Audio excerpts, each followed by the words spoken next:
the university, former member, Executive Council, University of Delhi, who's a bundle of abundant energy.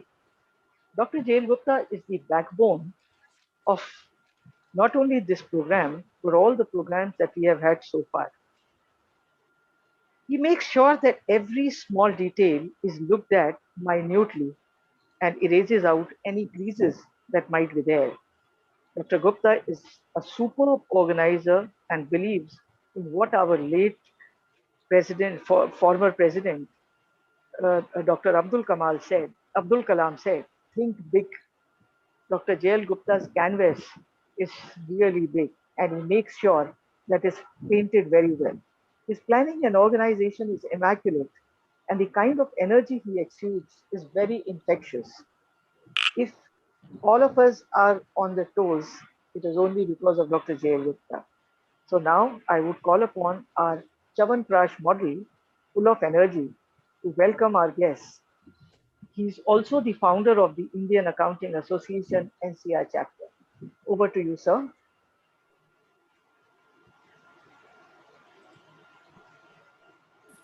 Thank you, Dr. Rekha Dayal, for kind words. A very pleasant morning to one and all. For me, it's a moment of pride and honor to be in the midst of a galaxy of distinguished guests sitting in this august house on virtual platform. I understand some guests are likely to join Padma Shri Professor Dinesh Singh, Professor Suman Kundu. Besides, Professor K.K. Agarwal, special guest, Chairman, National Board of Accreditation, former Vice Chancellor Shri Guru Govind Singh, Indraprastha University. Padma Shri Mahesh Varma ji, Vice Chancellor Shri Guru Govind Singh, Indraprastha University. Professor Kundu is also likely to join. Dr. Pankaj Mittal, Secretary General of the Association of Indian Universities. Professor Suraj Prakash J. Matadeen, University of Mauritius, CEO, University of Trust, University of Mauritius. Professor S.P. Agarwal, Principal Ramanujan College, faculty members, participants from different colleges and different parts of the country, members of the organizing team.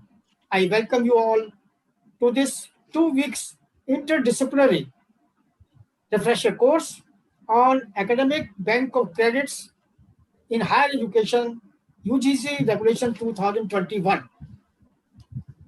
We all know that this new education policy was promulgated by the Government of India in July 2020 to replace the 36 years old national policy on education in order to bring changes in the education system.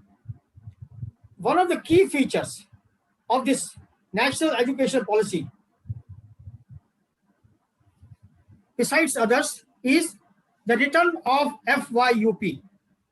We also know that the concept was implemented few years ago by our visionary Vice Chancellor, Padma Shri Dinesh Singh ji.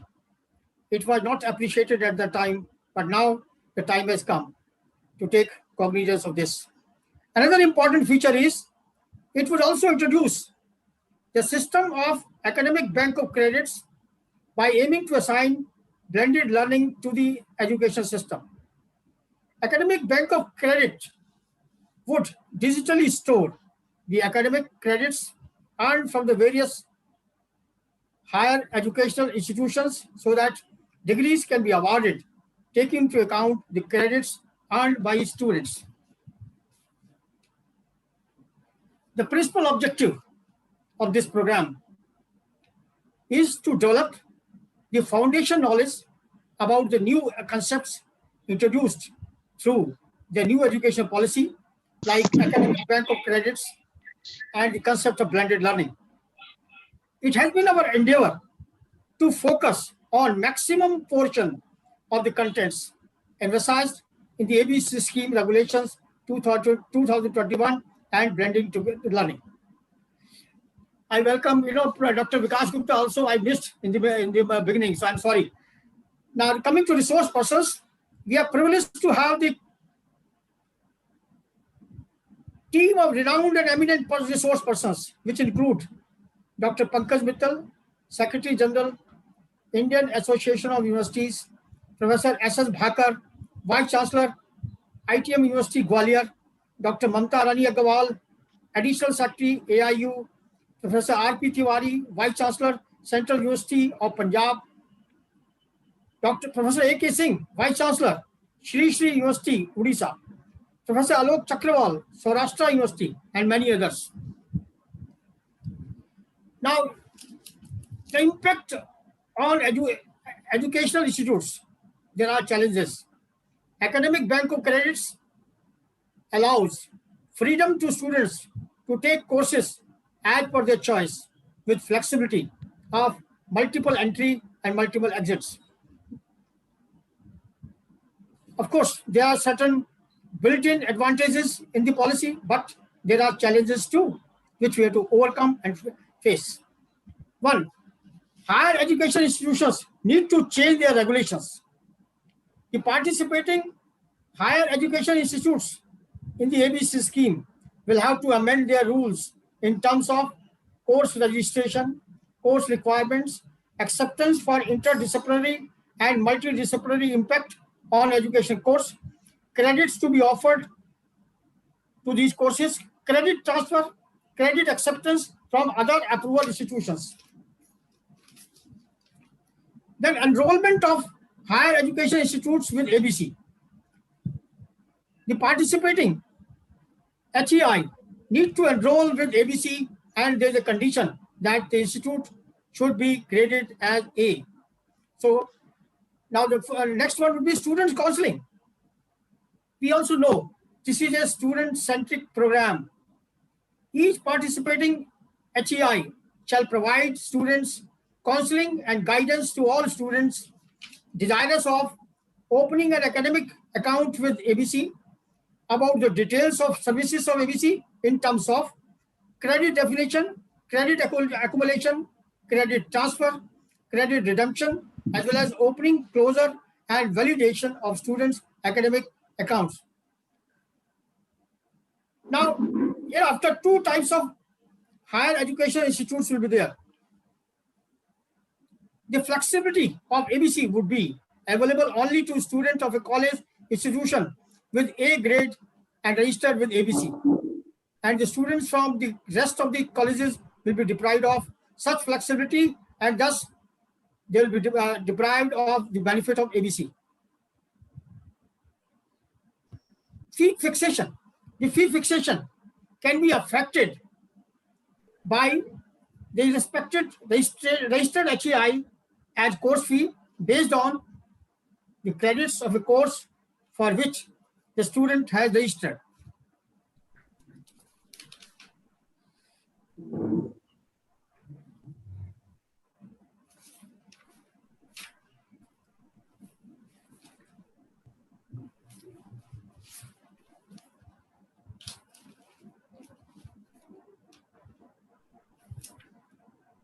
I'm sure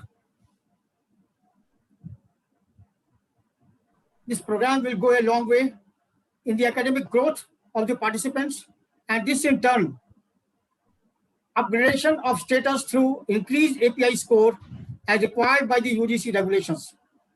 Rules for the participants are very clear. The refresher course will be 2 weeks duration with a minimum of 72 contact hours in pursuance to the requirements of UGC or Ministry of Education.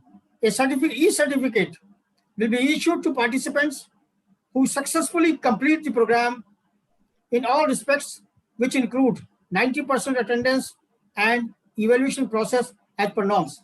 I wish all the participants a big success for learning from the comfort zone that is home.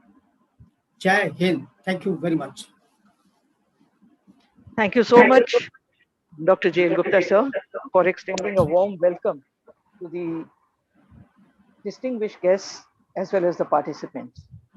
Now I would like to invite Professor S.P. Agarwal, Principal Ramanujan College, To give us an introduction of the 2 weeks program, Professor S.P. Agarwal, whose dynamism can be seen in the way the college has progressed and attained meteoric heights under his leadership.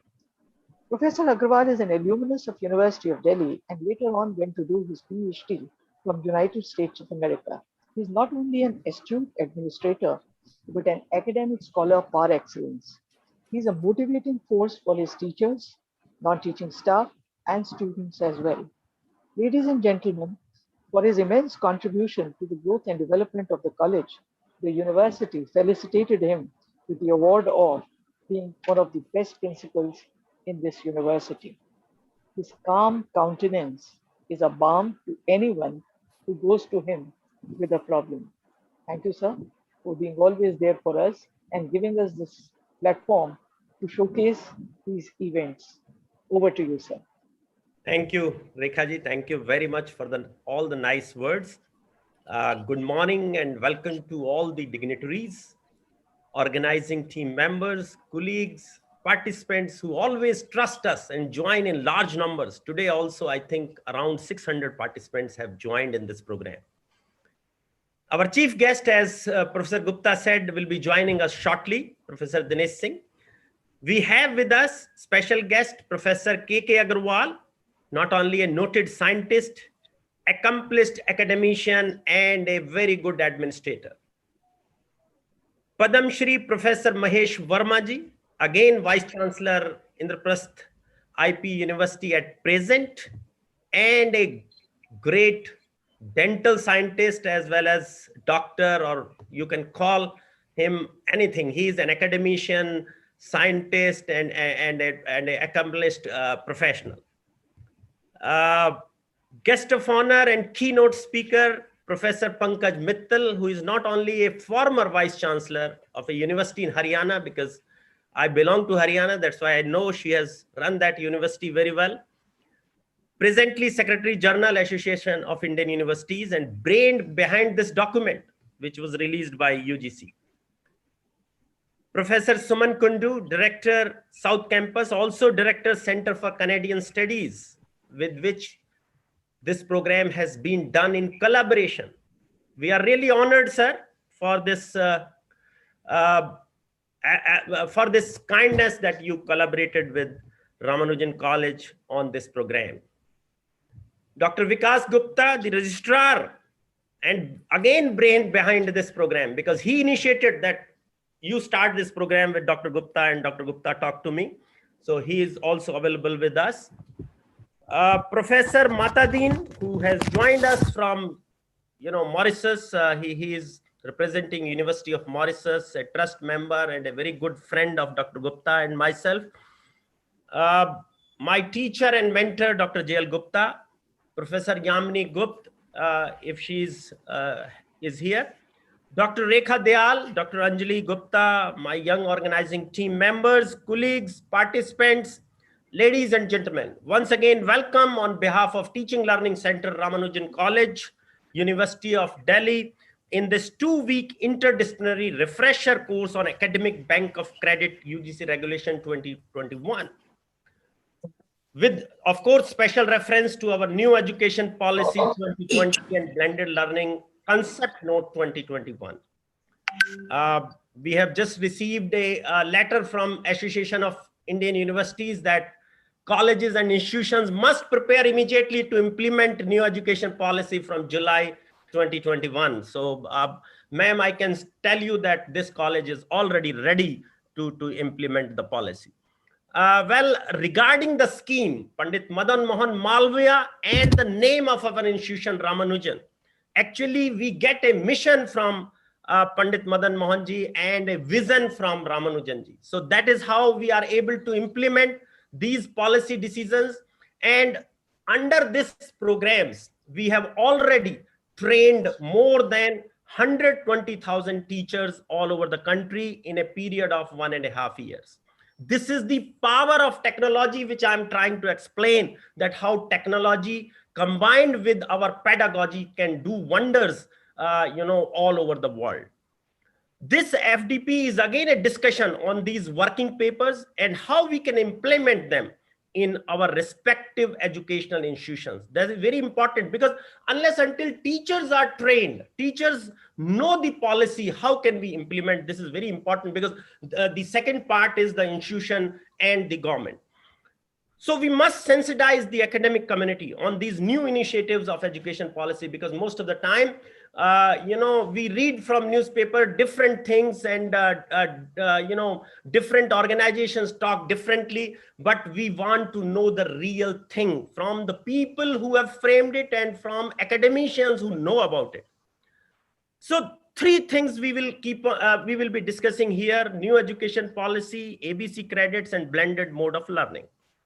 Well, friends, if I can start, though I don't have that kind of time, the dignitaries are here and we have to listen to them. Basically, the new education policy emphasizes on multidisciplinarity and academic flexibility. These are the two parameters which I will take up. Rest I will not take up, and the pedagogy. And see what ABC credit is trying to do, to adopt these two things, the academic flexibility and the multi and interdisciplinarity.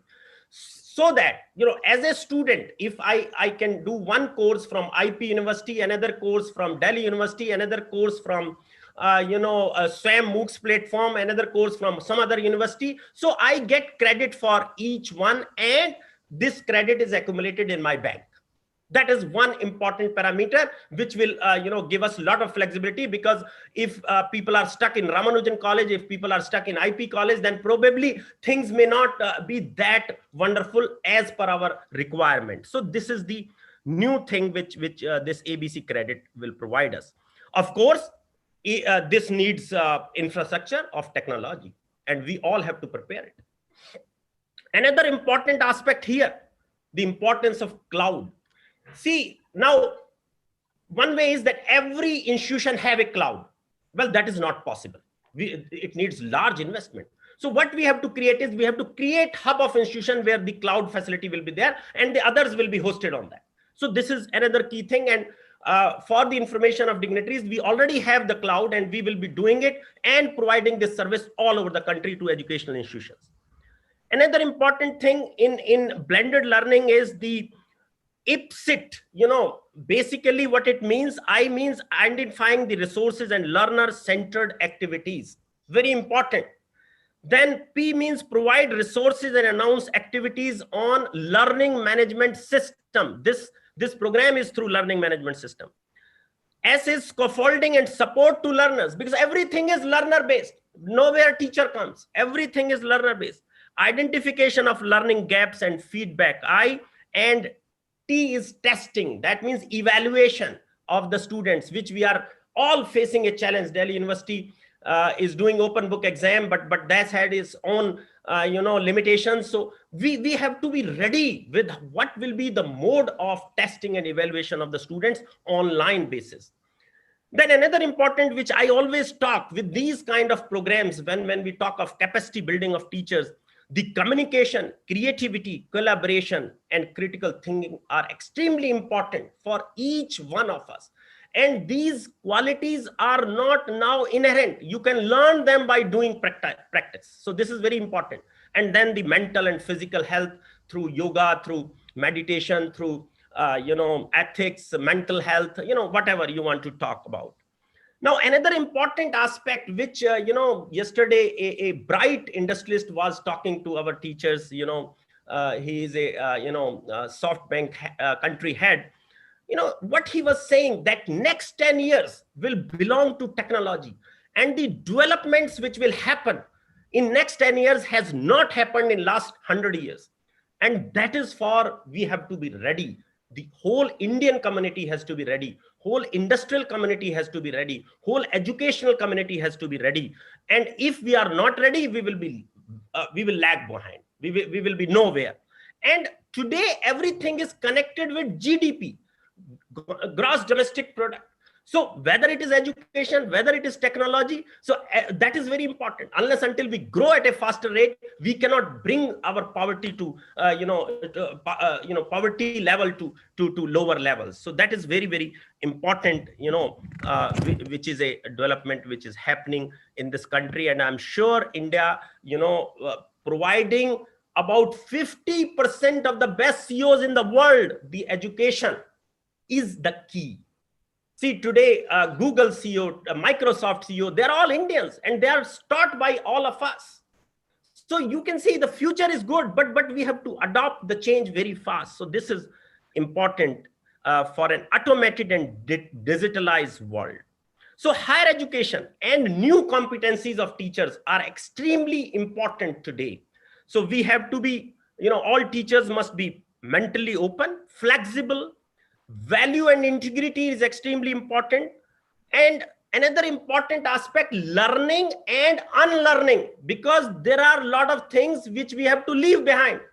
When we were student, when Mahesh Varma ji was student, when Professor K.K. Agarwal was student, we have learned so many things, but that may not be relevant today. So we must discard that. That is very important. And academic industry interface is also extremely important, which we are not doing, because today, what I feel, and what all my industry's friends says, that every teacher must be trained at the industry also. Maybe 1 month training just for a specific industry. Go and learn what kind of skills they want, so that you can take it to the classroom. So that is also very, very, very important. So friends, another important thing is the capacity building, which I am talking about. And in capacity building of teachers, the global knowledge, the practical knowledge, and the industry interface, these three things are extremely important. And when we go to classroom, 50% concept, yes, fine, but 50% should be practical. So we should update our syllabus. This is for universities on a yearly basis, maybe 6 monthly basis, in order to implement this aspect. So that teachers can become practitioners. With this, once again, I have taken more time. Sorry about that. Thank you very much to all the dignitaries. And once again, welcome on behalf of Ramanujan College, Delhi University. Thank you very much. Over to Rekha ji. Thank you so much, Professor S.P. Agarwal, for your pointed and lucid introduction of the program. And I'm sure Kurt Levin's model of change, of freezing and unfreezing, is very, very relevant in today's time. Now, I would like to request Dr. Vikas Gupta, Registrar, University of Delhi, to address the audience. Dr. Vikas Gupta started his career from the School of Open Learning and later joined the administrative wing of the University of Delhi. He has a vast and rich experience in administration, not only in University of Delhi, but other institutions as well. He has been instrumental in making sure that the process of promotion in the university, which had been pending for a very long period of time, was conducted and is still being conducted smoothly for teachers, non-teaching staff, giving them immense relief and happiness. And of course, the present program is the brainchild of Dr. Vikas Gupta, who initiated us into this 2 weeks FDP program. Over to you, Dr. Vikas Gupta. Thank you so much, ma'am. Good morning, everyone. Most respected Professor Dinesh Singh, sir. Respected Professor K.K. Agarwal, sir. Most respected Dr. Mahesh Varma, sir.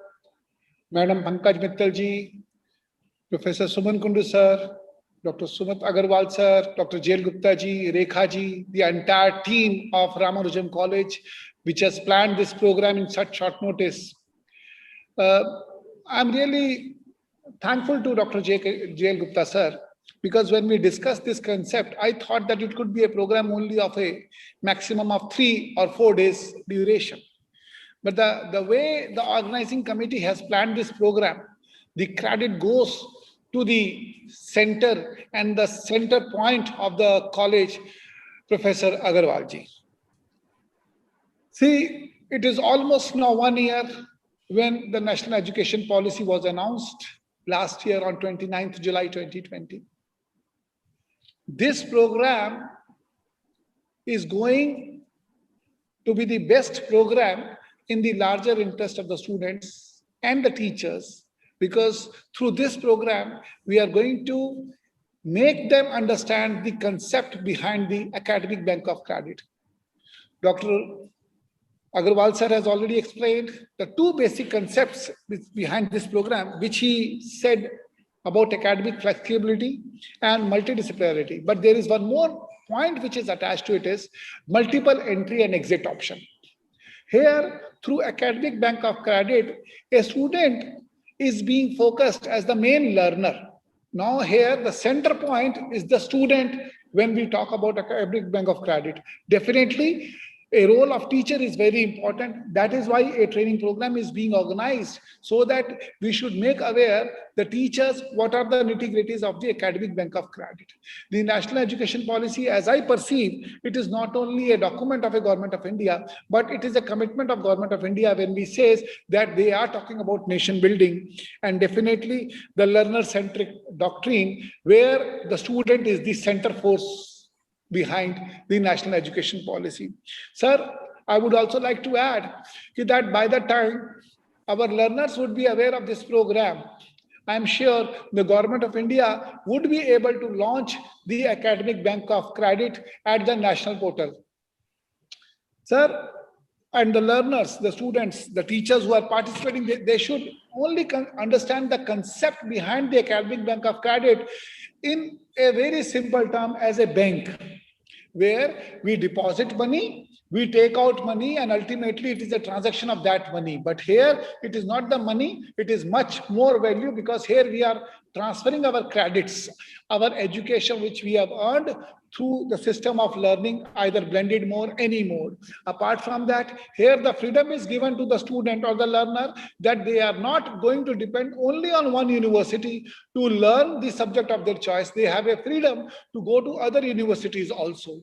They can learn the subject there. All the universities would be ultimately participating on the academic bank of credit at a common platform, where they would be discussing all these things, how the actual transfer of credit would take place, how the student would be effective in their learning capabilities, how the student would be able to achieve their degree. Definitely, the power lies with the universities to extend the benefit of the academic flexibility to the extent that they would allow whether 30% credits from outside or 20% credits from outside or any other place, but the degree would be given by the university where the student is primarily registered. So that is a brief concept about the academic bank of credit. I'm thankful to all the distinguished speakers who are present here.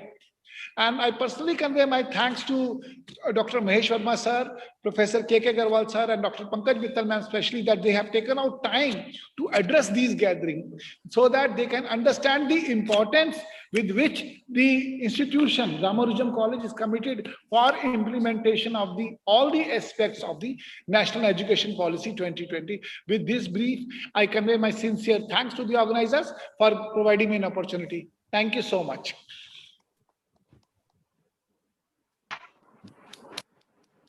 Thank you, Vikas. Thank you, Dr. Vikas Gupta. Am I audible? Yes. Am I audible, sir? Yes, ma'am, you are audible, ma'am. Thank you. Thank you. We have amongst us, as our distinguished guest of honor, the young, vibrant, dynamic director, Center for Canadian Studies and Director, South Campus, Professor Suman Kundu.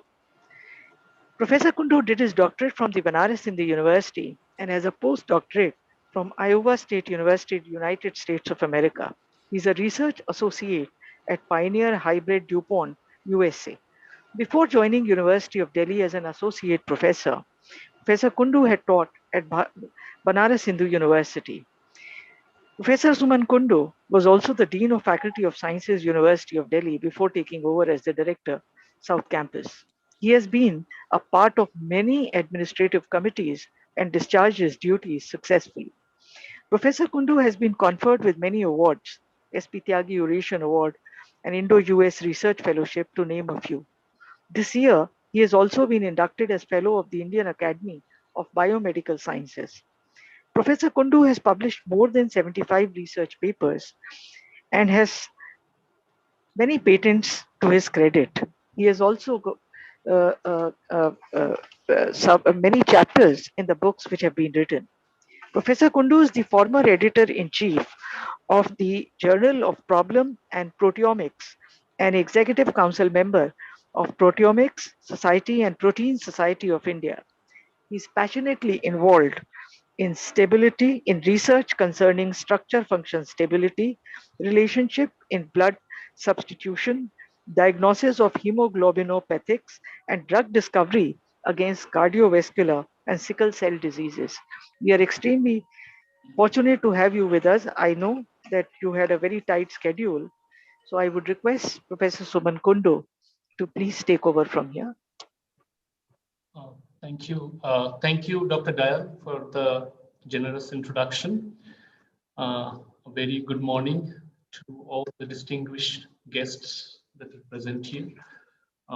Professor Dinesh Singh, Professor K.K. Agarwal, Professor Mahesh Varma, Professor Nageshwar Rao, Dr. Pankaj Mittal, Dr. Vikash Gupta, our Registrar, Professor Matadin, Dr. Sanjeev Singhal, Dr. S.P. Agarwal, Professor Yamini Gupta, Dr. Jael Gupta, the energy behind everything, Dr. Anjali Gupta, who has taken quite a bit of effort and pain in organizing the institution, the refresher course, the organizing committee, the resource persons, teaching and non-teaching fraternity of Ramanujan College, and a large number of participants. It's my pleasure to be among the galaxy of stars that are present here today. As Dr. Agarwal has rightly said, accomplished researchers, academicians, administrators, who have contributed immensely to the higher education sector, as well as to various other aspects of life in the country. I am honored to be here, though I should not be called as a guest of honor. I think I am among the host, among the co-organizer, but anyway, I'm happy. I'm thankful to Ramanujan College and the Teaching Learning Center, Center for Canadian Studies, and Indian Accounting Association for putting this extremely important event that is the need of the hour. We know how COVID-19 pandemic has been part of the national discourse, the national consciousness since almost close to about 1.5 years. With it, science and medicine came to the forefront, and so did education. In parallel with this pandemic, what also became part of national discourse is the new education policy. It's close to a year that we have been talking about it, discussing about it, debating about it, having national webinars, seminars, and thinking about ways to implement it and take it forward, which is actually been a boon for us that we could do it even from the comforts of home and our offices. National education policy is going to revolutionize education in India, like never before. An academic bank credit is a key pillar of this policy. So it is very important that we have a 2-week-long refresher program on this. Previous speakers like Dr. Agarwal and Dr. Gupta have laid emphasis on multidisciplinarity, academic flexibility, multiple entries and exits. To it, I would want to add that this allows learners to learn at their own pace. They have time in their hands for everything. They'll have a composite learning. They can select the course they want to develop their career. It's a holistic education that it looks at, and it will result in it's a competence-based education and all-round personality development. And without academic bank credit, national education policy cannot move forward. So it's very important that we are doing this, and with also a focus on skill development and employability, which is the need of the hour, given that we have a very large number of dynamic youth in the country, more than any other country in the world. Okay. In addition to all these issues, there are practical aspects as well I think many of you remember, whoever had to transfer schools, for example, children of people who work in the army elsewhere, we used to take report cards at whatever point we are in the course, and take it to another school. Even now, when a student leaves a course in between in the university, needs to get transcripts and other documents, and they have to run around to get those. The academic bank credit also provides that ease to the students, just like a bank from anywhere, in the world, they can access it and use it. So it's a wonderful facility. Okay. And the discourse that are currently being undertaken are very important before we are going to implement this. And a large Delhi University, the colleges have already taken quite big steps in implementing ABC and NEP through several webinars, discussions. We had task force in the university, who gave their recommendations as to how to do it and take it forward. I know from personal experience how it has helped. Just the day before, I was in one of the promotion panels in Aditi Mahavidyalaya for promotion of a teacher in education from associate professor to professor.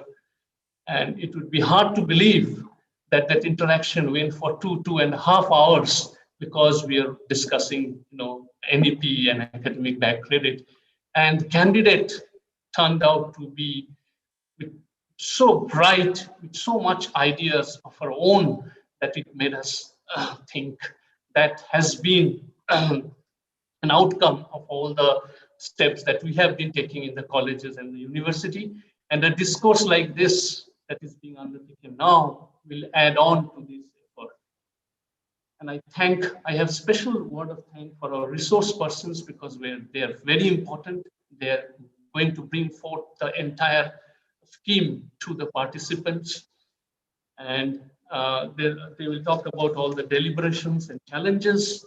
And my request to resource persons is to put their experience together, put down the salient features, the challenges, and that how to address them, the solutions, and forward to us kind of a white paper, a piece of document where we can also integrate into our own discourse and to take it forward. That's my request to resource persons.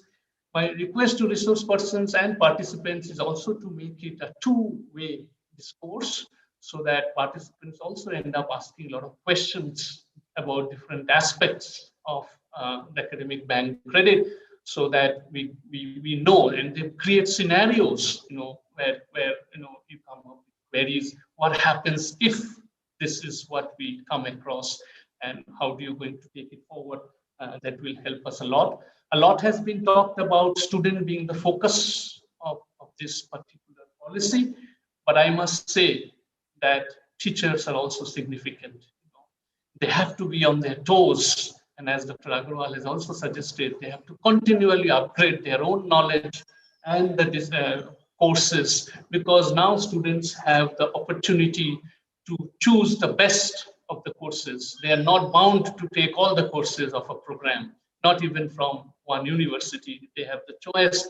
So only the best courses will stand the test of time, and they will be selected by. So it's a big challenge for teachers, and how to give our best to the students. Before I finish, I also want to put a comment that congratulations to Ramanujan College, that we could internationalize the refresher program. They have done quite a bit. They have gone across the entire country. Now we have moved into the world scenario, and we are bringing today evening, and I would invite you all to that special session where we are bringing international perspectives into academic back credit, and 2 Canadian speakers from Concordia University and University of Calgary are going to present their opinions. And I thank Professor Yamini Gupta for working on that along with me. And I had sent the national education policies to both of them, and they praised profusely. Actually, one of the speakers was, so high in praise on the academic bank credit. They said that we should do it ourselves. Okay, So you are taking this word across the world, and I know this word will spread. And the Center for Canadian Studies, which has been dormant for a long time, is helping to do this. It has brought discourse on COVID-19 to the forefront. Now it is bringing academic bank credit and national education policy into the limelight. And I request Ramanujan College to repeat this program quite a few times. And I would request you to have 3 kinds of courses: a short program, like a one-day program, where even the university teachers, department teachers can join in and learn more about it. Maybe 3 to 4 days program, and then this 2 weeks long intensive program. So we can, and I would request you for the next program to bring in other stakeholders, students, and parents, because everybody needs to know about academic bank credit and its advantages so that the students can best use it. I think I have taken more time than I was allotted.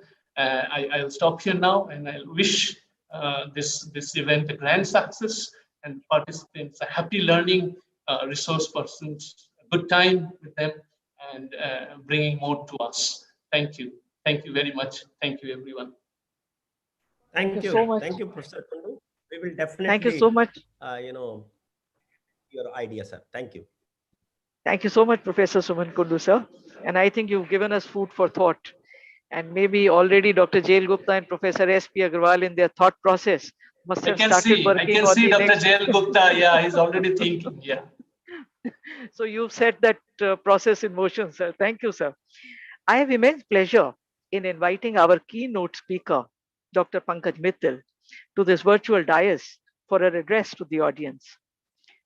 I must add here that she has played a most pivotal role in framing of this new education policy. Dr. Mittal is the Secretary General of the Association of Indian University and occupies this prestigious position as the second woman in its 96 years of existence. Prior to this, she had been with the UGC, our apex regulator of higher education. Dr. Pankaj Mittal is a Fulbright scholar and had topped in her post graduation. She has a wide and rich experience in higher education policy, planning, and management. Dr. Mittal also served as a young vice chancellor of Bhagat Phul Singh Mahila Vishwavidyalaya, Kanpur, which is the first rural women university in North India. Under her astute leadership and guidance, the university turned into an institution of repute. She is credited for introducing many innovative practices and reforms as the vice chancellor of this university, where education was imparted from kindergarten to PhD level to rural girls. Dr. Mittal completed uh, uh, uh, uh, completely transformed the university and put it up on the international map. She has visited a number of countries: United States of America, Canada, UK, Mexico, Spain, South Korea, Germany, South Africa, and Mauritius, to name a few, to present papers at international conferences. We are indeed very, very fortunate to have you with us, ma'am. Now I invite you to take over and speak to our audience. Thank you, Rekhaji. Thanks for a very, very generous introduction. Thank you very much. And thanks to the Ramanujan College, Dr. Jael Gupta, and especially Dr. Vikas Gupta, who had spoken to me about this conference, for inviting me here. And we are amongst, of course, its stalwarts. Professor K.K. Agarwal is also my mentor. Thank you, sir. We have with us Professor Mahesh Varma, who is a very close friend and a renowned academician. And Professor S.S. Agarwal, we have just heard, and Professor Kundu, we have just heard. Now, I was in the drafting committee of the regulations for the ABC. So therefore, I think when I speak about ABC, I'll be speaking about it from a very, very basic point of view, and I'll put it in a very, very simple terminology so that everybody can understand that what is ABC and how it is going to work. Now, before I start with ABC, I think I should start with a story. Story, no, it's not a story, it's a actual incident which happened in 100 years back, 1905. And in 1905, what happened was Einstein gave a question paper to his students. And when the teaching assistant saw the question paper, he said, "Sir, last year also you gave the same question paper to the same set of students. Is it a mistake? Is it a mistake that you're giving the same question paper?" Einstein said, "No, it's not a mistake.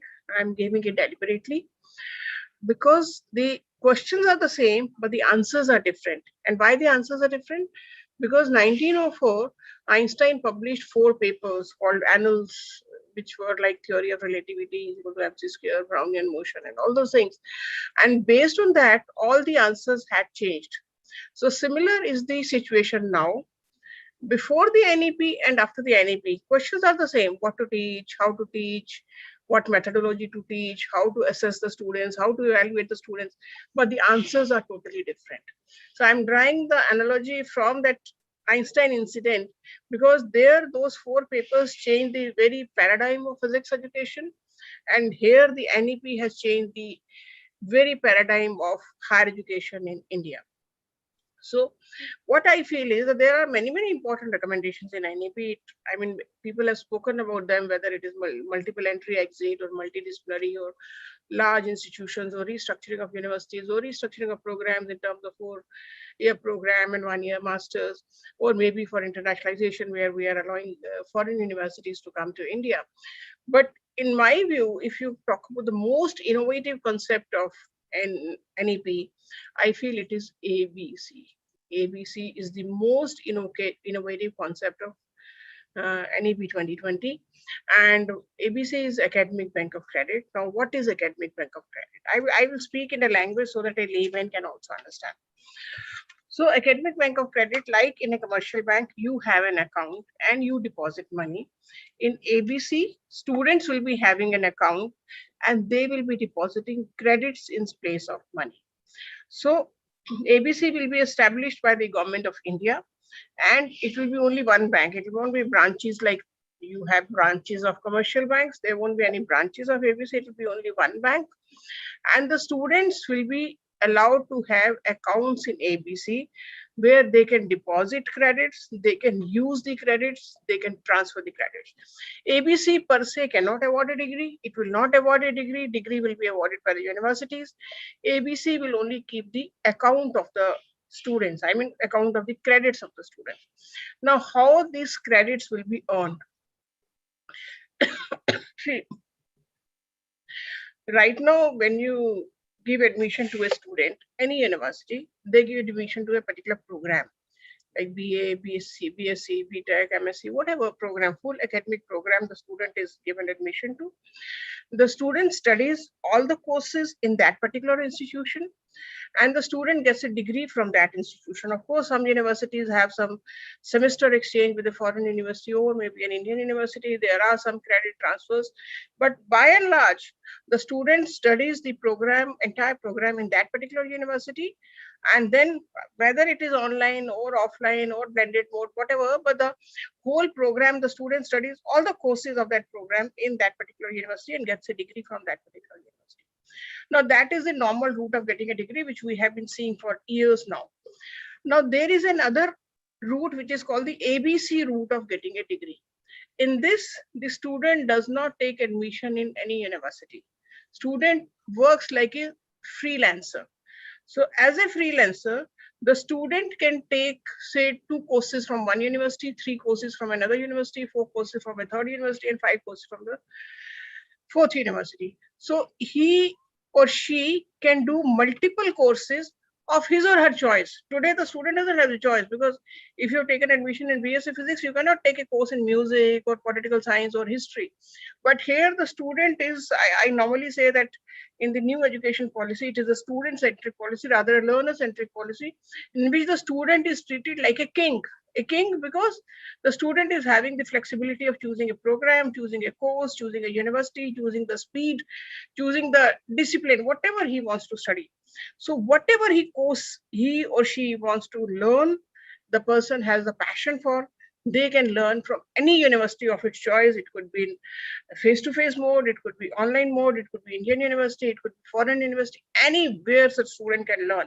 The only passion required in the student is learning. I mean, the zeal to learn. The student should be wanting to learn more and more. So when the student is doing multiple courses from multiple universities, and for every course, suppose he does a course from Delhi University, for any particular course, then once the course is complete, he'll go to the academic bank of credit, say that I had done this course from this university, these were the number of credits, and this was the grade I had earned. So the academic bank of credit in the account of the student will deposit those credits, saying, okay, you have done this course, this credit, these are the grades. Then he does another credit, so it keeps on accumulating. So it sort of a transcript is being prepared in the ABC, in which the number of courses, the names of the courses, the credits of the courses, and the grades of the courses that are indicated. Now the question arises, how does the student do a course? I mean, right now you get the admission in a full program. You don't get admission in a course. By course, I mean, suppose in BSc you have something like 15, 16 papers. So each paper is a course. Now, right now you don't give admission in a paper, you give admission in the full program. But once this ABC program comes, you have to start giving admission in individual papers, individual courses. So the universities will give admission in individual courses. In addition to the normal program route, the admission will be given in individual courses. And that is how the student will be able to do different courses from different universities. Otherwise, there is no way that the student can do different courses from different universities. And then the universities also have to fix the seats for these courses, because regular students in any case will be there. So over and above what is the capacity of the university, so they can decide that for their university, these are the seats for the regular program, but for individual courses, what will be the seats? And then the university will also have to see what courses are popular in their university, because and also because I'm mostly addressing the faculty, most of these courses will be driven by the faculty. Wherever the faculty is very good, that course will be very popular. Wherever the faculty is not good, the course will not be that popular. So courses will be driven by faculty. So once the universities start giving admission to the courses, in addition to the admission to the programs, the student will be he'll be eligible to get admission in various courses. And suppose he does different courses from different universities and keeps on accumulating the credits in the academic bank of credit. Then once he has sort of accumulated a threshold number of credits, means, for example, for graduation, the student needs around 120 credits. And the student has, say, by doing courses from different universities and different modes, he has accumulated 150 credits. So out of that 150 credits, if about, say, the condition in the ABC was, the regulation was that around 50% of the credit should be done from the university from where the student is wanting to have the degree, one condition. And second is, whatever are the core disciplines area, that core courses he should have completed. So if the student has done, say, out of 120, 60 credits from a particular university, and all the core courses he or she has completed, then he goes to the university and says that I have done this much from your university, and these are the 60 remaining credits which I earned from various universities, and these are the courses which are sort of in the core subject area. Therefore, give me a degree in lieu of these 120 credits.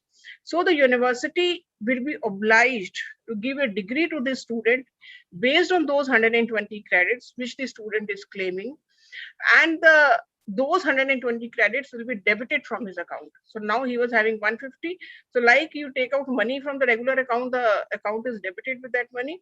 So here, once you take out the credits and redeem them for a degree, the courses will be, that credits will be reduced, and he'll be having around, say, 30 credits in his or her account out of the 150, because 120 have been redeemed. So this will be the ABC route of getting a degree. So in this, if a student is not wanting to do, say, a core area courses, he wants to learn anything on the world, then he can do anything. Then he doesn't have a core area thing with him, but 50% will of course be required. Then he can get a Bachelor of Liberal Education. So that means core area is not required. He can get a degree of Bachelor of Liberal Education because he has learned multiple disciplines without any specialization. And today, the generalization is more important than specialization, because this is what the many companies are wanting, that they are wanting the holistic development of the student. So that will be the Bachelor of Liberal Education. So this is a concept in which the student can have the I was saying it's freedom of speed also. Freedom of speed in the sense that he can do these courses in 2 years, 3 years, 5 years, 10 years. But of course, every credit will have a shelf life. Shelf life not for accumulating in the academic bank of credit, shelf life for redeeming it into a degree.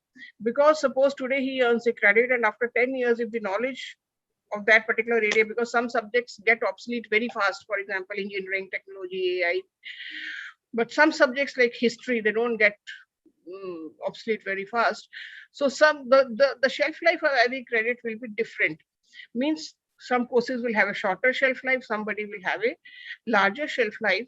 And if the course is within that shelf life, then the universities will redeem that course for a degree to the student. So student has to ensure that the courses, if he is or she is wanting to have a degree, the course that degree is within the shelf life of that particular credit. So this is how the courses will work, but this will have a lot of influence on the way we teach, because till now we are sort of teaching to the student in multiple manners.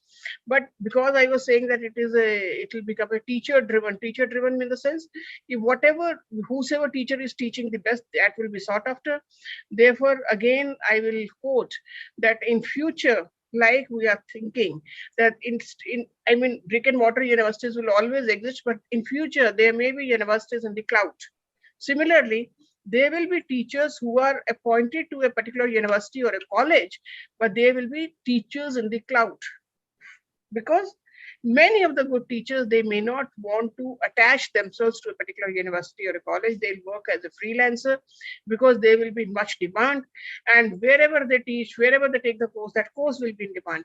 So therefore it is important that our teachers improve themselves in a manner that they remain in demand, both in terms of content, means the knowledge they have, and also in terms of delivery, in terms of use of technology for delivery. So like once upon a time, Lata Mangeshkar was a salaried employee, means she used to get a salary for singing. But today you cannot think even of a small actor who will be working on a salary. You cannot think of a good lawyer on a salary. You have to hire them for a particular case. Similarly, in future, teachers may not be available on a salary. Teachers may be wanting, and they will say that, okay, we'll be hired for different courses. Why should I be employed in a particular institution? So that will be the total different scenario. Therefore, the future of education is going to be totally different, and ABC is going to play a very, very important role in which the students will be having the full freedom no institution binding is there, no age binding is there, no time binding is there, no subject binding is there, no university binding is there, no program binding is there. So totally a freelancer type of study can be done by the student depending upon the passion and the interest and the university and the faculty from whom he or she wants to study. So this is the overall concept of ABC, a very good concept, very difficult to implement. And somebody in the beginning was saying that only A-grade universities will be the members of ABC. But then as a committee, when we were looking at it, there were many, many requests that other universities should also be allowed to become a member of ABC, because the students should be benefiting from many universities. So I think the thinking is this, that any university can become a member of ABC, but the transfer of credit will be only one way. One way in the sense that if you are wanting to get a degree from an A-grade university, then the credits earned should not be from a C-grade university. So if you're going to a C-grade university, of course A-grade credits can work. So transfer of credits will be one way, from higher to lower, not from lower to higher. So that type of a concept is being thought of. The final regulations will be coming very soon. And I hope This will find favor with all the faculty members as well as the students, and it will add a new paradigm to the higher education sector of the country. Very good. So with this, I would once again thank the Ramanujan College for inviting me, and thanks a lot. Thank you. Thanks, Professor Mittal. It was really, eye-opening kind of thing. You have explained the concept very well, and young teachers will learn and they can communicate this to their own institutions. So this is the way, these new things should be going to the public at large, because most of the time press and the reports, which we read may not give the true picture. Thank you very much, ma'am. Thank you. Thank you so much, Dr. Pankaj Mittal. It sure was in very, very simple and very lucid manner, ma'am, you've been able to convey the very hardcore of the policy regulations. And as Dr. S.P. Agarwal has rightly said, I'm sure the young teachers, the research scholars, and of course, all of us who have listened to you have benefited from it. And a lot of points, a lot of cobwebs have been removed, what one had been thinking of earlier.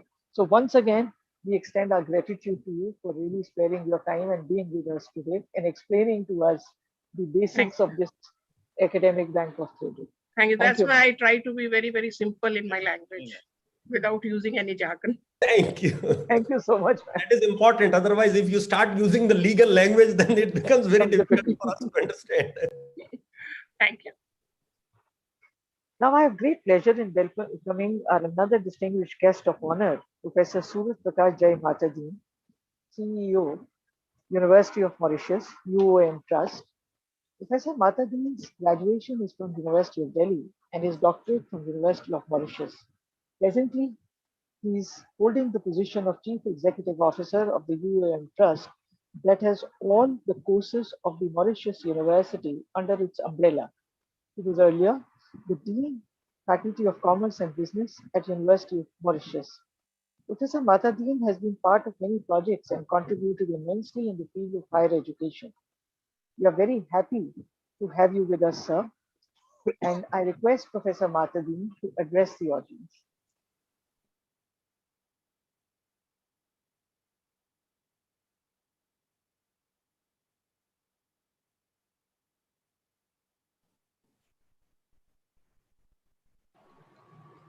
Ma'am, is he online? Ma'am, I think sir का connection drop हो गया, ma'am. I'll We just can go check. ahead. We can Once go he will ahead. join, we will take him later. Ma'am, please unmute yourself, ma'am. Thank you, Anjali. Okay. We have our very, very special, I would say, guest of honor, distinguished guest of honor, Padam Shri, Professor Mahesh Varma, Vice Chancellor, Guru Gobind Singh College, Guru Gobind Singh University, Indraprasth University, New Delhi. Professor Mahesh Varma was, before this, the Dean Director, the Principal of Maulana Azad Medical College of Dental Sciences. And I remember going there with my daughter who saw it and couldn't believe her eyes and said that she had never thought that such a state-of-the-art hospital would be in the capital itself, sir. You had transformed it completely from what it was earlier to what it is now. It's a great contribution to the society, I would say. Professor Dr. Mahesh Varma is the president of International Association for Dental Research India Division, International Association for Disability and Oral Health India Chapter, and Indian Academy of Restorative Dentistry. He has held the position of the president earlier also for the Indian Dental Association, Dental Council of India, Indian Prosthodontic Society, Indian Dental Association Delhi, International College of Dentists India, Sri Lanka and Nepal sections, and the Delhi Dental Council. He has been chairperson of the Research Committee for Dental Sciences at Indian Council of Medical Research and is a director on the board for Indraprastha Apollo Hospital. He is honorary advisor to the Armed Forces Dental Services, Ministry of Defense, Government of India. Professor Varma is also an eminent research scholar and a scientist with the Armed Forces Medical Research Committee, AFMRC, Government of India. He is a fellow of the American College of Dentistry, American Academy of Implant Dentistry, National Academy of Medical Sciences, Rekha ji, International Collegiate Dentists. Am I audible? To name a few. enough, Rekha He has ji. been, he has been conferred with many awards. The highest, the fourth highest civilian award, Padam Shri, by the Honorable President of India, the National Award for Outstanding Efforts in Science and Technology, Dr. V.C. Roy National Award, Dr. V.C. Shroff Oration, to name a few. The other awards, he has also been conferred with Okay, international Rekha ji, awards. fine. Thank And you. I know, time being, sir, there is so much that No, I no, can really go on. thank But you. I would, and I'm sure the participants will be very happy knowing about what our Professor Dr. Mahesh Verma has done. But since time at our disposal and time at Professor Verma's disposal is short, I am going to stop right here. And I would only like to say one thing, sir, you are larger than life itself. So with that, over to you, sir, for your Thank you. address. Thank you, Rekha ji. You've always been very benevolent. Uh, at the outset, Professor Dinesh Singh, chief guest. I don't see him around. I hope he's connected. Of course, Joining soon. yes, very soon. Professor K.K. Agarwal, distinguished guest. He's also been a mentor, a close friend. My predecessor here, who founded this great university, is such a pleasure to hold the same chair. And I'm really very delighted to see Dr. Pankaj Mittal, Secretary General of AIU, because the kind of work she's doing, every day you come across the activities she's taken. She's really given a new fillip to AIU ever since she's taken over. And it was such such nice to listen to her today, in a very simple manner, how she described. And I was, the best part of NEP, she said, this is the best component of NEP, ABC. And, she made it very simple, and hopefully all of us are able to implement it. Other guests of honor, Professor Suman Kundu, Professor Rao, Professor Jay Batadeen from Mauritius, Dr. Vikas Gupta, Dr. Sanjeev Singal. And I am very particular about the organizing committee, because they are so, they are so active and upfront, because they will tell you, a month before, and they repeatedly keep on gently reminding you so that you don't forget, especially Dr. A.L. Gupta, Dr. S.P. Agarwal, Dr. Rekha Dayal, Dr. Professor Yamini Gupta, and Dr. Anjali Gupta.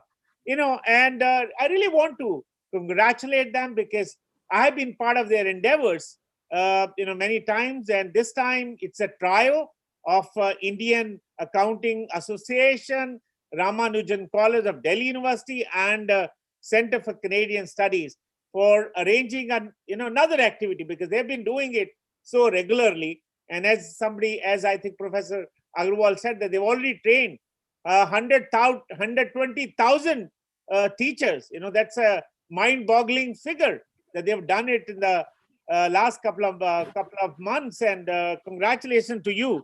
And on a lighter note, I say that the all programs which are organized by this organizing committee are a multi-starrer. It's like a multi-starrer production, and this time the production is ABC. And the stars are, we have superstars here, Professor Dinesh Singh, Professor K.K. Agarwal. We have other stars in the form of guests of honor. And we have a very strong storyline. We have a very strong storyline, which is provided by Professor Pankaj Mittal. And like me, all of us are like guest appearance. What are the guest appearance?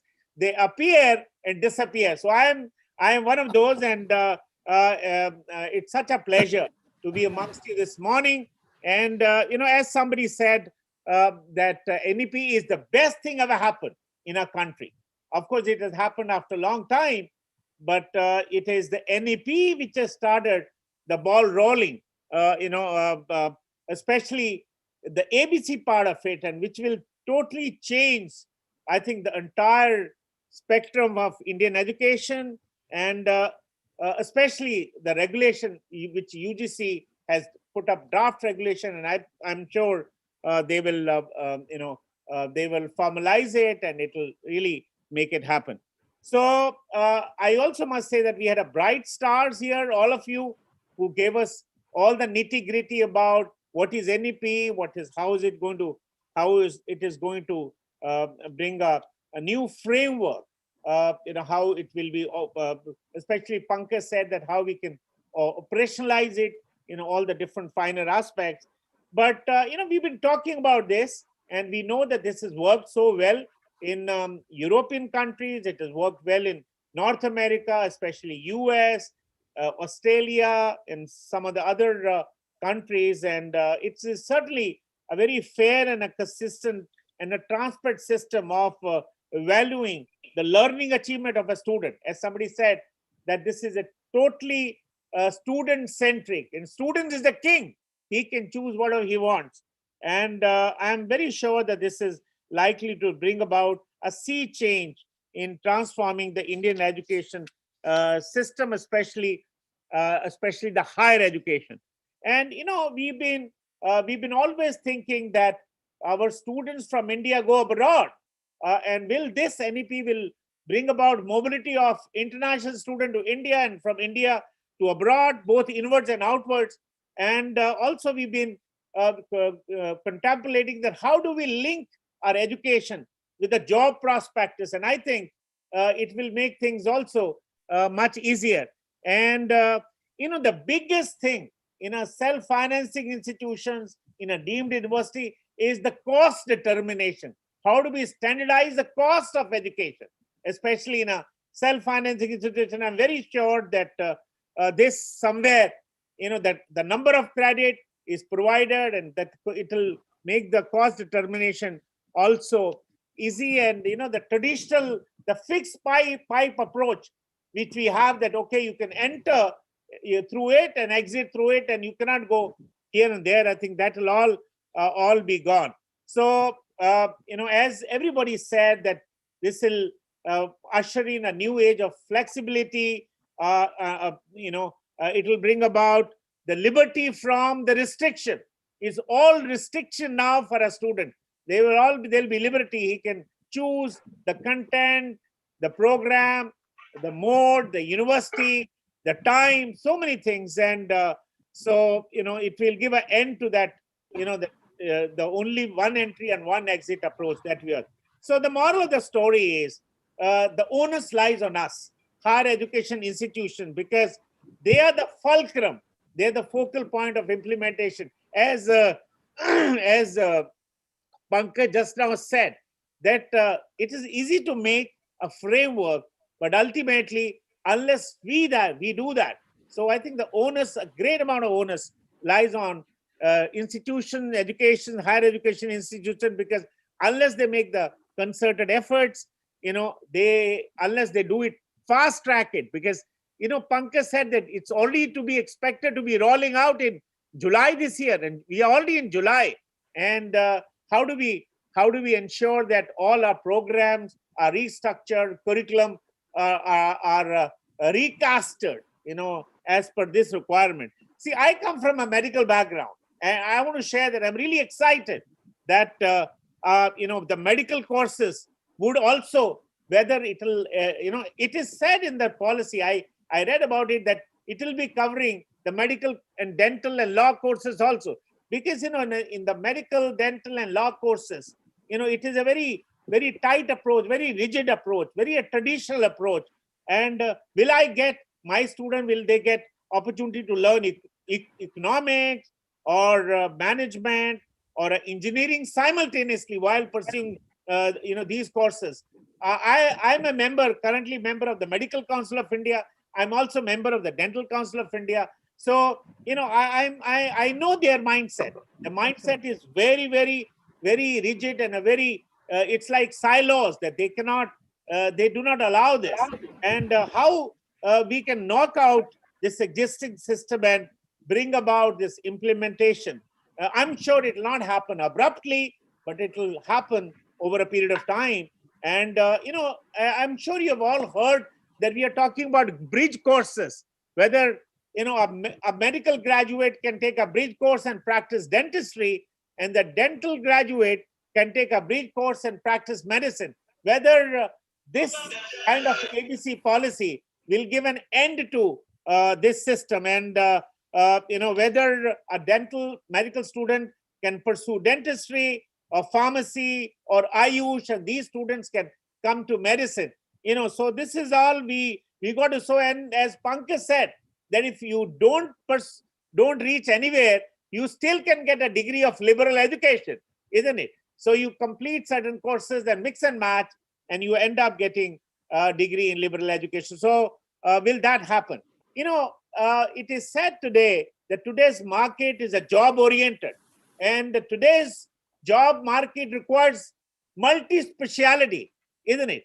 And so we are this will certainly paving way for that, because we need people with multiple skills. You should be multitasking simultaneously. And so engineering and medicine require management. So we need blend of speciality. So this is very exciting. And I'm sure this way we can have multiple skills, multiple attributes, and also will be, which is the need of the hour, especially for the job market. So we got to see that whether this new system will change the entire landscape.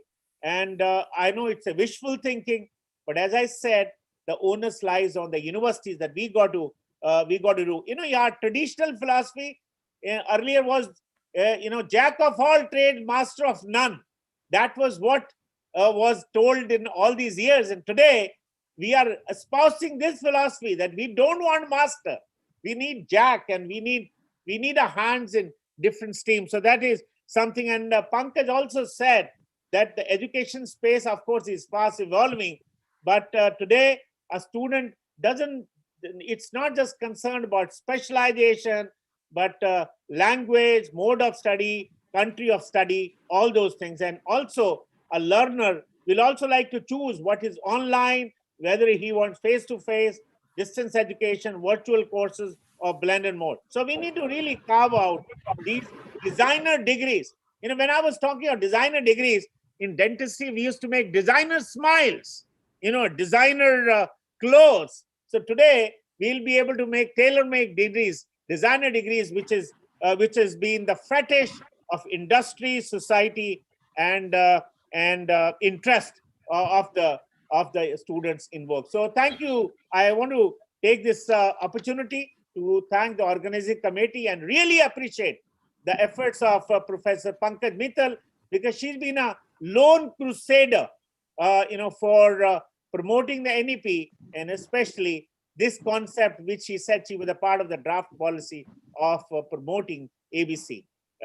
Thank you very much. And it's always said that you see the stars on a screen. So here today, I'm seeing many stars, which otherwise I don't get to see here. So thank you, Professor J.L. Gupta, Dr.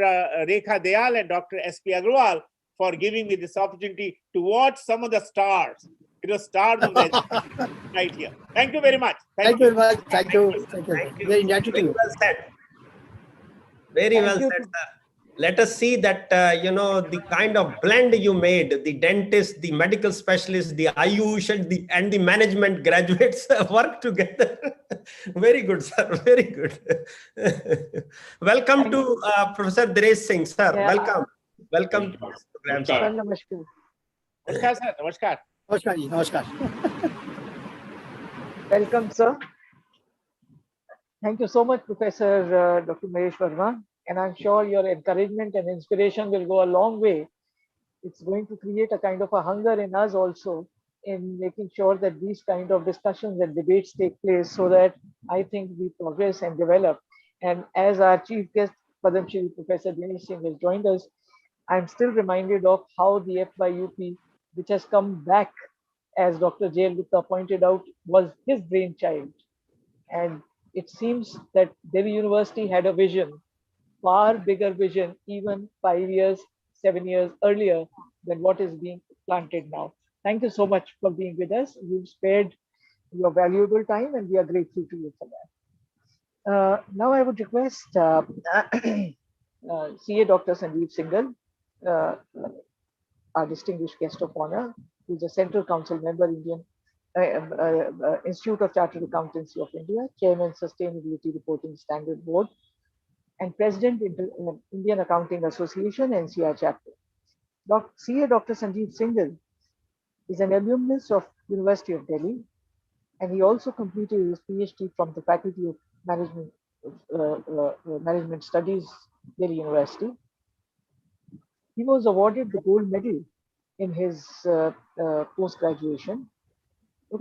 CA Dr. Sanjeev Singhal has more than 14 books to his credit, which have been published by the leading public publishers in India.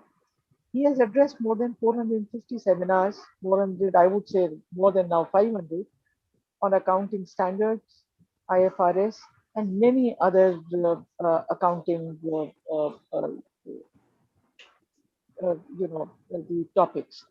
He was the Vice President Finance at Cyber Media earlier and Relegate. He worked as the Vice President at Jubilant Life Sciences. He also worked presently. Dr. Rekha Dayal, I am the host, so I can probably request you to skip the introduction. Our participants will be very happy to know about you. And briefly, then I would say he's the government nominee at NACAS. His contribution to higher education, particularly in training and mentoring students, has been of immense importance. And I would request now Dr. Sandeep Singhal to please kindly address our participants. Thank you very much, Dr. Rekha Dayal. Respected Padmashri, and I'll say my Vice Chancellor, Professor Dinesh Singh, because he was the Vice Chancellor when I was a student at the Delhi University. Professor Dr. Mahesh Varma, Padmashri, Dr. Mahesh Varma, respected Professor K.K. Agarwal ji, the very young and dynamic Dr. J.L. Gupta, the de facto president and the general secretary of the Indian Accounting Association, NCR chapter, the ever inspiring Dr. S.P. Agarwal, a proud alumnus of Shri Ram College of Commerce and the awardee of the Distinguished Alumnus Award from the Shri Ram College of Commerce, respected Dr. Rekha Dayal, who always handles the program so well, introduces all these speakers and sticks to her task, entertains the request that I have to leave early, I'll be late, and all those requests falls on her, Dr. Anjali Gupta, and the entire team of the Indian Accounting Association. My greetings to all. I'll keep my deliberation to the brief because we are here to listen to the words of wisdom from Dr. Dinesh Singh as well. And the topic is also such which has been the brainchild of Professor Dinesh Singh. But this idea of having liberal schemes for the student that they can opt in, opt out for a specialization. I'd like to share that my son has also opted for Ashoka University after clearing 12th this year. Although clearing or not clearing, that God knows, because by default exam has not happened, and all the students are assessed on the basis of the previous 3-year performance. But I would say that this has its own merits, because a child is given flexibility to pursue the course of his interest. And after 6 months, suppose you don't like a particular stream, you can change it. At least Ashoka University, I know, gives that option that you can change your options every semester. Though I feel, a student should make up his mind what he or she wants to do in life. It shouldn't happen that there is a need to change every 6 months. And specialization is the key. I was hearing that it can also be a degree in the liberal education, that you've been a jack of all trades. And I was also hearing that companies often, the companies often look for people who have multi-skills. But the companies do look for people who have specialization at least in one field. So a journalist normally in MBA could be, but even an MBA requires a specialization. So to my mind, some kind of a discipline should always be there, that just like in our chartered accountancy, first year you can change your employer under whom you are doing articleship, and after that you should not. After that, you are not allowed. So similarly here also, maybe first year you allow a student to change these streams, but after that, at least the student should stay on course. At the age of 17 or 18, when he enters the college, I think by that time they have sufficient exposure of what they want to do and what they don't want to do. So I think 1 year should be sufficient. And after that, they should actually pursue some kind of a specialization as well. But the experts are there, and all the academicians. I was an academician, no longer an academician now by profession. I'm an academician by heart, but not by profession now. It's been now 18 years, 17 years I left Ford School of Management, and I'm in industry from last 17 years. And now, as Professor Rekha Dayal mentioned, I'm a partner with E&Y, Ernst & Young, with the assurance practice and a central council member. So now also, we are also becoming a generalist rather than a specialist. But I believe first 15, 20 years of anyone's career, or at least first 10 years of anyone's career, does require specialization to move ahead. So my best wishes to all the participants, and I would convey my sincere thanks and gratitude to Ramanujan College. Indian Accounting Association, I will not, because Indian Accounting Association, I'm the host of this program, but the support that we receive from Dr. S.P. Agarwal all the time with a smiling face, and we have always received the blessings from Professor Dinesh Singh, Dr. Mahesh Varma, and Dr. K.K. Agarwal.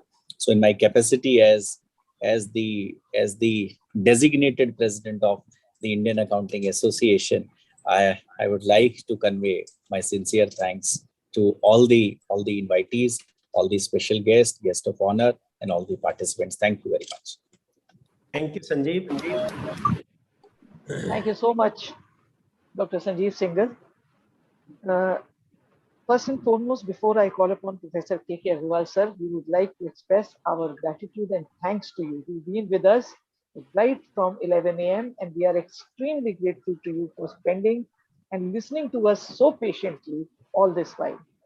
Professor K.K. Agarwal presently is the chairman, National Board of Accreditation.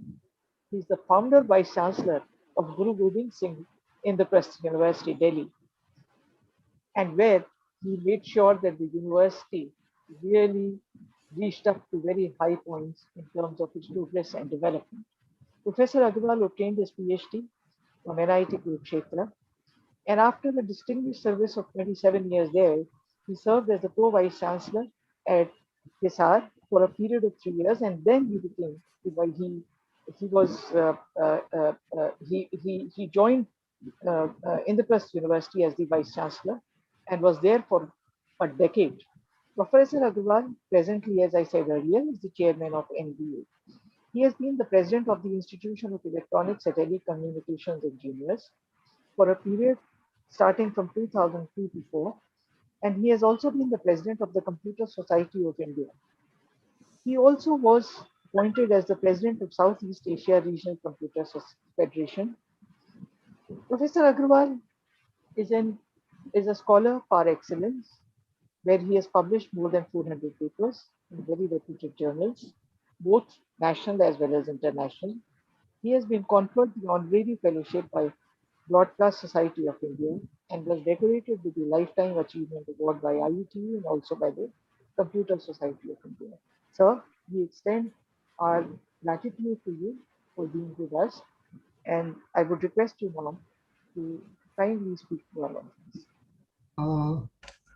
Thank you so much, Dr. Rekha Dayal, for the nice words which you always use to describe the guests with you in true traditions of the country, and I accept it in all humility.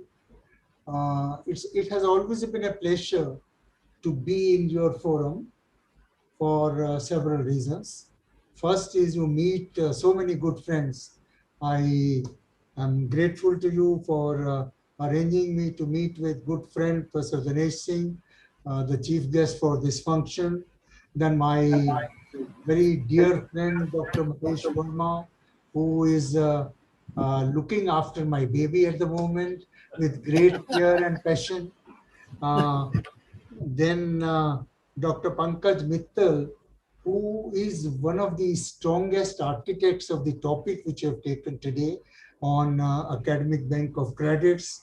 Then we have Professor Matadin, who could not join, Professor Suman Kundu, whom I could have some brief interaction by an assignment which came to me by default, not to my liking.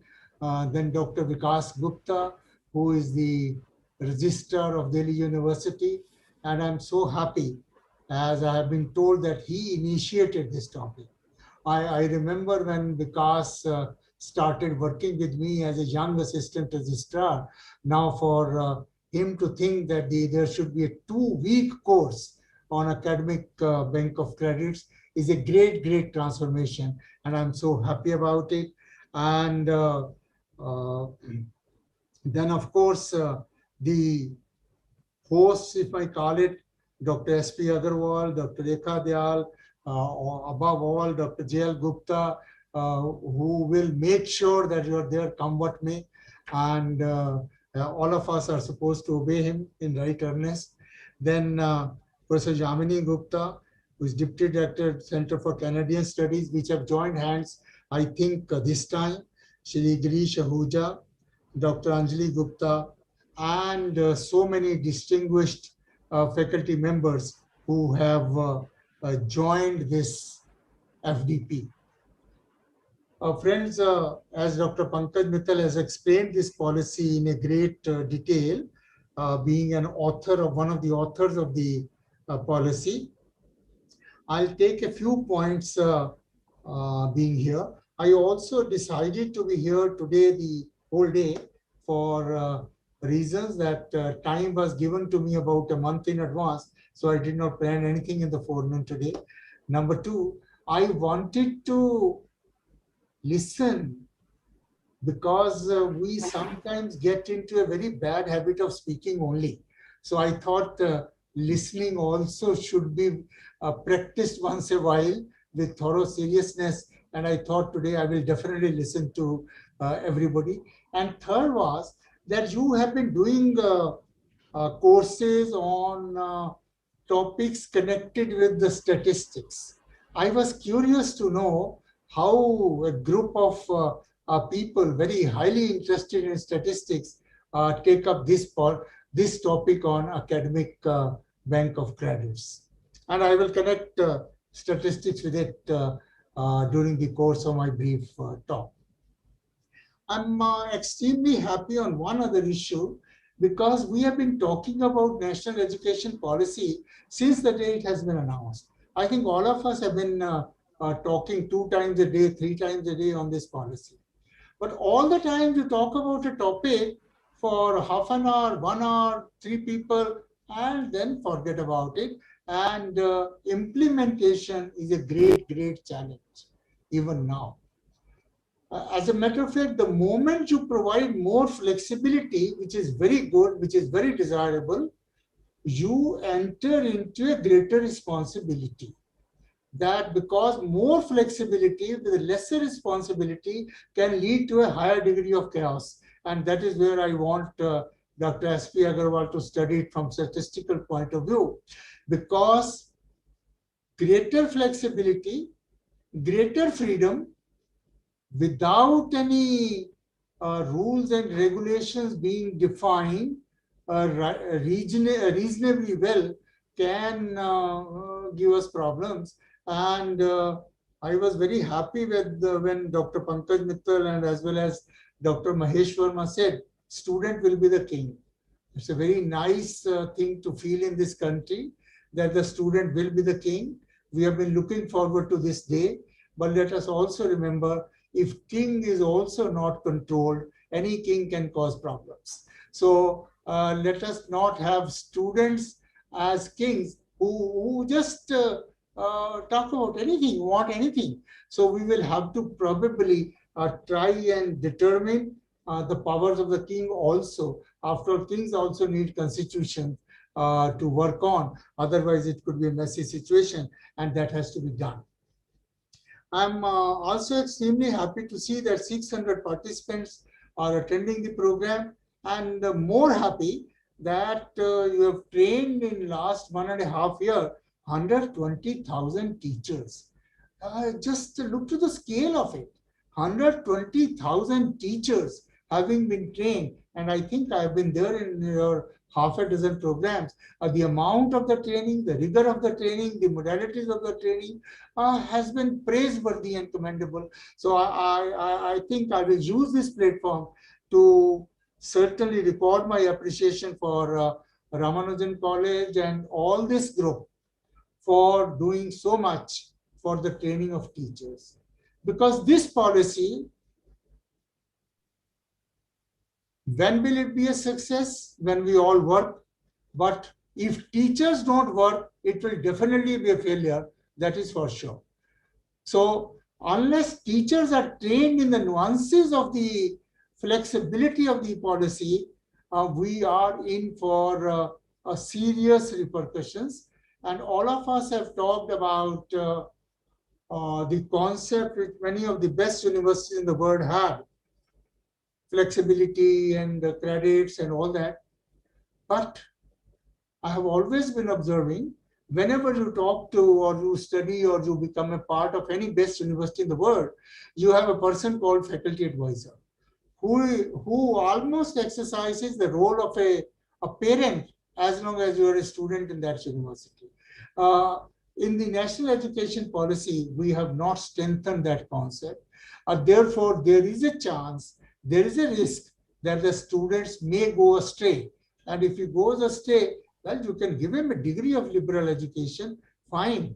But then even liberal education degree should have some semblance of a thread between various subjects, thread between various knowledge streams, and unification of knowledge.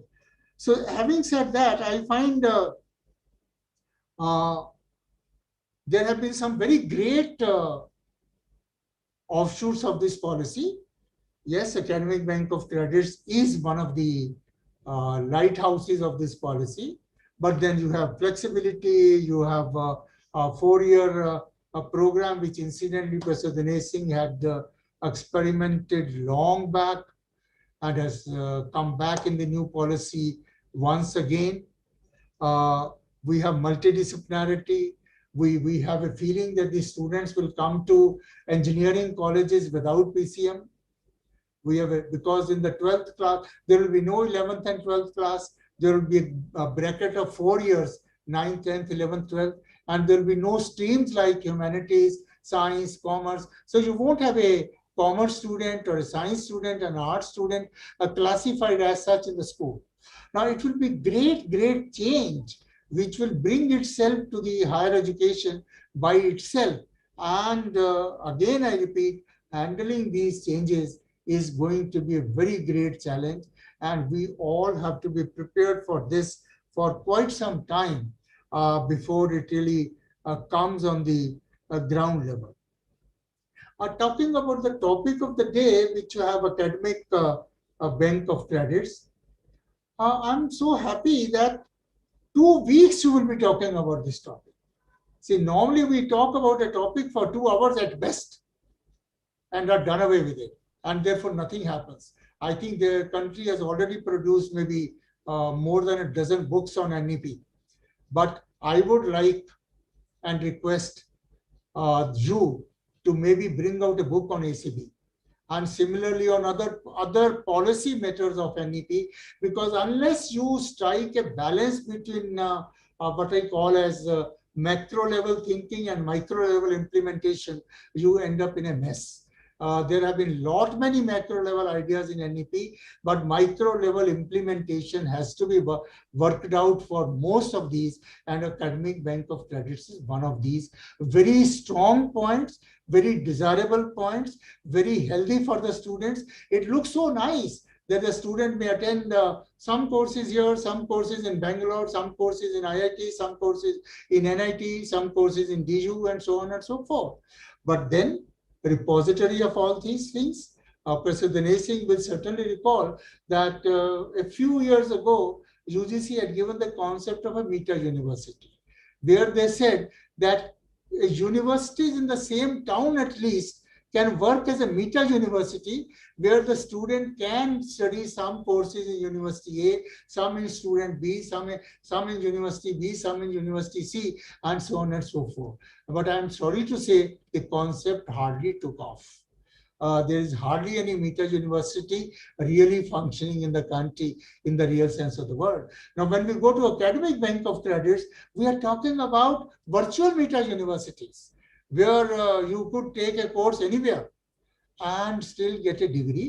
Not that these things have not been tried in the world. I think I told Pankaj when UGC was working on this, Korea was a small country, but probably was one of the first countries to work on academic bank of credits.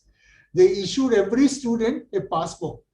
The moment you pass a course, it's entered in your passport. Just as when you deposit any money in any branch of the bank, it is entered in your passport. And when you have sufficient balance in your passport, you can go to the bank and you can say, now I want to buy a house, give me 5 lakh rupees. So that you can take the passbook to a university and say, now I have 200 credits required by you for a degree, give me the degree. So that was tried and successfully implemented maybe 4 decades ago. But Korea is a very small country, and teacher empowerment is very strong. We have a very large country with great diversification, with the teachers not empowered, but free otherwise for several things, several decisions, and therefore challenge will be much greater with us to implement it. Academic bank of credits, just say, what does it mean? You attend a course in University 1 and say, okay, I've done mathematics from this university, 4 credits. Now I'm going to another university. Please transfer my 4 credits. I think let's remember, a credit by definition means that when a student gets 1 credit for a 15-week semester, he has probably studied 15 hours in the class and about 30 hours or at least 15 to 30 hours outside the class, whether at home or somewhere. Let's put our hand on the heart and ask how many of our students in how many colleges are doing it. Some colleges are making you sure that you study 15 hours in addition to 15 hours in the class, but in some colleges it's not even 1 hour. Now that balance has to be achieved. Otherwise, it could be, why should I accept you? To bring bad name to my institution. I am chairman National Board of Accreditation. I always say, you attend half the degree in a non-accredited institution, then come to an accredited institution, study 2 years there, and then you say, now my degree is accredited because I've got the degree from this institution. So you enjoy 2 years of your life and work hard only for 2 years vis-a-vis other students who have worked hard for 4 years and you get an accredited degree. These will be the issues which will come in, and they will have to be sorted out. Maybe Professor Agarwal, some sort of statistics will be required, whether 4 credits of this institution are equivalent to 4 credits of this institution, or it really means 3 credits to come here. You know, that kind of statistics I see will have to be worked on. Otherwise, it could be exploitation of the situation. And I'm sorry to say, our higher education at the moment is maybe 20% in good governance hands and 80% in bad governance hands. And that ratio is very, very worrisome. I don't use the word public and private, but because some of the public are also quite bad and some of the private are also quite good, but the ratio may be really certainly worse in privates. But the real thing could be just about 80-20, and I am very optimistic when I say that. Now, if that be so, please be sure whenever we are making a policy at the micro level, flexibility can be a great virtue, can be a great boon, but exploitation experts in our system can make sure that this concept is going haywire.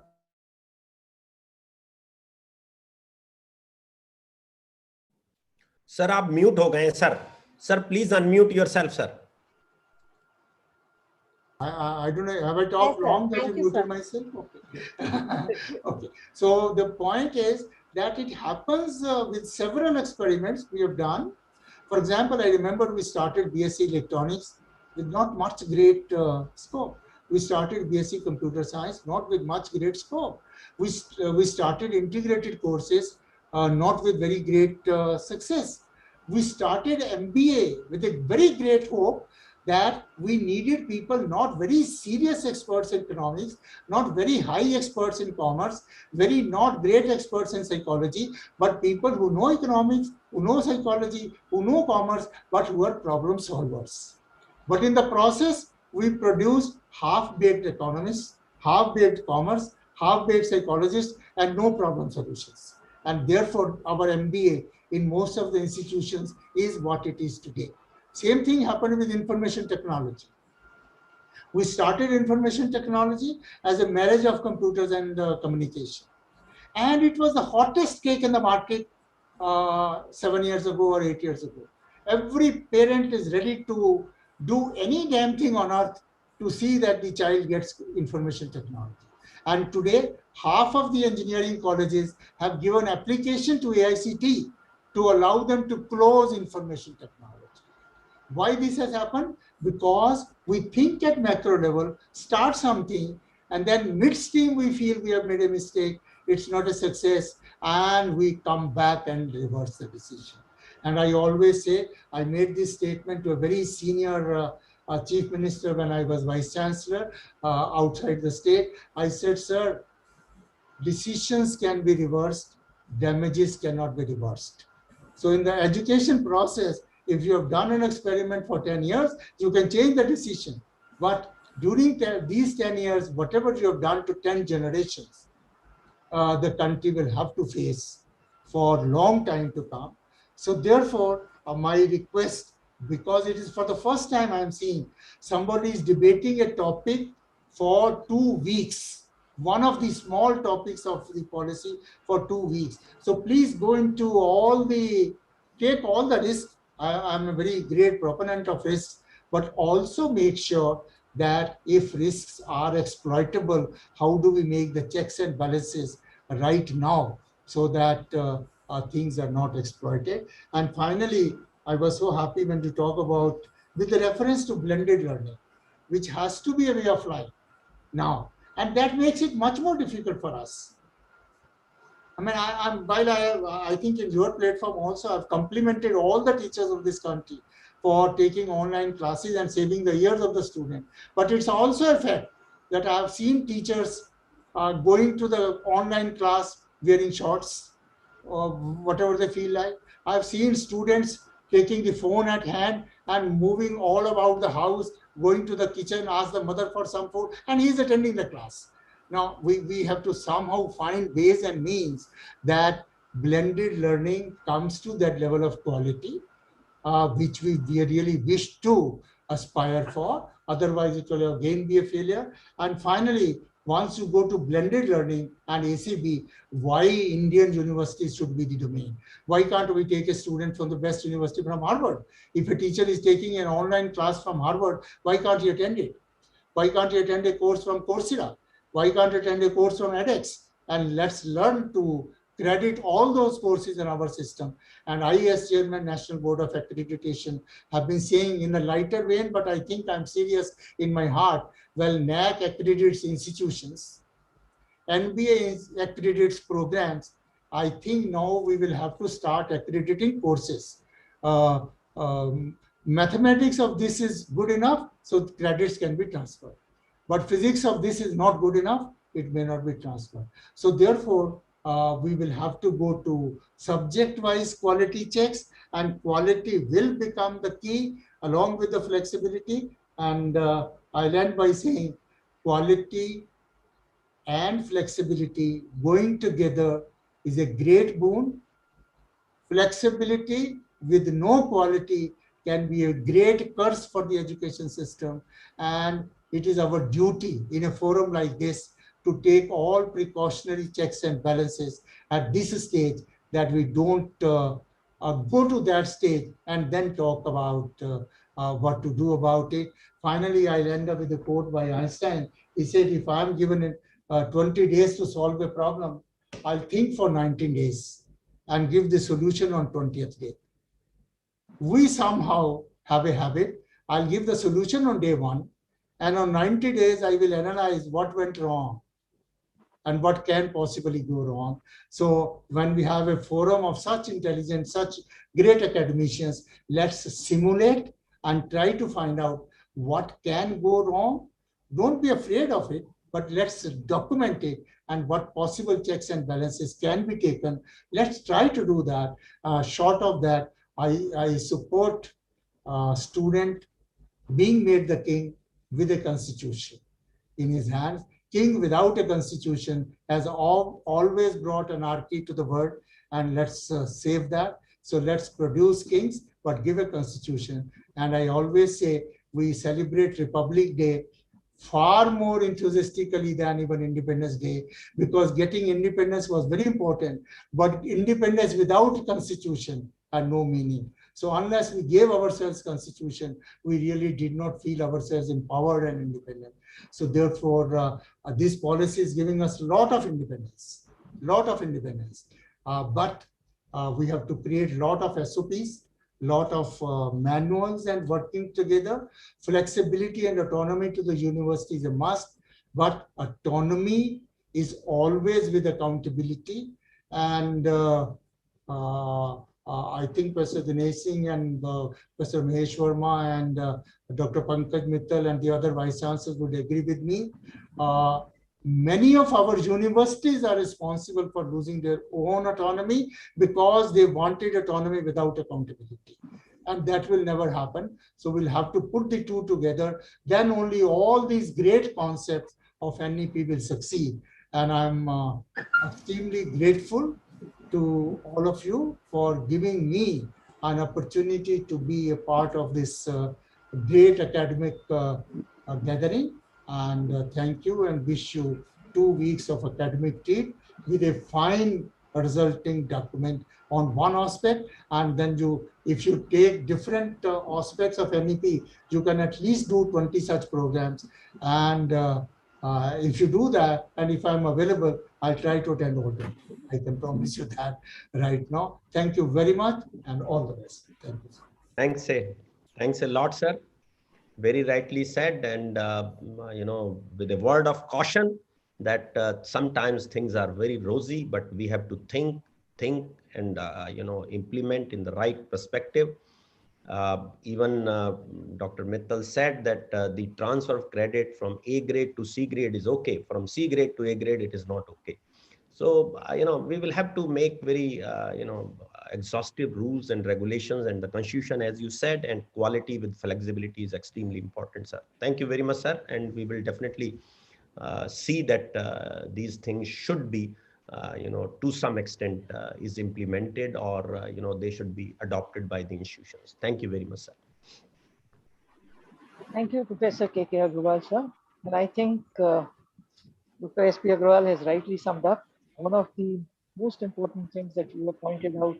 It is a humongous job, and all aspects have to be very clearly spelled out.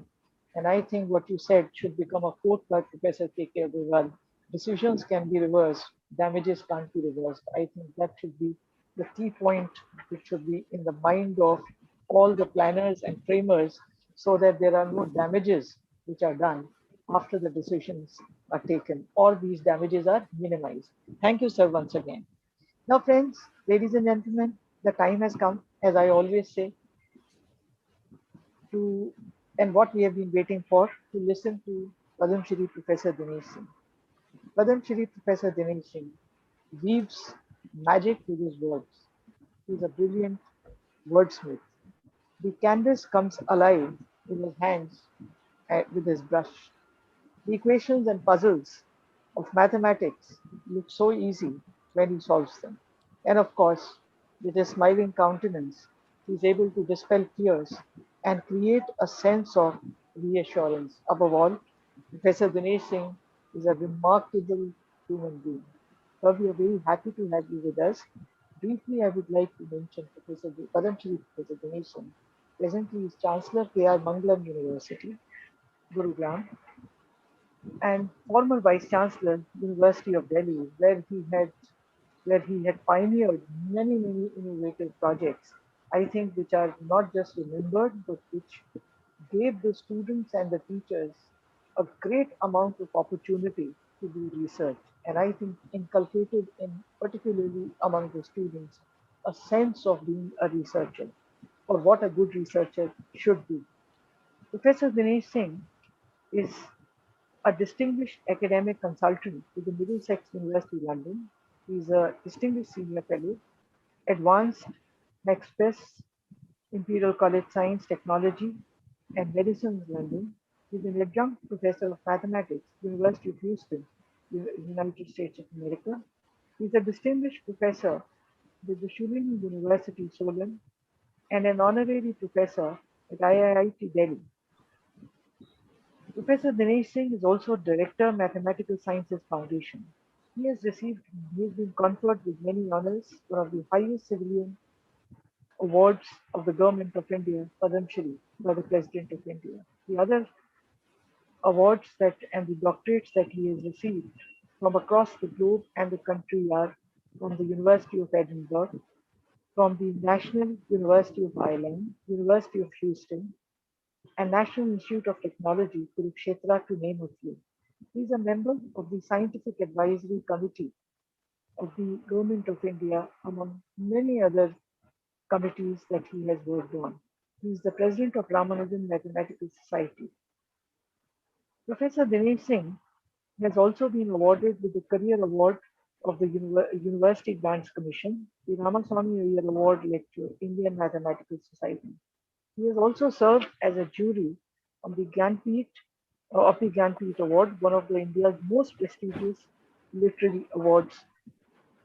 Professor Dinesh Singh has, as I said earlier, pioneered several new ideas in the place of the higher education and role of technology in education. He has delivered all over the world numerous lectures. He has been invited to as a keynote speaker. He is an alumnus of University of Delhi from St. Stephen's College, where he had completed his graduation and post-graduation, and his PhD degree from the Imperial College of Science and Technology, London, England. As I said earlier, there are many more things which I could have added, but I'm sure I would not like to be between you and him, and I'm sure everybody is waiting to listen to him. The only thing I would say is, sir, you are an inspiration, you are an encouragement to a whole lot of us across generations, to younger people and senior citizens like me. And every day when I read your short story, it inspires me to pick up my pen and write down something. So I think the younger generation, I'm sure, is highly inspired. Over to you, sir. Thank you very much, Rekha ji. As always, you exaggerate too much, and सुनने के लिए अच्छा लगता है, makes me feel happy. But as I've said earlier, only person who will believe all this would have been my mother. My father would have known really such kahan par hai. So I'm sure that you mean well, and so thank you very much. I'm happy to be here in this conclave once again. I've been here many times, and I can assure you that even though I'm not a wise man, I'm certainly wiser today than I was before I started associating with what Dr. Gupta and Dr. Agarwal and Rekha ji and Anjali ji and all of you have been doing. It, as Professor Agarwal just mentioned, it makes each one of us a thinking person. It spurs us, it stimulates us to think. And you are nothing if you are not a thinking person. So thank you very much. As I was listening to all the distinguished speakers before me, Professor Varma, Professor Agarwal, Dr. Singal, I realized that there is so much wisdom in our land. And yet in many ways, There are things that should have been better or could have been better, especially in the realm of education. And they are not. But happenings like these will certainly lead us in the right direction. So for that reason also, I welcome such conclaves. I was listening with attention to all my predecessors who spoke today. And I'm aware that there is a large audience. I want each person in the audience to ask themselves, in what way do they understand the theme of the whole program? You know, I have always also said that when you ask these questions, you must see where tradition has given us wisdom. Sometimes tradition can be very counterproductive. The tradition of the caste system in India was so counterproductive. On the other hand, there are good traditions, and you must look for them and see how they can throw light on these questions that the theme of the program has taken up. And if you look carefully, I have seen time and again that no matter where Indian academic or knowledge or intellectual traditions happen, there was always more than one source from which knowledge, wisdom, and practical wisdom came forth. If you look carefully at the Rig Veda, which is so ancient, by conservative estimates, it's at least 5,000 years old, at least. Now just think, there was no technology in those days, nothing. And there are many lessons we can take from the Rig Veda. Number one, look at the openness of the Rig Veda. When you talk about academic bank of credits, you're really talking of openness. Be open to things. Allow things to come in if they bring value. Look what the Rig Veda says. Ano bhadra kritamo yantu vishvata. Let noble thoughts come to us from every direction. What are they saying? What is the credit that, how will they give credit? So long as you recognize those ideas as noble, as ennobling, as uplifting, then you should be giving credit. So there is no worry here about saying that we are taking credit from a third-rate institution or a first-rate institution. You're not taking credit on the value of the institution. You are taking credit if there is something good there. I know of universities in India, most people will not want to go and study there if you give them a chance. But within those universities, I know so many programs and activities that are outstanding. I know individuals within the universities who give outstanding courses. So we must, if you want to build an academic bank of credits, we must stop thinking in terms of this is a good institution or a bad institution. In some of the finest institutions, I have found very hopeless academics. And in some of the so-called not so good institutions, I have found some of the finest of academics. So don't worry about the institution. Don't worry about what people think. Look for anything that is like a diamond. And you will find many diamonds in almost every place. So look for those. But with an open mind. Openness is the key word. And remember this. If you really want to be wise, and there is nothing like being ultimately wise. तो कभी नहीं होता है. Never. You will never be fully wise unless you are the really great ones. And we are not, most of us. But you want to be wiser today than what you were yesterday. And for that, as they say in Hindi, कई घाट का पानी पीना पड़ता है. You have to taste and imbibe and ingest and digest the waters of many wells, many rivers. And if you look at things like the Rig Veda or the Upanishads, there is no one institution, not one geographical area, not one man who gives all the wisdom. There are so many voices, so many ideas, so many streams of thought. All of them merge, intermingle, enrich each other, and then move away also. That should be the spirit. Does India do that? I am not so sure. I'm not so sure. We are so conscious and so zealous, and we guard our within our institutions, our own disciplines with such jealousy that we don't want anyone else to come near them. And I'll give you instances. When I was the director of the South Campus, there are two marvelous departments in my South Campus on the second and third floor of the same building, above and below each other, both thriving, both humming.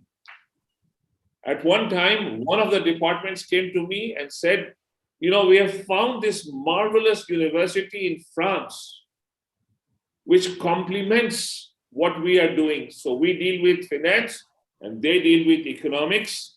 And I think we think it will make a marvelous complement. The other department also came to me and they said, we found this marvelous institution in Italy that deals with finance. This was a department dealing with economics. And they will complement what we do. And we think we should transfer credits from them to us. Both of them said that. And I was happy, genuinely happy. I think it's a great idea. But I asked them a simple question, to which they had no answer. I said, well, what about the finance people talking to their own economics people? Don't you think they have value? And I asked the economics people the same question.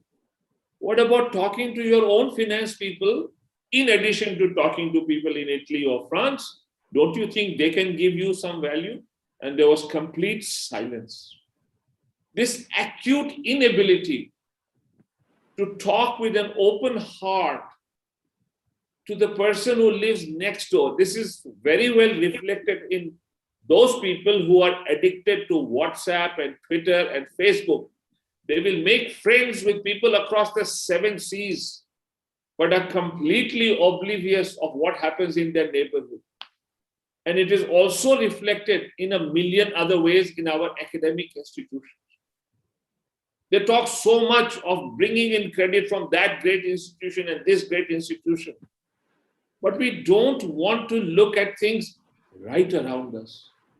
I tried my level best as the director of South Campus and then as the Vice Chancellor for them to merge their programs by transferring credits to each other and building a better program. They were doing great work, don't get me wrong, but they were not inclined to discuss with each other.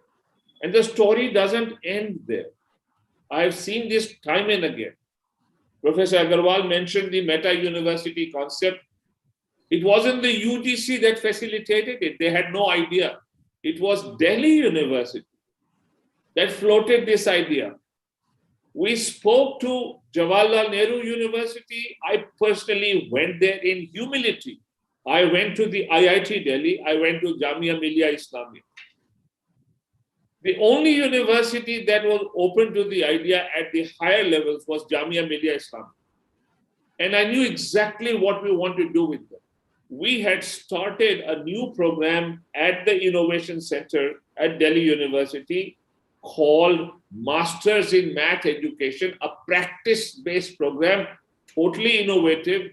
3/4 of the learning would happen through project work. There would be mentors. Professor Agarwal said that, you have this danger that if you leave it to the student, he will go astray. I agree with him to an extent. Students, but we must also understand, they are also once motivated, they can find their way. So our challenge should be to motivate the student to look for good things, but we need mentors. And in this program, we had mentors. So in this Masters in Math Education program, what did we do? Jamia University has a marvelous program in media studies. Marvelous. They do marvelous things in advertising, in marketing, in filmmaking. At Delhi University, we were really good at creative ideas in math communication. How to do mathematics in a better way, in a more ingenious way, in a more interesting way, with your hands. And my idea was to blend the two programs, to take credit from there and here and make it a unified degree, accredited at both places and certified by both institutions. my biggest hurdle was that the UGC refused to do that. They said, we will not. How can I recognize a degree that comes from two places? Professor Agarwal was wrong when he said the UGC was giving us this facility. They were not. They did their best to stop us. I'm sorry to mention an institution, but sometimes I want people to understand that our very own institutions that are meant to facilitate good ideas in education come in the way. I had to really struggle, but I managed finally because there were good people even in the UGC, and we managed to get the ideas across. But then my biggest struggle was to get the faculty at both places to see how they would benefit. I was asked, what does marketing have to do with mathematics education? You know, if you really want to make your subject popular, you must learn to market it well. You must learn to market it really well. I was asked, what does filmmaking have to do with mathematics education? And again, I had to convince them, and finally they were convinced how much filmmaking will help every subject, not just mathematics education. Eventually, the program got underway, jointly certified by both universities. The first and probably the only example of a meta university in India where we had this bank of credits from there and here merged together in a harmonious, productive, synergistic way. Believe me, not one of those students regretted being in our program, at least for the years that I took care of it. And one more thing, hardly any one of those students wanted to get into the regular life of becoming a maths teacher. Almost all of them became entrepreneurs, and some of them became entrepreneurs at a global level. They were so full of ideas, they were so full of creativity. I have never seen, I have been to master's and bachelor's programs in math education the world over. I have not come across students with that kind of enthusiasm, that kind of brimming with ideas, that kind of energy as I have found in the students over here at the Innovation Center in the Meta University Masters in Math Education. And if you think that this was some one-off incident which happened purely by chance or accident, please think again. And I'm addressing my entire audience that Dr. Agarwal, Dr. Gupta have so capably collected today. I want each one of you to think about this. Are we open in these senses way beyond what we think? The maths person says, why should I waste my time with my student on physics? And the physics person says, why should I waste my time and energy of my student with mathematics? Whatever little mathematics he needs, he will find out. I'm going to teach him physics. He must focus on physics. That is where the harm comes in. Let me illustrate, because Professor Varma is here and he's an enlightened man. And I've seen him forever talk of enlightened ideas whenever I've sat with him. You know, our systems of education in medicine, the so-called Western systems, are purely based on what Western ideas and institutions did 30, 40, 50 years ago. We haven't changed from that. The West evolved those institutions because they did not have the advantage of the great traditions of other systems of medicine that countries like India, China, other countries have. And therefore, in our systems, we have built silos that do not allow good ideas to come into these systems of medicine, exactly as I have told you when I spoke about the two departments in the South Campus of Delhi University, not willing to allow those ideas. And the moment you do, look what difference it will make. So let me give you an illustration in medicine. And I have yet to come across a reason why in a traditional MBBS degree, such ideas at a practical level are not brought in. Why am I telling you this? Not because I want to run down anything. Far from that. In all humility, I am giving you this as an illustration so that you can understand exactly what I'm trying to say. In mathematics, every time you give a principle, a theorem, it never really enters the heart of a student unless you illustrate with examples. And that is why I'm doing it. So in modern medicine, there is a condition of the body, a diseased condition called ascites. When the liver begins to malfunction, it accumulates fluids in the abdominal system and the stomach bloats up. And as much as I have studied this condition out of curiosity, there are many things in medicine that have made me curious, and I've tried to learn. I'm no expert, but in ascites, I have understood carefully that modern medicine really has no treatment for this.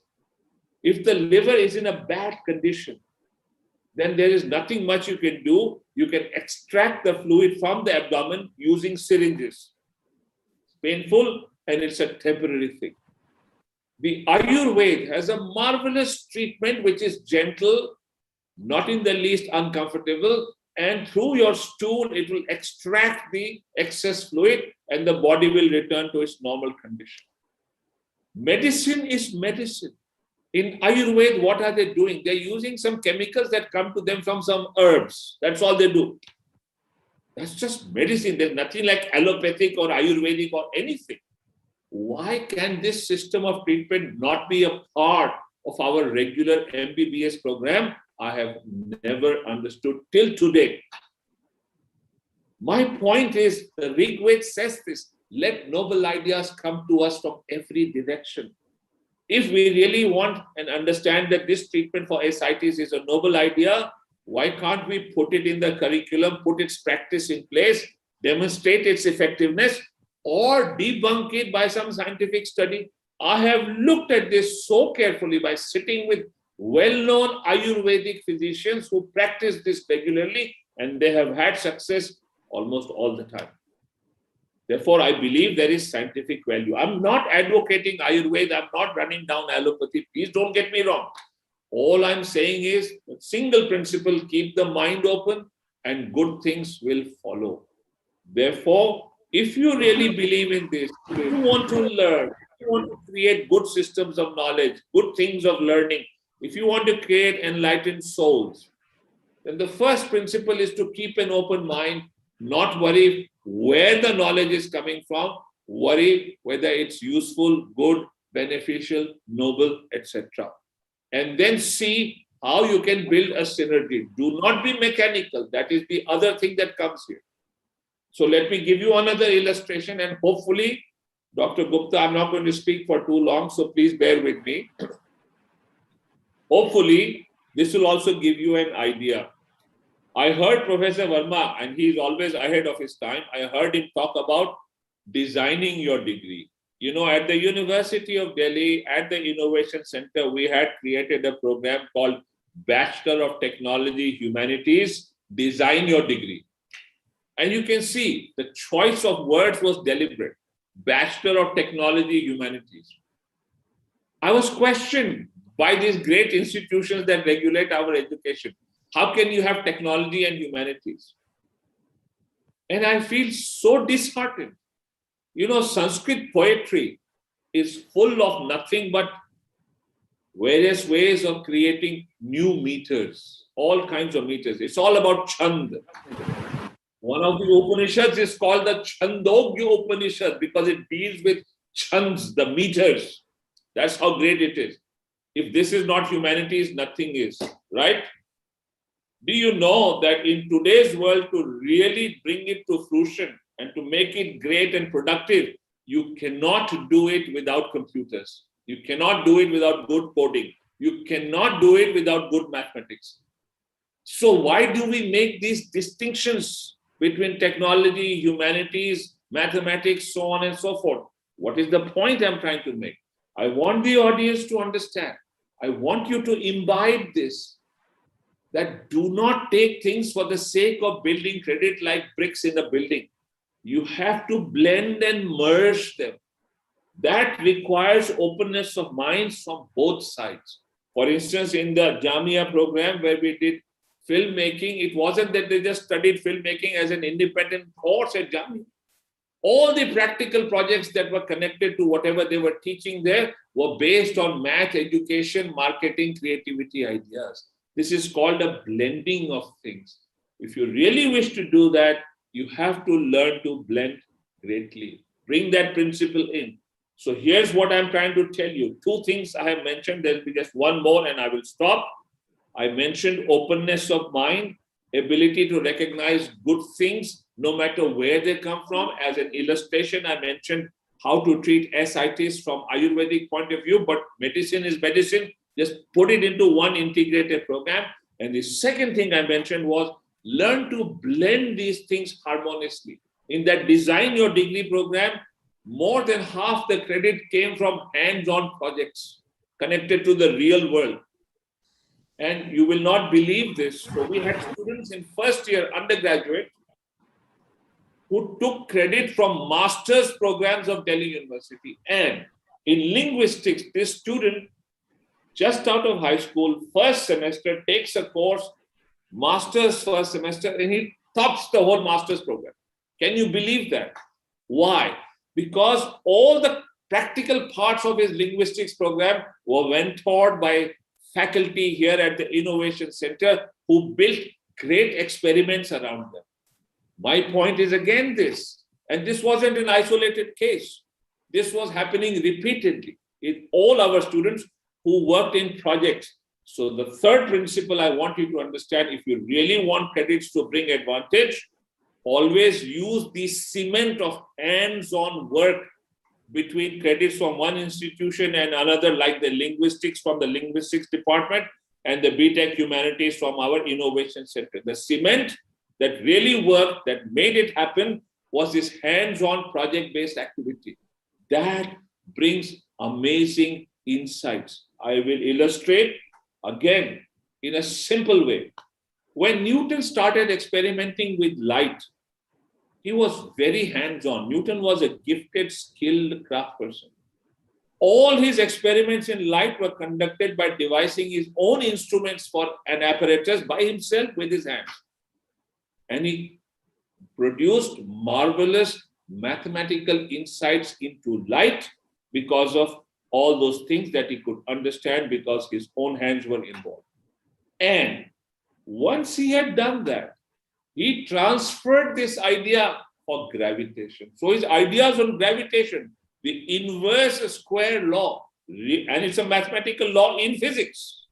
It comes from his ideas of geometry in mathematics and light in physics. That's how he blended them with his own hands, his own practical work, observing time and again.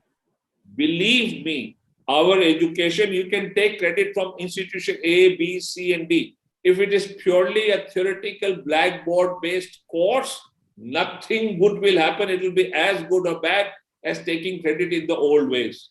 You have to bring life and energy into these systems by making them practice-based as much as you can. All the great ones that I've admired in the realm of knowledge from the past till today, and that includes even people like Elon Musk, whose ideas are marvelous.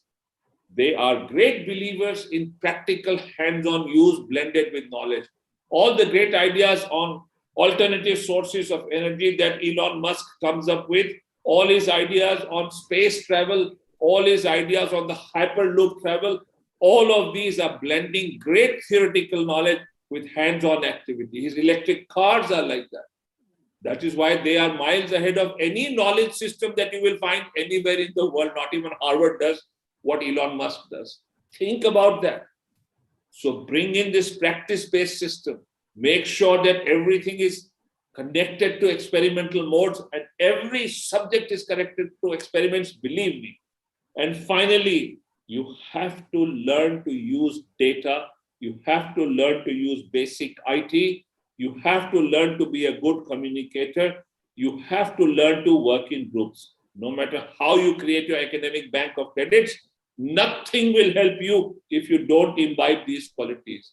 And mind you, credits by themselves are good, but the world doesn't really care too much today for credits and degrees, believe me. As much as I've looked at things in the West and it is changing rapidly, most knowledge places, and Elon Musk himself runs a whole school where he doesn't give any degree, nothing. Students who go through that school from their childhood onwards become immediately employable in his own Tesla companies. Immediately. And there are no degrees awarded. This is happening at many places. Ideas are changing. So let India learn that the world is changing. We need to understand that, and we need to change the world. So don't get bogged down in a mechanical way with all these ideas of saying, I must take this much credit from there and then fit it in somehow and do it. No, put it the other way around. I want to do this. And to do that, which is great, imaginative, out of the box, what can I take credit from, and will it allow me the freedom to solve this real world problem?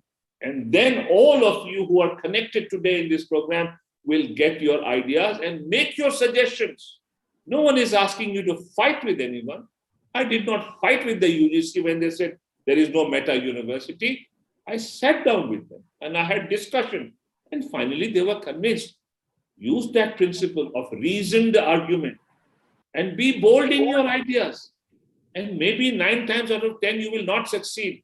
But even that one time that you succeed, you will find that there will be great rewards in terms of creative and mental satisfaction.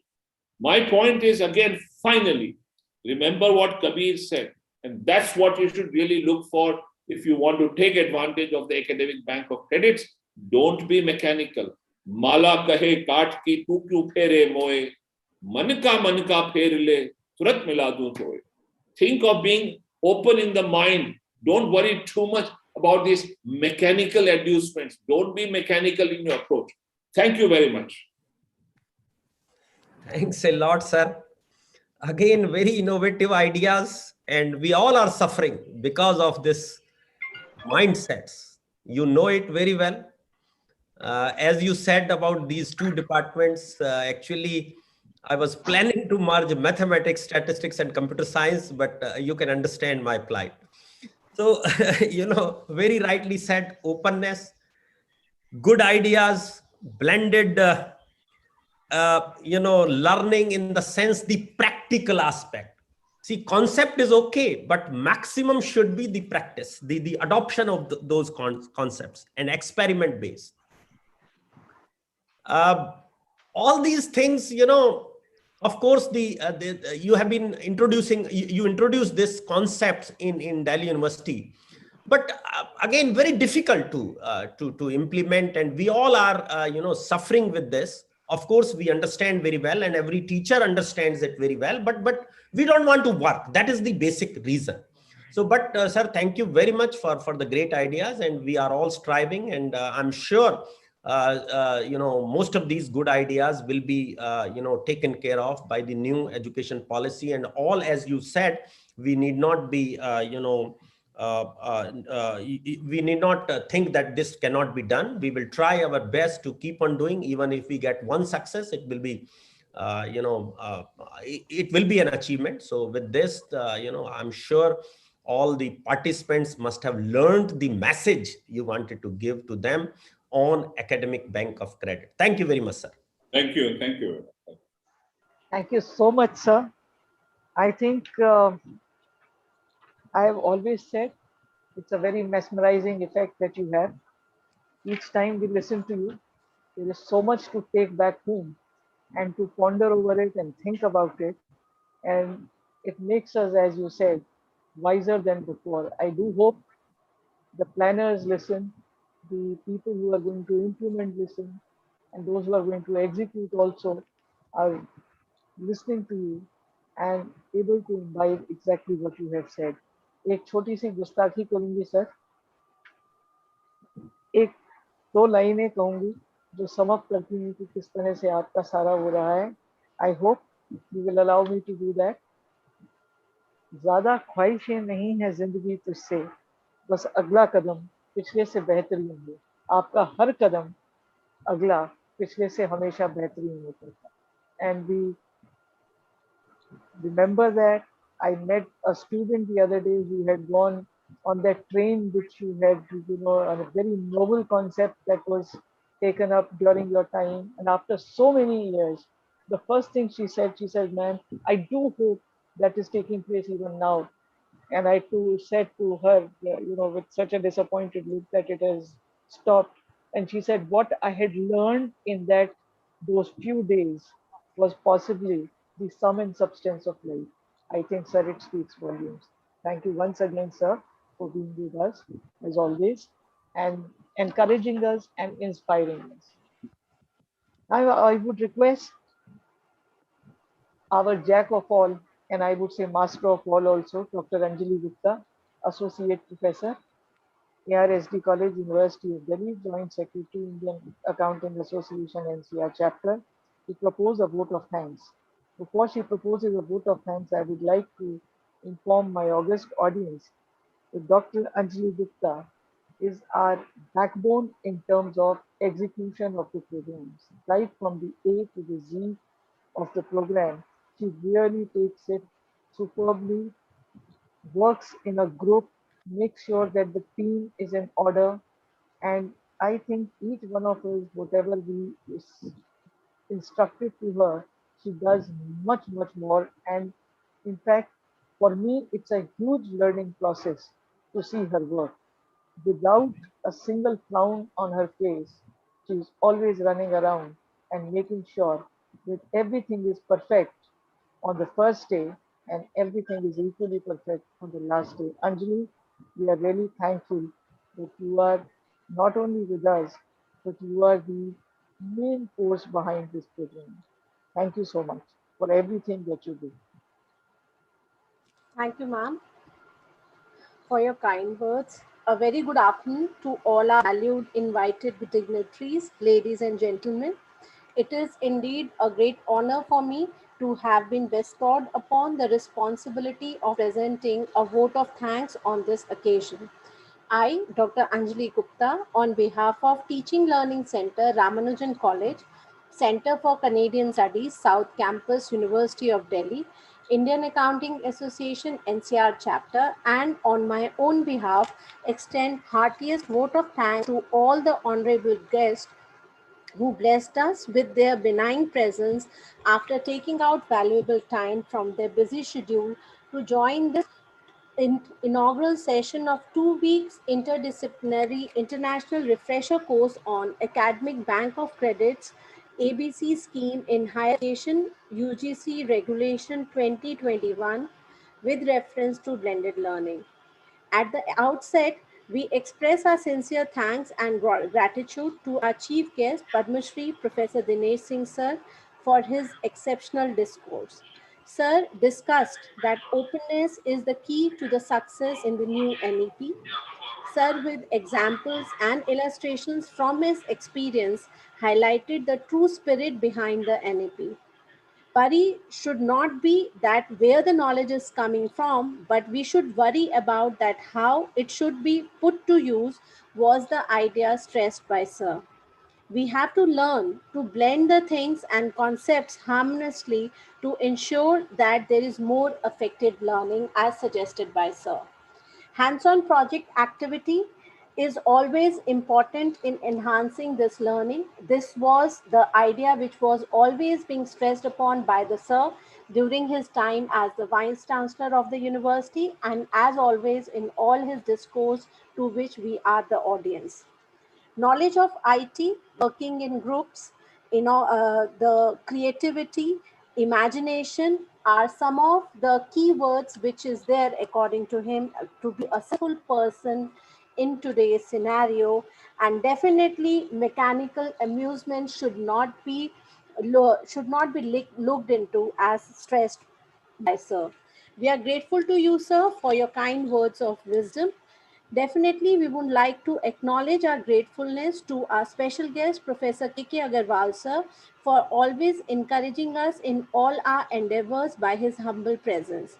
Sir complimented on framing of ABC scheme as a 2-week refresher course and was really amazed by the way in which the organizing team had expanded the theme to such a level.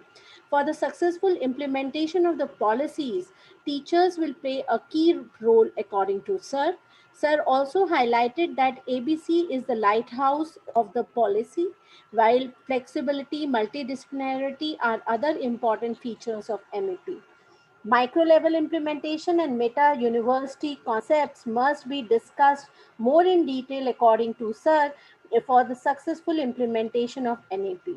Also, checks and balances are required in order to ensure that this experimentation under the NEP should be a success in every possible way.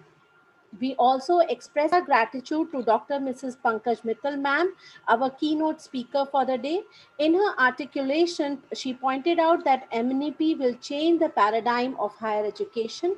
She stressed that ABC scheme is the most innovative feature of NEP, and she, in a very simple manner, discussed the scheme. The process to be followed by the students to obtain the degree under the policy was being discussed by her in a very uncomplicated way. Ma'am has stressed on the fact that teachers must work on their content and technology use in teaching in order to upgrade the demand of the course being taught by them. Thank you, ma'am, for explaining the basics without any jargons, as said by ma'am. Next, I would like to place on record our heartiest thanks to Professor Dr. Mahesh Varma, sir. In his deliberations, sir highlighted the importance of ABC scheme and NEP. Sir discussed about the success of this idea in countries abroad and was very positive about the success of this concept in our country too. Sir was of the view that now the onus lies on the higher education institutions to implement the framework designed under NEP. Sir was very excited that multiple attributes can be now obtained under the new system, creating an entire new job market for the youngsters of the country. Designing or the designer degree was a new term which was being coined by Sir in this regard. Thank you, sir. We would also like to mention our deep sense of appreciation for Professor Suman Kundu, sir, for encouraging and supporting us in this endeavor. Sir has been an important force behind the inception and execution of this refresher course. Sir stated that NEP with ABC scheme as a key feature will revolutionize the education system. The ease of movement is ensured to students under the policy. And in his discourse, Sir pointed out that NEP is required from time to time changes as per him.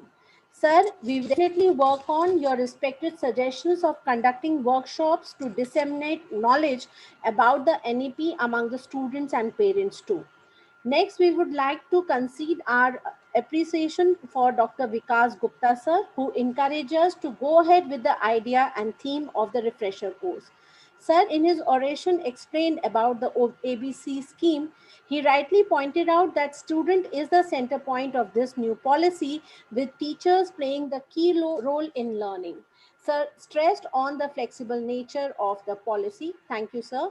We would like to express our deep sense of appreciation for Professor Suraj Prakash Jai Matadin sir, who was present at the beginning of the inauguration session, but due to some technical glitch, he could not join back.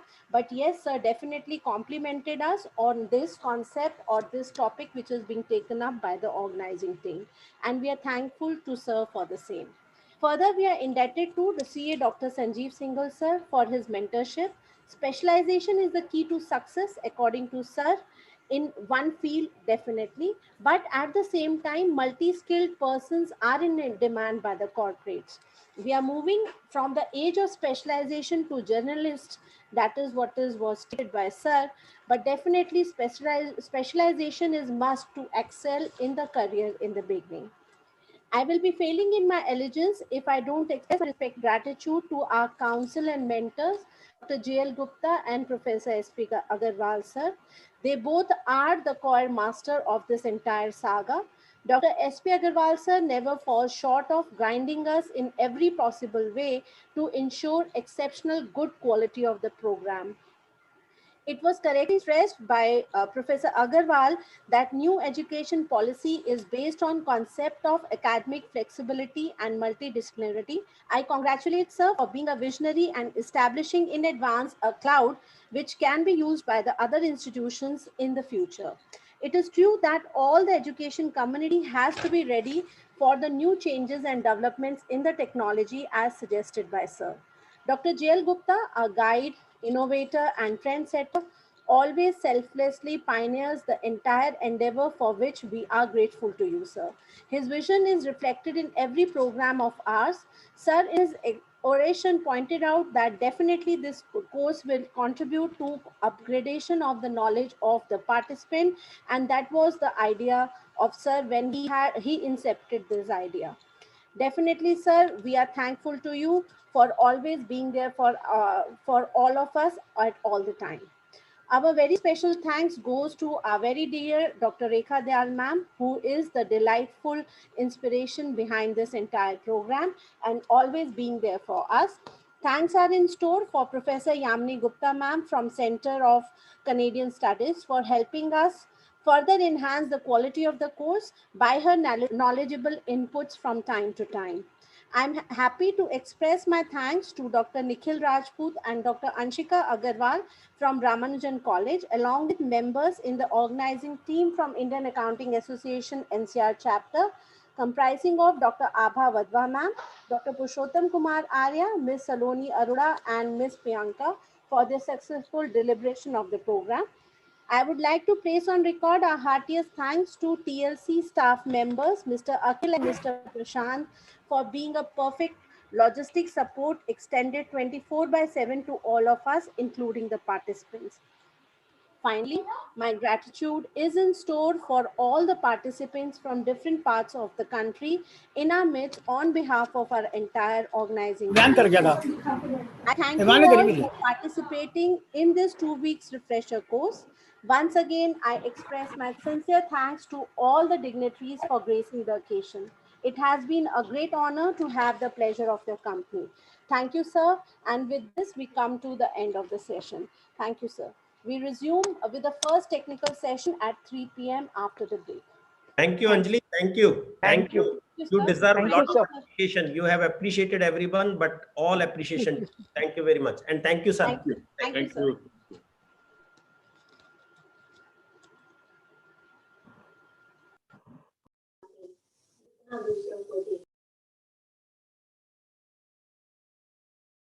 Regulation 2021 with reference to blended learning. For the first session, we have with us Dr. Sher Singh Bhakkar sir, who is the Vice Chancellor of ITM University, Gwalior. Sir also headed the Prestige Institute of Management as the director for almost 2 decades. Sir has demonstrated transformational leadership styles and has been instrumental in taking the every organization that he is in charge of to exceptional heights. Dr. Bhakkar is prolific researcher and has published more than 28 edited books, 85 research papers in referred journals, and more than 50 cases in case centers. Sir is an excellent trainer and has conducted more than 50 research methodology workshops. Sir is the star resource person for every refresher course research conducted on research methodology by our team also. 25 case writing workshop and has conducted sessions in a very large number of such workshops. Sir is the chief editor of 5 international journals and is special issue editor of 5 Scopus listed journals. Professor Bhakkar has conducted a large number of executive training programs for well-known manufacturing and service organizations. Sir has received 8 national and international awards for his outstanding contribution to management education. The important one being like truly global educator by Global Leadership Awards on February 2, 2020, Asia's most prominent director for education by Global Excellence Lifestyle, Madhya Pradesh Ratan by Madhya Pradesh Press Club Bhopal, Pride of International Education Excellence Awards by Global Achievers Foundation Awards in 2015, Bharat Shiksha Ratan Award by Global Achievers Foundation for Excellence in 2014, Best Director Awards in the Indian Business School Awards in 2014 again, and Rajiv Gandhi Education Excellence Award by Indian Solidarity Council in 2013. Sir is the chief editor of special issue of International Journal of Public Service Performance Management, special issue of International Journal of Trade and Global Markets, Prestige. He was the chief editor of Prestige International Journal of Management and IT. Sir is the chief editor of International Journal of Applied Finance and Accounting and is the member of Executive Council of Jivaji University, Gwalior. Sir also holds senior positions in a number of organizations, that is Executive President GMA, Vice President QCFI Gwalior, Chairman ISTD Indore and Gwalior chapters, Director and Industrial Forum Gwalior. Dr. Bhakkar completed his PhD in Management, MBA Operations Management, BE Electronics and Communication and a Diploma in Electrical Engineering. On a personal note, I can say sir is a person of such a big stature, but at the same time a very humble person who always readily accepts all our invites to be the resource persons whenever we ask and request from him. Thank you, sir, for being so generous to accommodate our request in your busy schedule. Always, always. Thank you, sir. Now over to you, sir, for the session. Thank you. Thank you, Dr. Anjali. Can I share my slides? Yes, or Dean Madam will do it? We'll conduct the session. Hello? Yes, sir. Sir, Dr. Purushottam has made you the co-host, sir. You can share your Okay. slides too, Okay. sir. So let me see. Is the slide will? Yes, sir. The screen sharing is about to start, sir. Yes, sir. Yes, sir. Your slides are visible now. Okay.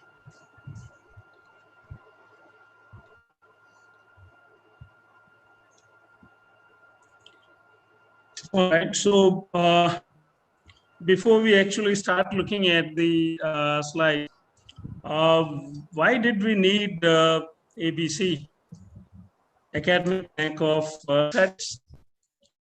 If we go back about a decade, UGC decided that the Indian universities and institutes would also start using CBCS system to align our education system with the education system world over. All the countries were using CBCS systems and so on, and we were focused on percentage and very, very structured, rigidly structured curriculum for complete structure, in fact, not only curriculum, complete structure of the UGPG programs. In fact, even at school level also, but then I will be focusing only on higher education. So there was a very rigidly structured curriculum and structure of programs, which once a student got into, could either leave or could complete. That had no other option. But with the introduction of CBCS system, the student got flexibility in selecting the programs, the courses that the student would like to pursue. That means initially the basket system was used in India, wherein a basket was provided to the student and student could select, like say in specialization, etc. But then CBCS, if you must get complete freedom to subjects and select institutions for each course that he wants to pursue. That means a student can a one institution from another, accumulate all the credits, and can be awarded, provided he has completed the number of credits that are minimum number of credits that are supposed to be there, and the courses that are essential.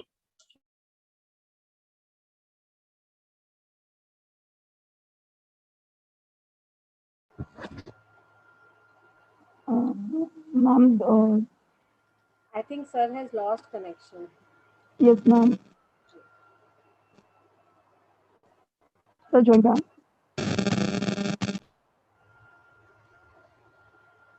Sir, please unmute yourself, sir.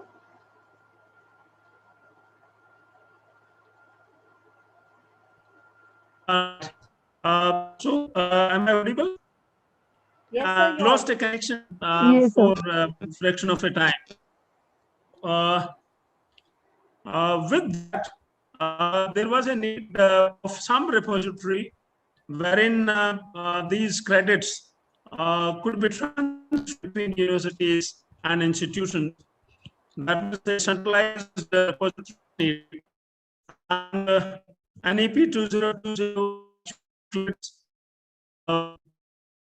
bank of credits in its proposal, and it has come into being in the first week of this year with the of a regulation by UGC, and which has already been published in the Gazette of India. So this on board, that means by institutions.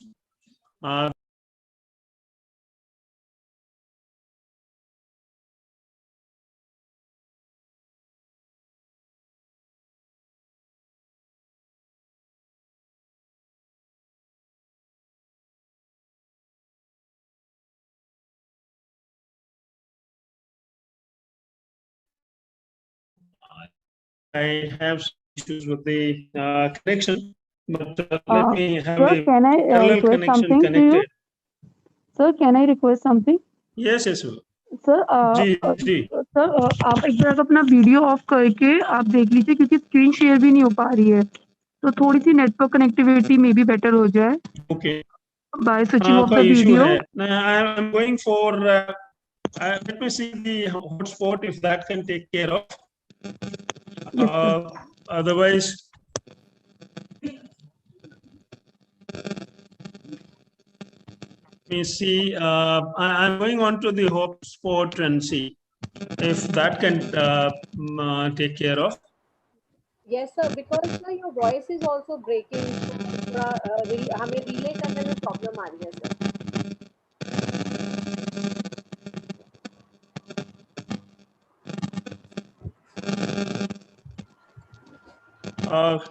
I am connected to the hotspot. I think I'm still having problem.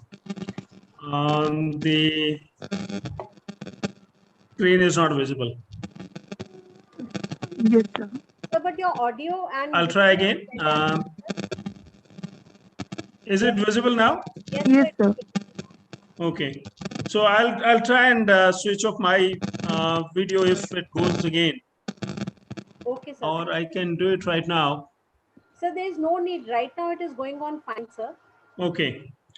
All right. So we will have a look at we will have the look at presentation, and we'll go through that.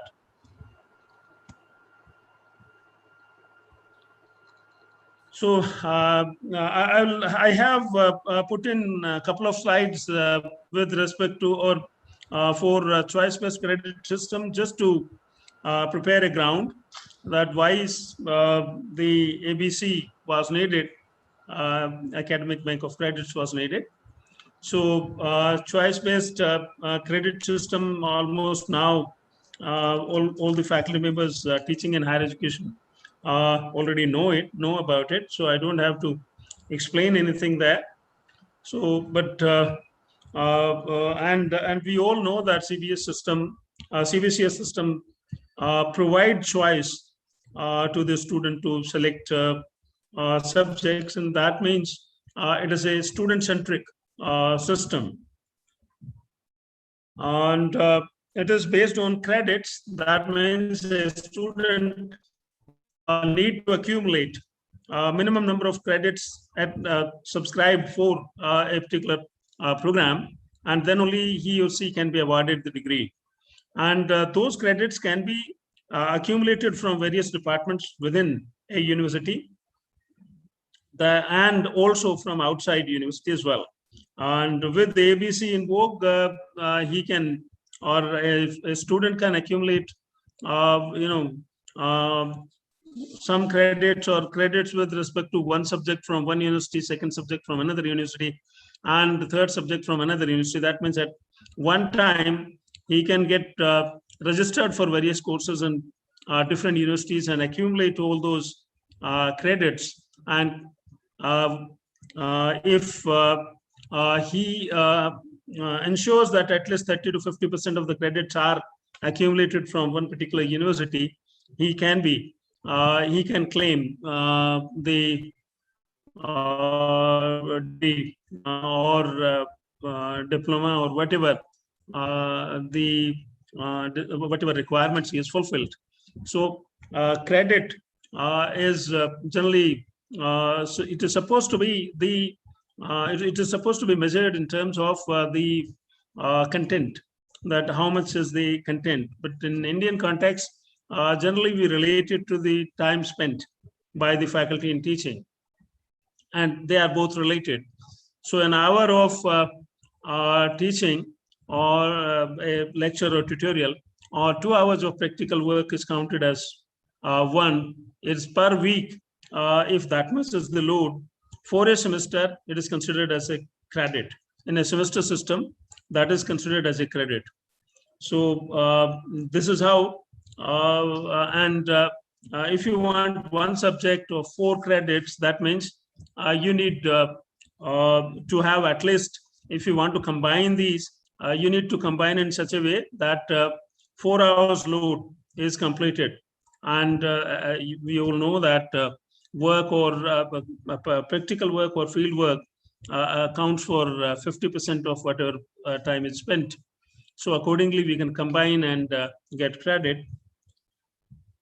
And we know the features. It's learner-centric because learner can select programs, and subject categories also have been defined by UGC. There are 3 categories: core courses, elective courses. Elective can have discipline-specific or generic or projects. Then ability enhancement courses, both for ability enhancement and skill enhancement courses. So these are the 3 categories. These 3 categories, subjects in these categories are evaluated and count towards the SGPA or CGPA. That is semester, the aggregate, or the cumulative grade point aggregate, or the semester grade point average, or the cumulative grade point average. So all the 3 sets of programs are counted towards that, but there can be additional programs taken by the student, which could be non-credit, and they don't count towards the credits, but they need to be passed. That means the student need to get a satisfactory assessment in those programs to complete. Right. So, and the cafeteria approach for choice of subjects. In fact, the pure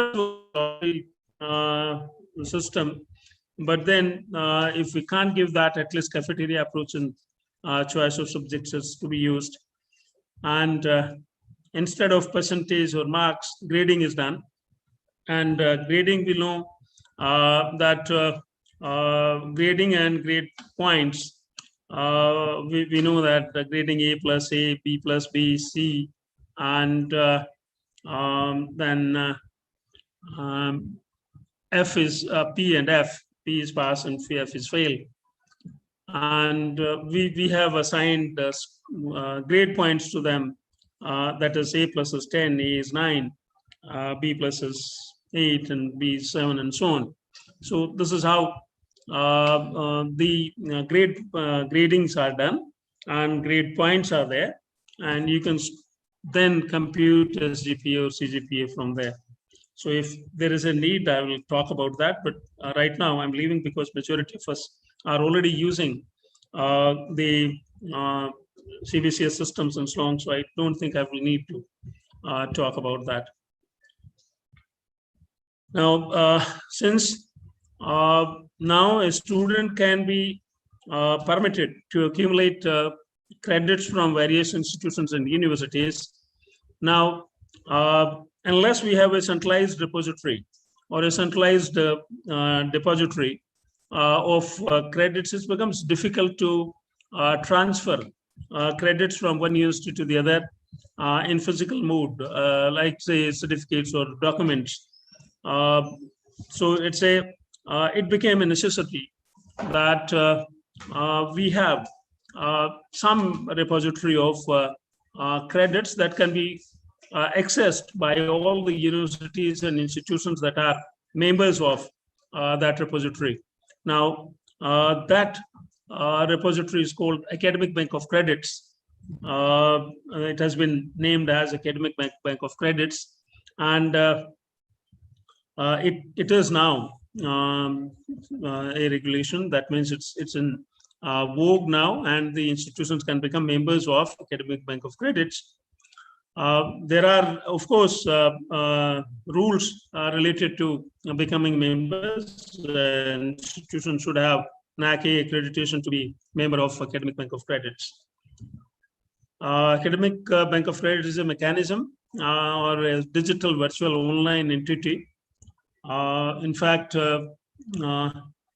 established and managed by Ministry of Education or UGC on their behalf to facilitate students to become its academic account holders. Now, the students are the academic account holders, but the credits cannot be transferred by the students to these accounts. It is the institutions or universities that actually are permitted to transfer credits to these accounts. And the student can redeem these credits against a certificate or a diploma or a degree once he completes the required number of credits for certificate, diploma, or a degree. So the students are the account holders, paving the way for seamless student mobility. That means student can take courses within the university between departments from different departments, or he can also take up courses from different universities, even online. Those national agencies that have been accepted. Now, those national agencies, a student can also take up courses from them, and they can also be counted towards the credits earned by the student. So there's a seamless system wherein the student is enabled to move between the universities or institutions. And it's a formal system wherein the credits are earned from different institutions are recognized at par with the credits earned within in the same educational institution or higher education institution. Credits can be accumulated, credits can be transferred, and they can be redeemed for acquiring a degree.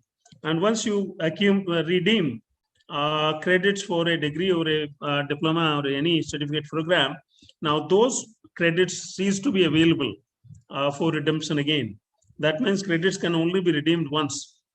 They cannot be redeemed multiple times, or for multiple programs, multiple degrees or diplomas. And it helps promote distribution and makes the teaching and learning flexible for the students. If you look at this concept, right now, if we all look at this concept, it looks as if this can really have serious issues for some of the institutions in the country, and it can put a lot of pressure on some of the other institutions that are doing well. And to ensure that this doesn't happen, there has been some cap put in the number of students that can be accommodated for various courses, and any institution can't take more than 20% above the sanctioned strength. So that's a that would take care of that undue pressure on good institutions would be avoided by that cap. Otherwise, a large number of students could have converged on good institutions, and good institutions would have had issues in quality of education because of the sheer number of students actually trying to register themselves to acquire credits from those institutions. Why did the country need ABC objectives? So one was to promote student centricity. That means student is centric to all the teaching learning processes.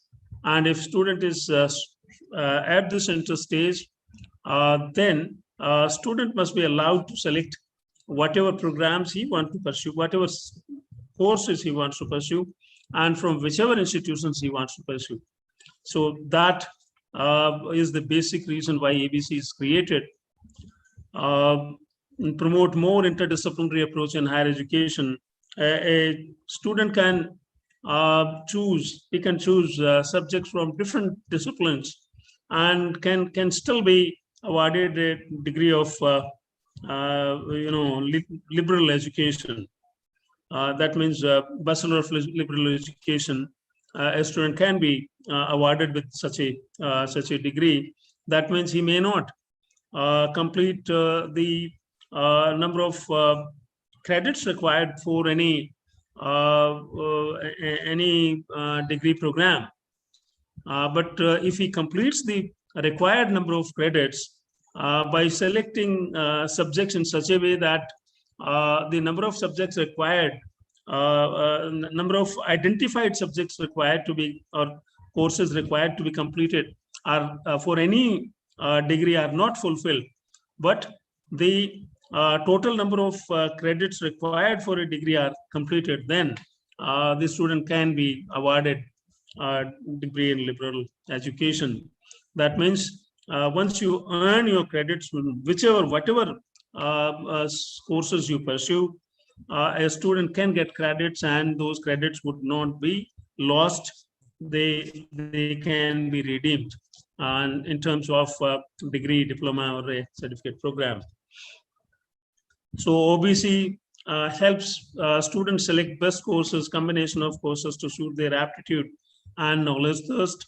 That means within university, between different departments and between universities, they can select the best courses. If some courses not available in the university, they can choose from outside. In fact, even if the courses are available, and if a student feels that he will be better off pursuing that course from another institution or a university, he can. Is permitted to do that. So to permit students to choose a pace, and this is another area wherein the student centricity is in vogue. A student can decide his own pace at which he would learn the subjects. That means in any given time, if he is not able to complete all the credits of a semester, he can get limited number of credits, and he can accumulate those credits across years, the specified number of years, and still get the degree.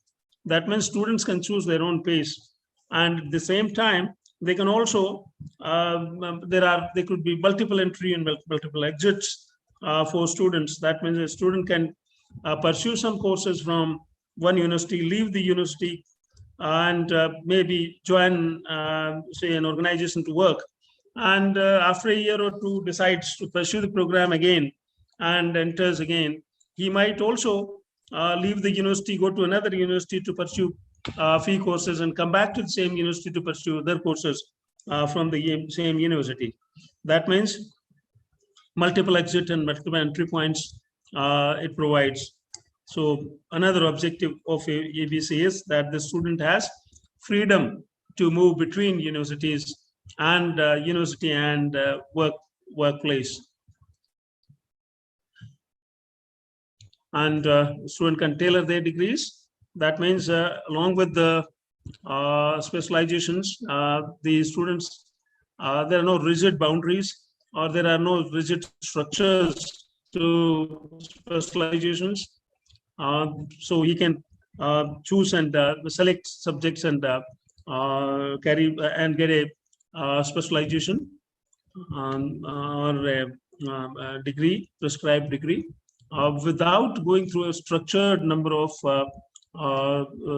subjects or courses that were required earlier for any specialization in a degree program. We know that NEP had included, or NEP had suggested that multiple entry and exit points be provided to the students, and naturally ABC has been created to fulfill that objective.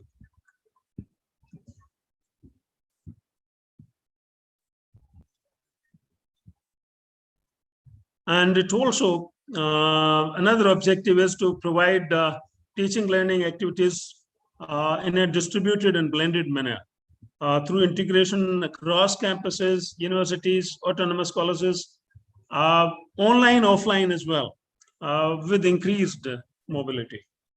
So blended learning would now be in place instead of only in-campus learning. Organizational structure. How is the academic bank of credits organized? If you look at the name, academic bank of credits, so it functions like a bank. It's therefore the name bank. It functions just like a commercial bank, and a student is account holder in those academic banks. And instead of money, it is the credits that get credited to the account of the student. And these credits can be transferred, these credits can be recognized, these credits can be redeemed. So he has number of options.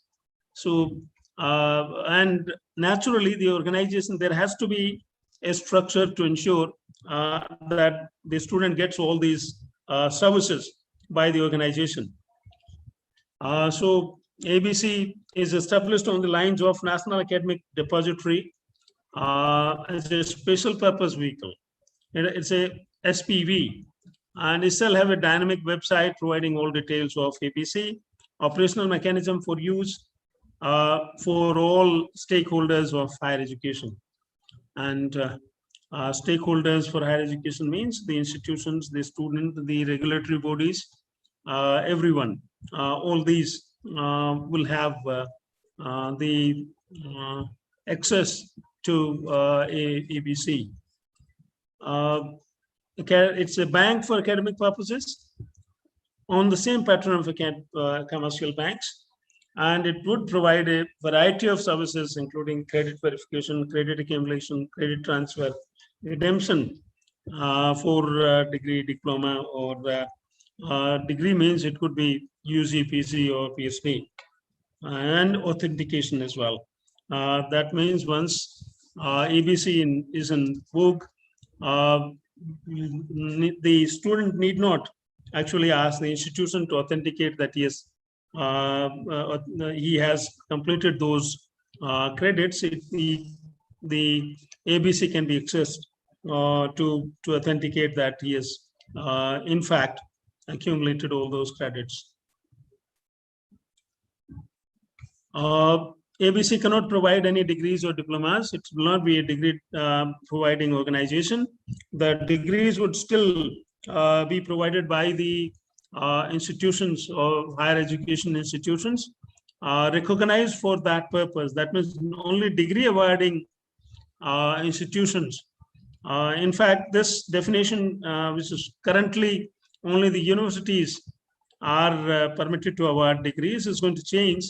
And there will be institutions, higher education institutions approved by UGC, who would be permitted to would be considered as degree awarding institutions. So the power to award degrees would still rest with higher education institutions which have been registered with the ABC and not the ABC per se. ABC as the will act as empowered body by UGC and MOE to provide authenticated records of credits earned by students from approved HEIs, and that what that means is that the credits accumulated in the ABC will be considered as approved by UGC, and therefore the institutions, higher education institutions, be it universities or colleges, affiliated colleges, autonomous colleges, or deemed to be universities, etc., they will all have to accept those credits as credits earned by the student.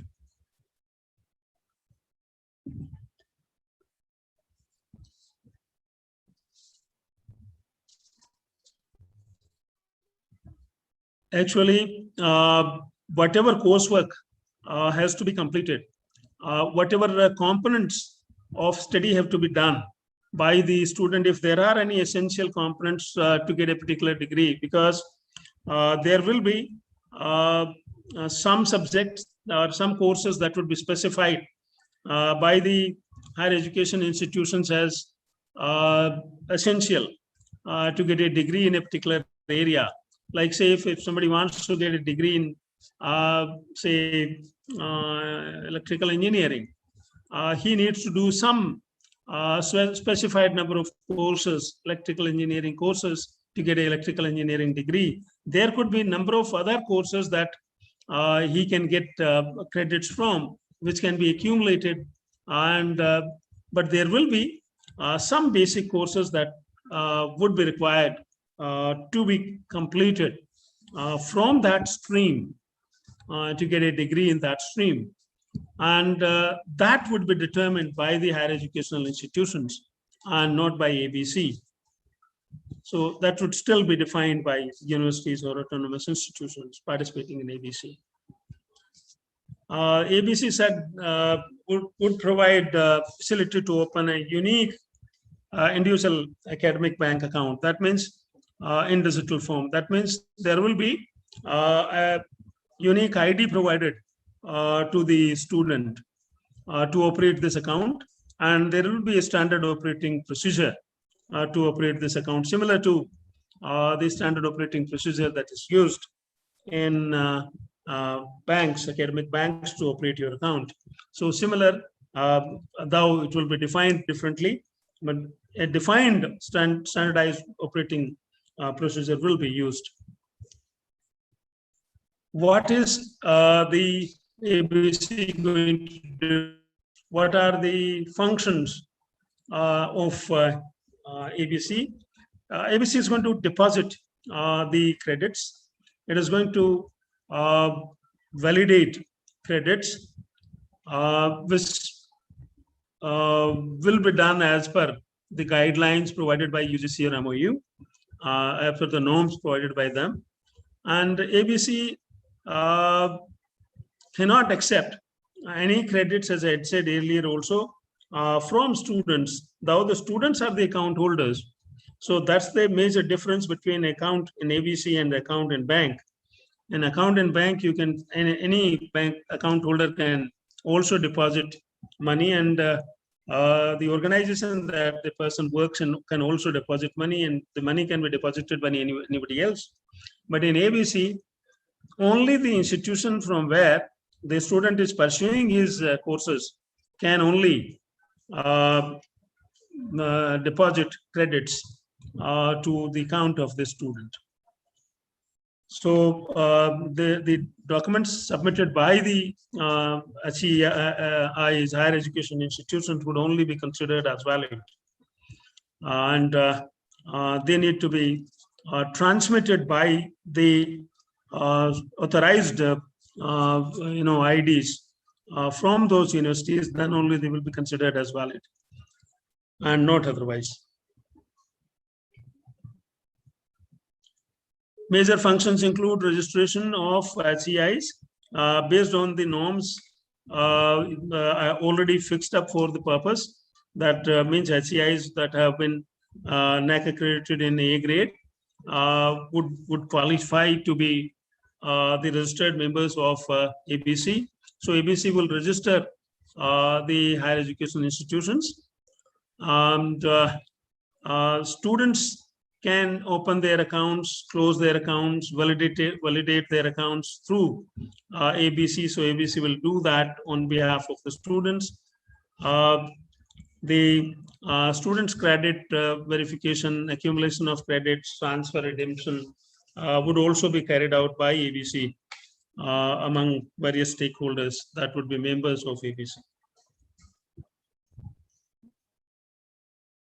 As I had indicated earlier, that even courses completed online through national schemes like SWAYAM, NPTEL, VLab, etc., or any other specified university by the UGC or MOE shall be considered for credit transfer and credit accumulation. That means a student need not do all the courses full time.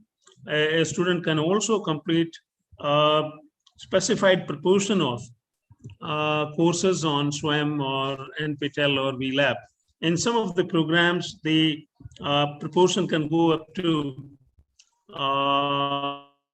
60% of the total credits that a student needs to earn. So therefore, the learning would be blended. In almost all the degree programs, there will be some programs that a student can do online in any case. So a student will be allowed to pursue programs from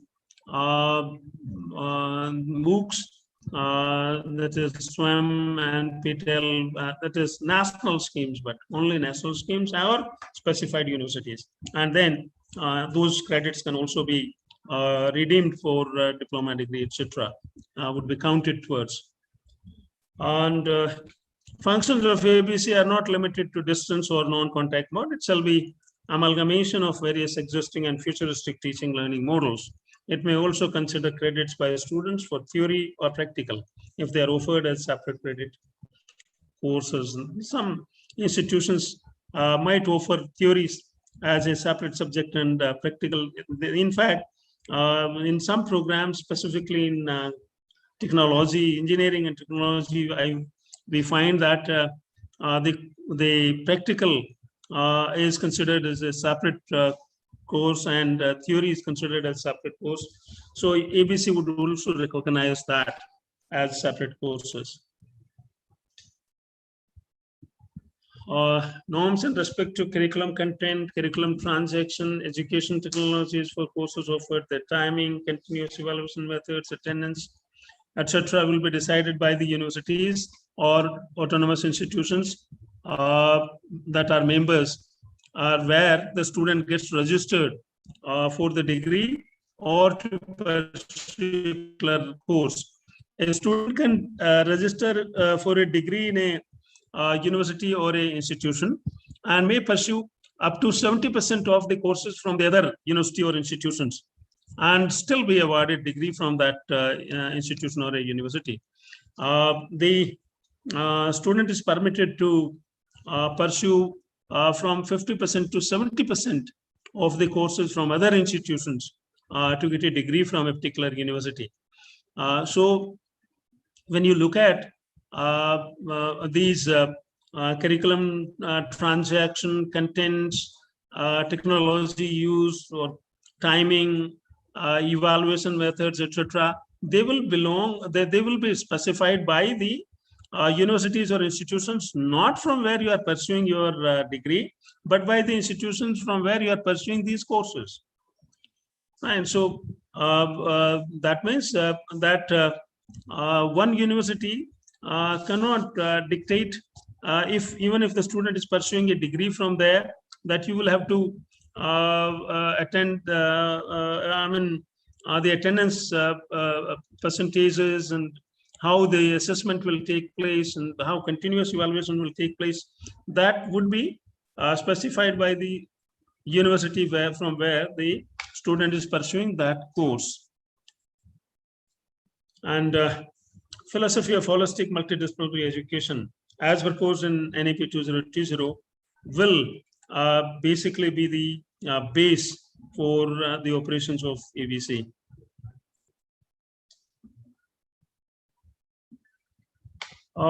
The credits earned by the student would be held in ABC or in depository for a maximum period of 7 years.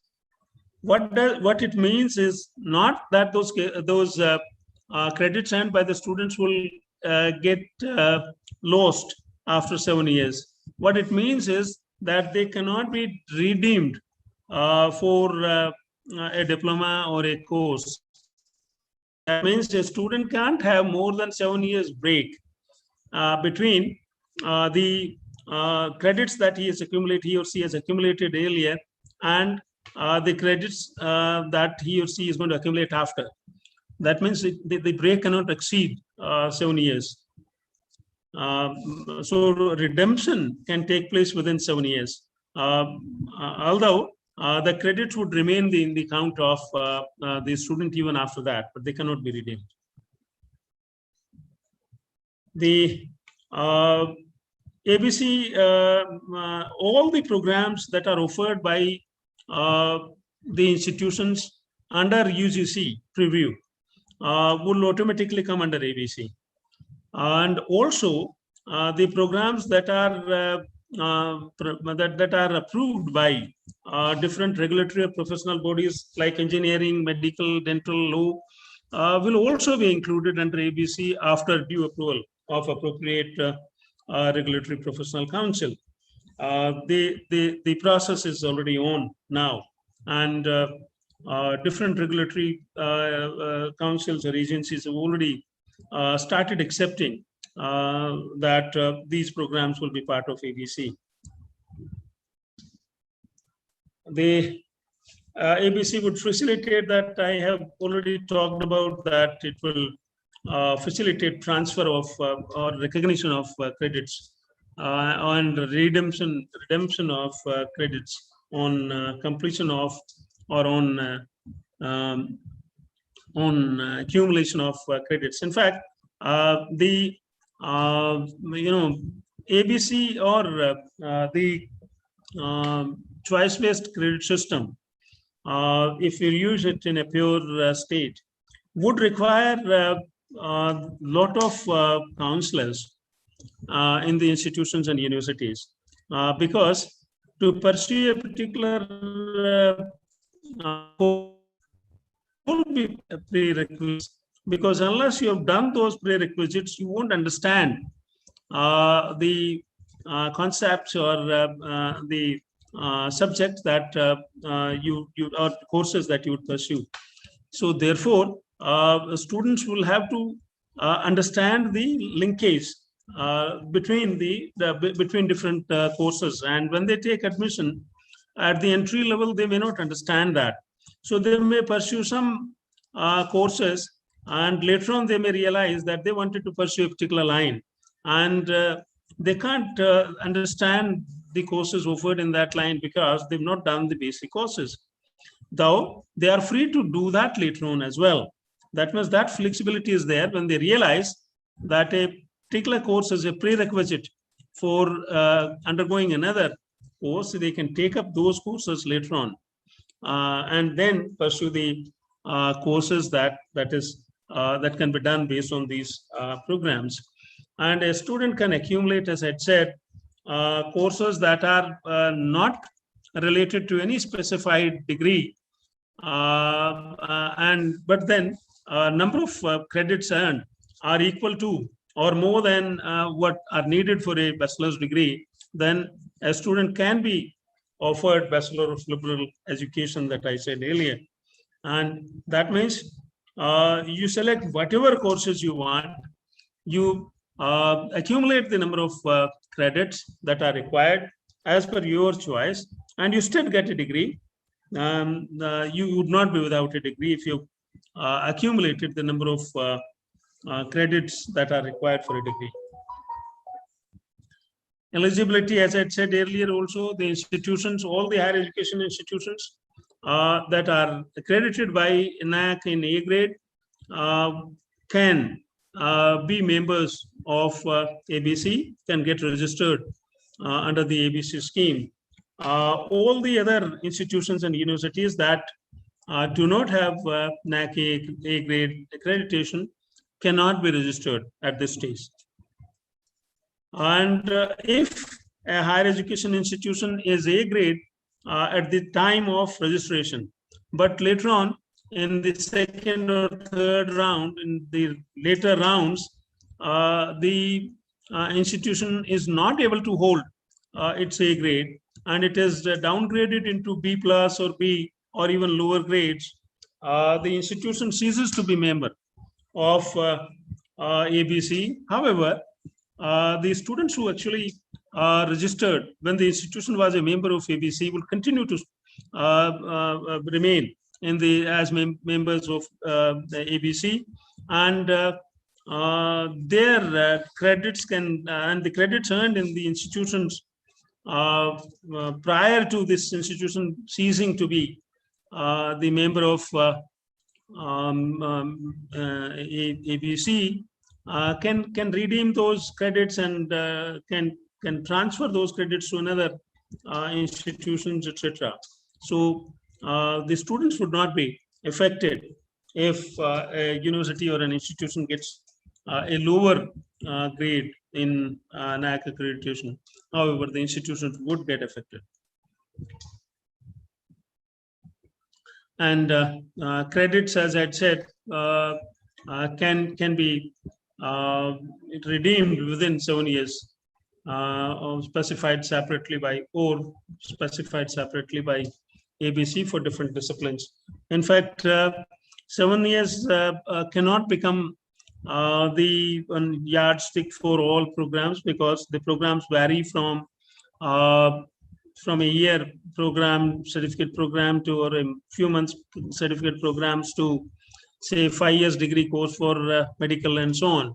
So therefore, this 7 years period cannot be permanent, or this cannot be for all the programs. So it can be decided separately, specified separately by ABC. And I have already talked about all the programs under UGC who come under this, and the other regulatory bodies that regulate other programs can also accept ABC and can allow institutions to register those courses programs under ABC. I have already talked about it. ABC will facilitate credit recognition and redemption process for students who may choose all 100% courses as per their choice, as I said, and they will get PLE.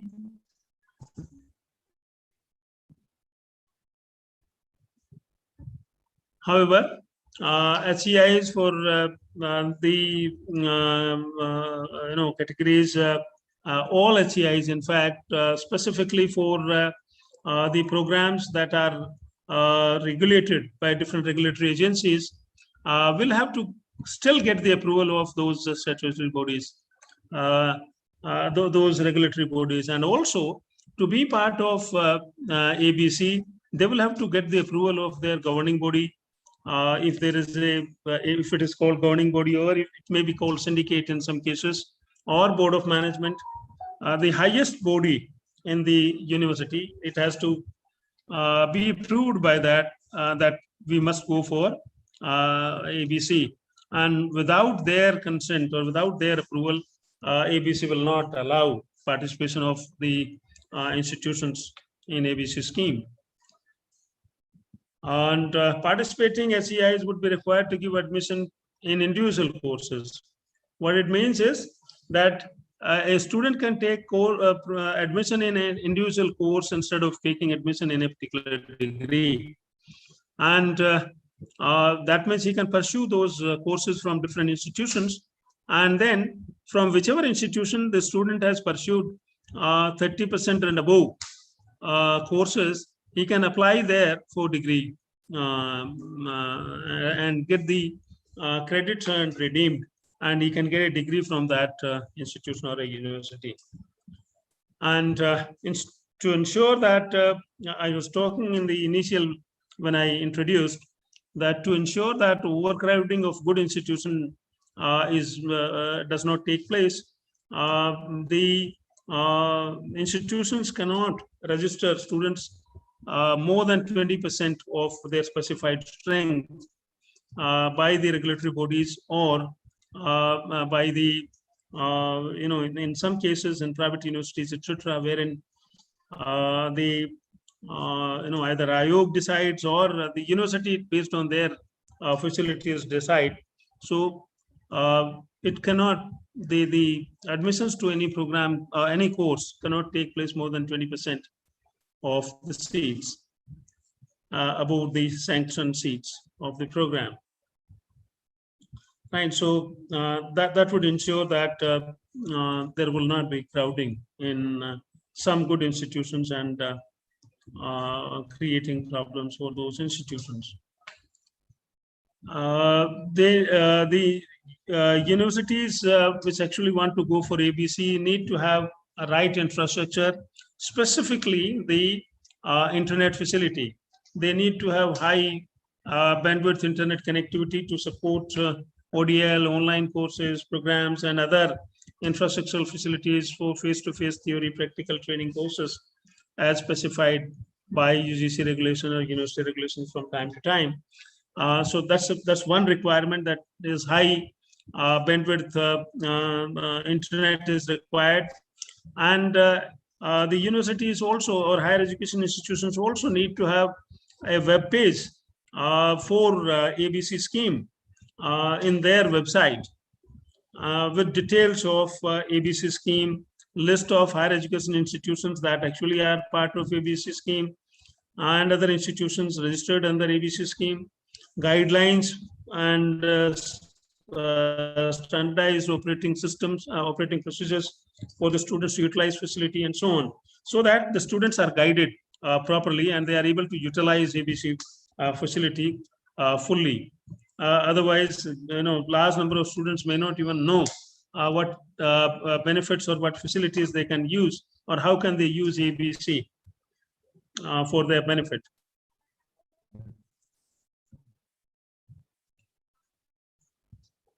Implementation, I have actually a couple of things I have already talked about implementation, but some parts I will be talking. So it's essentially a credit-based, highly flexible, student-centric system or a scheme. We know that the higher education institutions that are participating in ABC, they can amend their rules in terms of course registration, course requirement, because the course registration, course requirements, acceptance of interdisciplinary, multidisciplinary courses, credits to be offered, etc., need to be aligned to the ABC requirements for those higher education institutions that want to be members of ABC. And they can't have their own rules or norms for this, because students would be pursuing these individual courses from different institutions and universities, and therefore they need to be accommodated. And therefore, a standardized process would be the base for course registration, course requirements, acceptance of interdisciplinary, multidisciplinary courses. And all the universities and higher education institutions would need to accept that.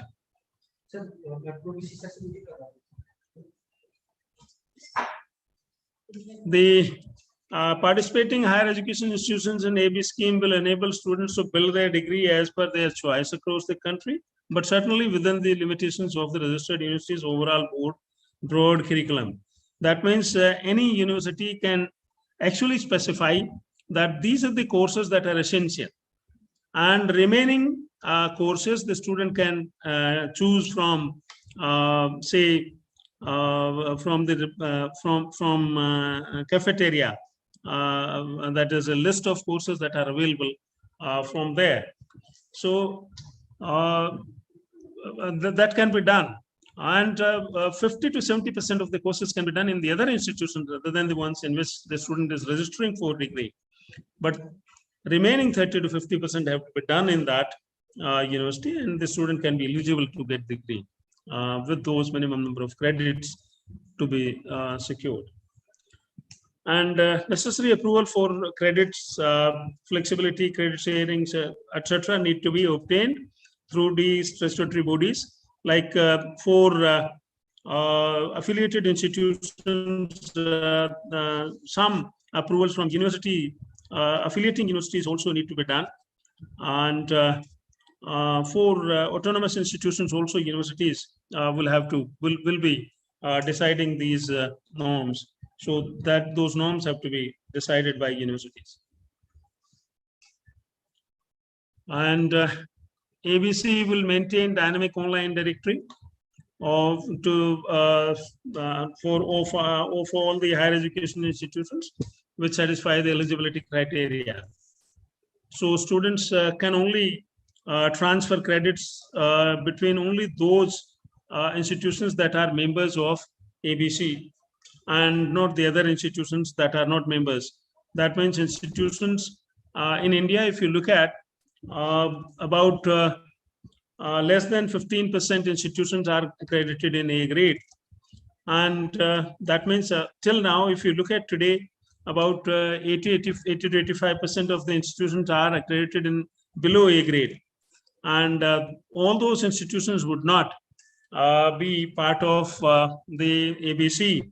And that means a student taking admission in ABC registered higher education institution can only complete courses in the institutions that are members of ABC and not outside the ABC ambit. And I talked about that the ABC would define the credits and accumulation and credit transfers and so on. Credits earned by the students will be deposited in the academic account of ABC, just like a savings account by the commercial banks. The academic account of ABC would work, and a student earning, just like a student, a individual might earn his salary, and it gets deposited in the bank account. Similarly, if a student earns credits, they will be deposited in the academic bank of ABC, and would have a shelf life that at least 5 years and can go beyond 7 years, as I talked earlier, because of the duration of different programs. And for the purpose of it, communication of award of any degree, diploma, PG diploma, certificate, etc., the specified number of credits would have to be earned, and that's those would be specified by the higher education institutions and not by academic bank of accounts credits. And once the credit is redeemed, it cannot be redeemed again. It would be irrevocably debited from the account of the student. Now, I'll give you an example. Suppose if you've done some courses and earned some credits, which actually qualify you to get a certificate, and you redeem these credits and get a certificate, and then you pursue other courses, and you expect that the courses that you've done for certificate program would be available for your diploma or degree program. They will not, because they have been already consumed. That means they have been debited from the account of the student. So once the credits are redeemed, that means you need to be careful if you want to go for diploma and degree. And if once you do some programs, that means you need to do earn those credits in addition to what you had earned for a certificate program. And if you've earned some credits for a diploma program, and you redeem all those credits to get that diploma program, and now you want to do the degree program, and then you need to do those credit. You need to earn those credits in addition to the ones that you got diploma with. And building a completion of degree requirements could use the method of floating credit source and transfer of credits between intra and inter institutions, wherein credits once used or redeemed cannot be used for another degree, diploma, or certificate. So you can complete those degrees using floating credits. Since ABC is intended to promote multi and interdisciplinary higher education as its fundamental principle, the structure of courses or appropriate credit requirements can be apportioned as core elective, open elective, skill enhancement electives, ability enhancement electives, etc., as per the approval of the statutory bodies. So that means you may specify for degree that a student needs to do these many core courses. You may not specify which ones, but these many core courses, these many electives, these many open electives, these many skill enhancement electives, and these many ability enhancement electives. And then the student can decide within those baskets. That means here you are making baskets. You are not permitting cafeteria here. And within those baskets, the students can choose.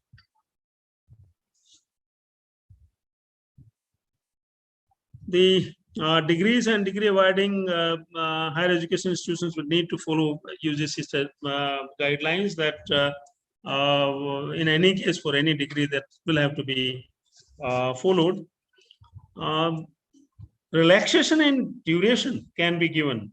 That means if a program is 4 years, say a B program, somebody is pursuing, that makes it 8 semesters. That means if any program that is longer than 4 semesters, relaxation in time can be given to the student. That means a 4 years degree can be completed in 3.5 years. 1 semester relaxation can be given.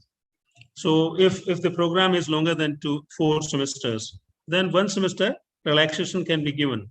That relaxation means the student can do it earlier. Right? Relaxation in terms of later is available, already available for long period of time. A student can leave program in between, come back after within 7 years, and then again pursue the program. So that is already available. But relaxation in terms of completing earlier is limited to 1 semester. That means a student can complete a 4 years program in 3.5 years and a 5 years program in 4.5 years. Now, the problem for institutions would be, since the student is going to take admission in courses and not in degree programs, the fee has to be fixed up for courses, on the basis of courses and not on the basis of programs. Because a student may pursue only one course from one university or institution and another from another university or institution. So fees will have to be charged on courses. Per course, fee has to be fixed up based on the credits of that course. And that means institutions will have to now start fixing their fees based on courses. For each course, there will be a fee instead of only the programs, which is the current process. And ABC will also be charging some money for maintaining the records of the students. So the institutions would need to, and now that will have to be paid by the registered student and the registered institution separately. That means a registered student will be paying separately and a registered institution will be paying separately. But this fee, ABC wants, or ABC states or UGC states that it will be nominal, so that maximum use of this scheme is there, but that will have to be seen.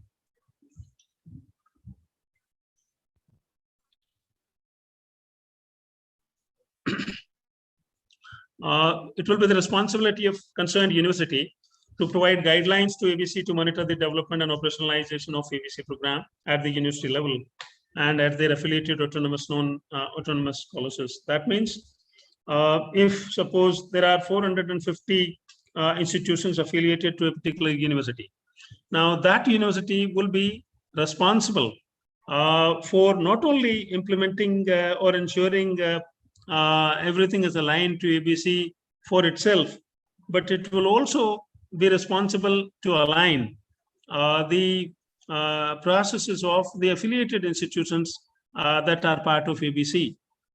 So it has to monitor those institutions in terms of they currently also monitor all affiliated institutions naturally for quality of education, etc. But now one more area will be required to be monitored, and that is whether the institution is following everything as per the ABC norms. Universities shall offer teacher staff training because currently teachers and the staff members, they won't understand the flexibility. They can't even imagine the kind of flexibility this ABC is going to embed in the programs that are offered by institutions and universities. So these training programs will have to be done before the institutions can become members, so that the institution can take place. Institutions can ensure that the students from that institution can register as the members of ABC, and these can also be funded because they can be part of a faculty development program, quality improvement program, professional development program, or technology inculcation programs, which are actually funded by some of the funding bodies. So institutions can utilize that and get the funds and also carry out these trainings.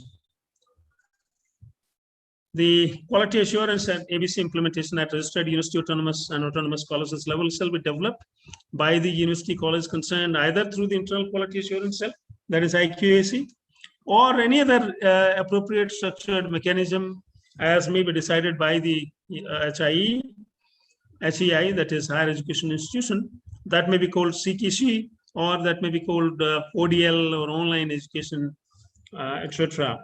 Specifically for those online educational institutions can use that ODL/online, and institutions, other institutions can call that IQAC or CQC.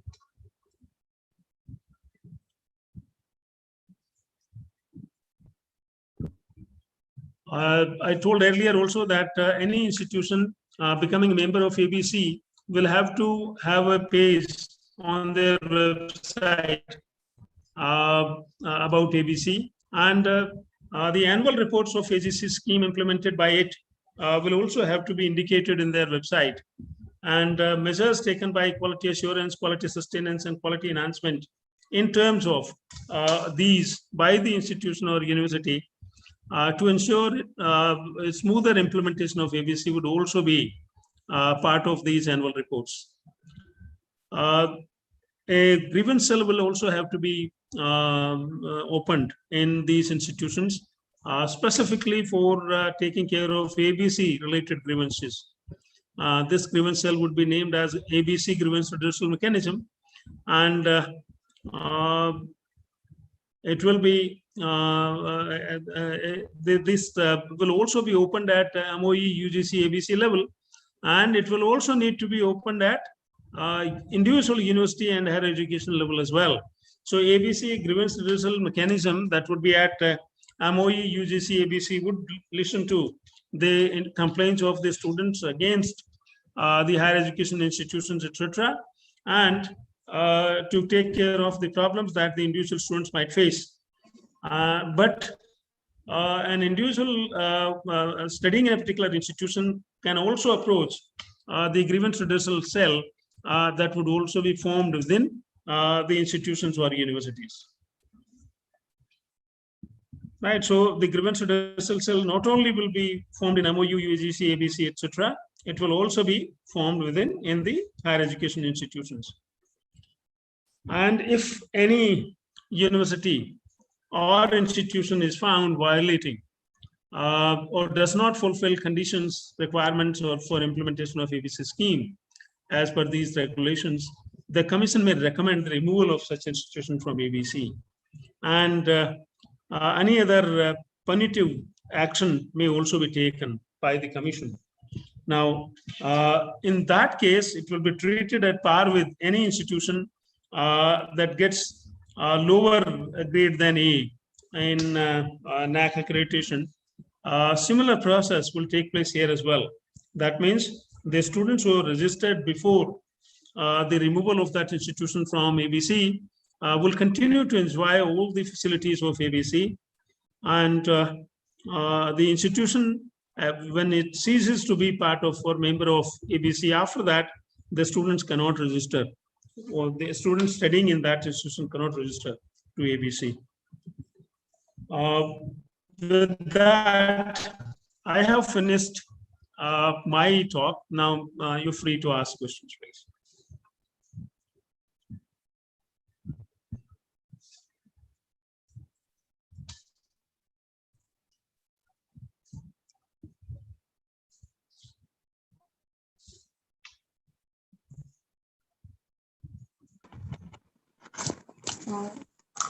So are you saying something, sir?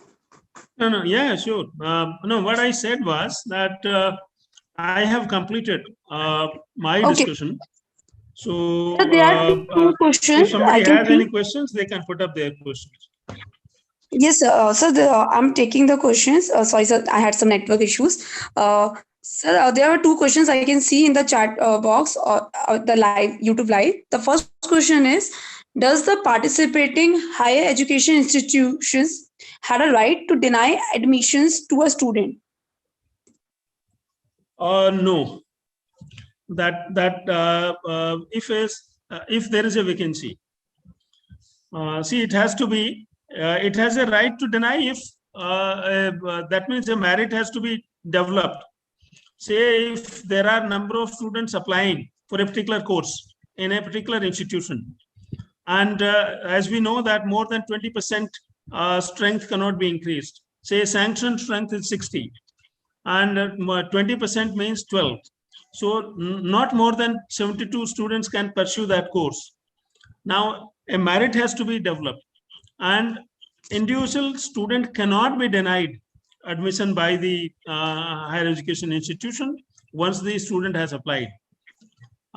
Yes, merit will be there, and based on merit, whoever actually falls in that merit will have to be given the admission. Thank you, sir. So next question is, sir, will ABC lead to reduction of workload, which will affect post-service of teachers in college? Well, yes, to a certain extent, but it may not lead to reduction of the requirement of faculty in institutions, because right now, if you look at the faculty strength or faculty to student ratio that we actually need for to develop good quality higher education institutions is not there. In fact, our regulatory bodies have also relaxed this norm because of the non-availability of good quality faculty. They've reduced that ratio, and in fact, they've made it to 20:1, etc., which is not the right ratio. In fact, if you look at universities that appear in top 100 universities in the QS list, you would find that the ratio is less than 10:1. So we need to look at that, and if that if we want to actually improve quality, that we need to achieve that ratio. So the faculty requirement will not reduce, but yes, the workload would reduce a bit, because a percentage of courses would be allowed to be done online. through MOOCs, SWAYAM, etc. So those courses need not be run by the university or higher education institution. But then the proportion or percentage will still be worked out based on number of students registering, and therefore the requirement of faculty would not reduce. Okay, sir. So the next question is, what are the opportunities for the old learners or students who have already completed the degree as per old educational policy or in service candidate? Well, for the degrees have already completed or are already pursuing before becoming members of ABC cannot be considered. So only the programs that would be pursued or only the courses that would be done by the candidates or students once they become members of ABC, only those credits will be registered in ABC. So naturally, whatever degrees and or post-graduation or PhD degrees have already been completed or are being pursued by the students before the ABC came into being, now those cannot become part of ABC. It will naturally be for the ones who register themselves as part of ABC or open an account in ABC and then earn credits by pursuing different courses, only those would be counted. Okay, thank you, sir. So next question is, undergraduate degrees can have a duration of 3 years to 5 years. Will all credits have to be collected within that duration? No, that is what is changed. That degree need not be completed in 5 years now anymore. And in fact, this multiple exit, multiple entry can only work if that, as I had said earlier, that the credits that you have earned can be redeemed within 7 years from the time they have been earned, right? So that means a candidate can take a break, and within 7 years the candidate can come back and pursue remaining part of the course. And this is for UG I am talking about, and also for PC it is for 2 years PC it is 5 years, and for UG 3 years or 4 years UG it is 7 years gap. So 7 years, till 7 years, the candidate can come back and pursue remaining courses and complete the degree. And that makes it, you can understand that the total duration now would become whatever part was left plus 7 years. That means if 2 years were left, you did only 1 year and then decided to join a job after 6 years, because 1 year you had completed, so that plus 6 years, 7 years.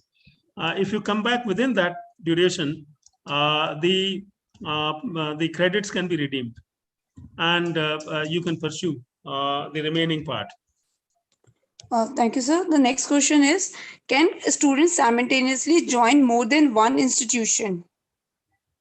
Yes, a student can join a number of institutions for individual courses. That means at the same time, what I am saying is a student may register for degree in one institution and may pursue courses from other institutions at the same time for the same degree. And up to 70% of the courses may be done in other institutions. So a student can register in multiple institutions at the same time, pursuing different courses. Thank you, sir. Next question is, can a student surrender credits for diploma and add more earned credits for certificate or degree?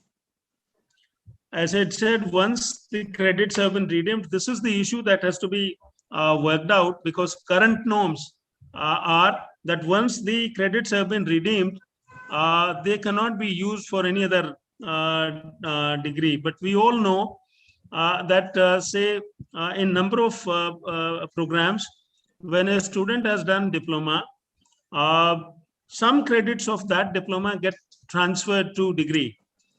because a diploma holder can take admission in second year in say BE program. A person who's done diploma after 10th, they can get admission in second year. So some credits actually get transferred to degree, but that provision is not there in ABC.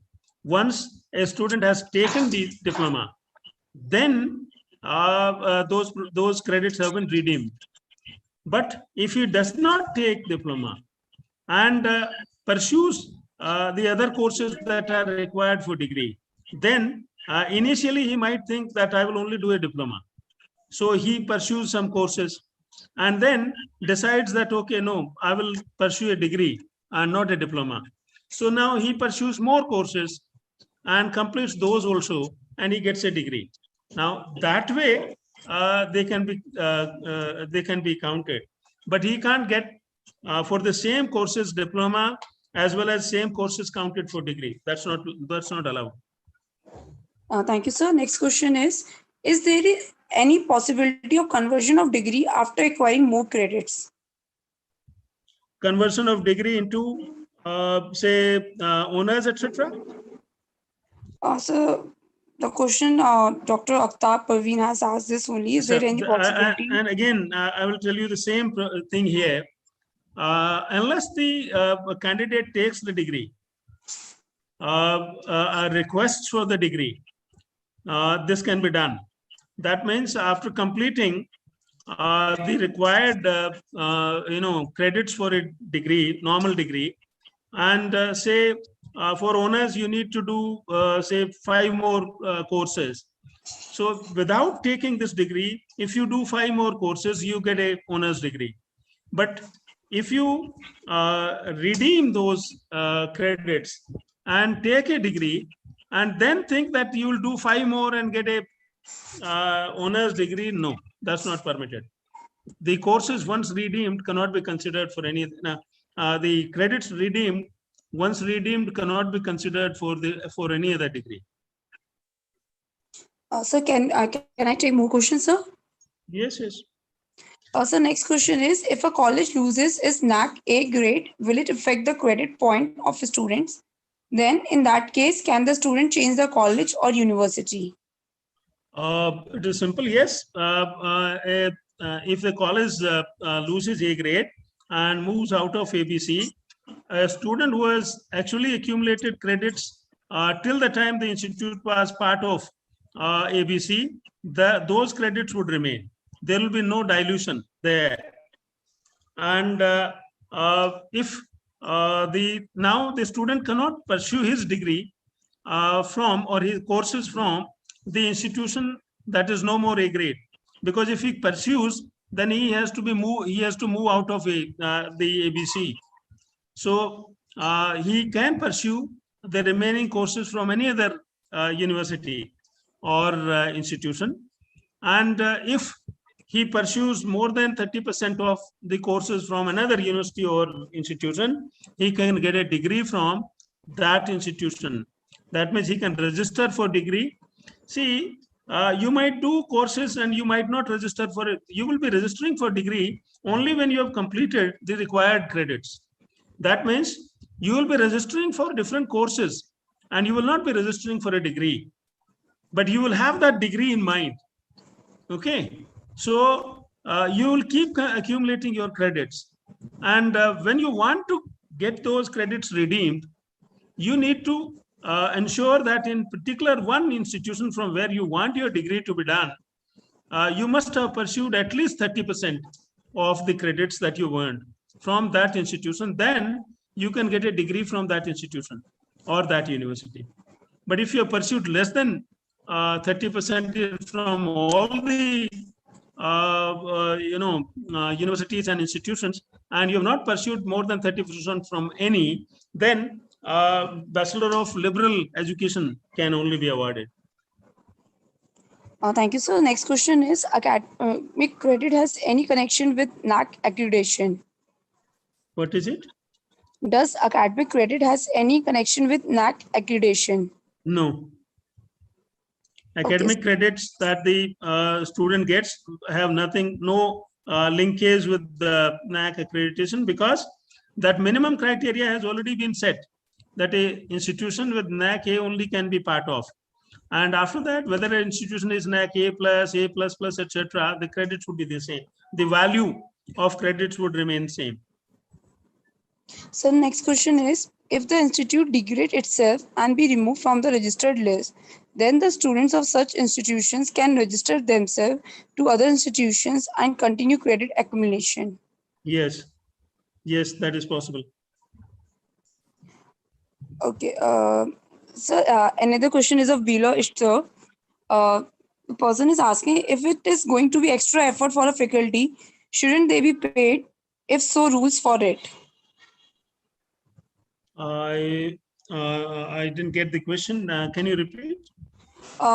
If it is going to be extra effort for a faculty, shouldn't they be paid? If so, rules for it. Extra efforts for what? There are no extra efforts. That means what kind of extra efforts? The students, the faculty members carry out number of responsibilities in a university or institution in addition to teaching. In any case, and like say mentor, a teacher mentor does the responsibility of ensuring that the students have required attendance, they pay their fees in time, their internal marks are also known to their parents and so on. And same way, a guide will be appointed who will guide the students in selecting appropriate courses. That's it. How the faculty members would have more load in that case? I don't get it. And if you say because 20% more students might get listed, because of that load would increase, there will be no extra pay for that. Thank you, sir. Next question is, if HEI has become an institution under ABS scheme, can it have certain program under CBCS scheme, or all discipline courses should come under ABC scheme? ये वही बात हो गया, पूरा रामायण पूरा हो गया. पूछ रहे हैं कि सीता कौन था. Actually, see, it is a ABC is nothing but a CBCS system. Okay, so ABC is nothing but CBCS system. It is only a recording agency. That means whatever credits a student was supposed to be acquiring in a particular institute now can acquire from different institutions, and those credits can be accumulated in ABC. But it's a pure CBCS system, right? So it is not that it is not a CBCS system, or CBCS system is different and ABC system is different. That is why I talked about CBCS system, and I talked about the requirement of ABC, that if you want to implement CBCS system, that means students must be permitted to acquire credits from different institutions and different departments from within same university. And if you want to do that, there has to be some agency to record those credits, a centralized agency, so that there are no confusions and institutions can't say no in accepting those credits. And that is why this agency has been created. The ABC is actually to facilitate CBCS, and it is not a different system. ABC is just it has been created to facilitate a pure CBCS system. Okay. So the chat box is of similar questions and very thankful messages, informative session, excellent sessions. So before we end the session, I take this privilege to say a few words. For the opening session, we had with us Dr. S.S. Bhaker, Vice Chancellor, ITM University. Dr. Bhaker set the impeccable tone for the 2 weeks online interdisciplinary international refresher course on academic bank of credit scheme in higher education, UGC regulation 2021. Sir, your detailed explanation, simple pedagogy made the concepts much easier for us to understand. It is an honor and privilege to have you with us, sir. We are thankful to you for taking out time from a busy schedule for us. Thank you, sir. Thank you, Dr. Anshika. Thank you, sir. Can I leave now? Yes, sir. Yes, sir. Thank you, sir. And to the participants, we will start our second session on time. You all are requested to kindly join on time, before time, at least 5 to 10 minutes before. Thank you all. Purushottam sir, you can end this. Okay, ma'am. Thank you, ma'am. Professor Gupt, while we start, maybe you can send an email to him that the session has begun, and then he can join in. We have his WhatsApp number also, so we'll just send a message to him. And we can start on with the session because we are live now. Yeah, please start. Yeah. Thank you. We are very privileged today to have with us two stalwarts in this area where they would be talking about. Ma'am, thoda sa mic. Thank you. Okay. Am I audible now, Anjali? Ma'am, thank you. It's our proud privilege today that we have as our international speakers two very renowned scholars, Professor Janaka Ruwanpura and Professor Andrew Lang.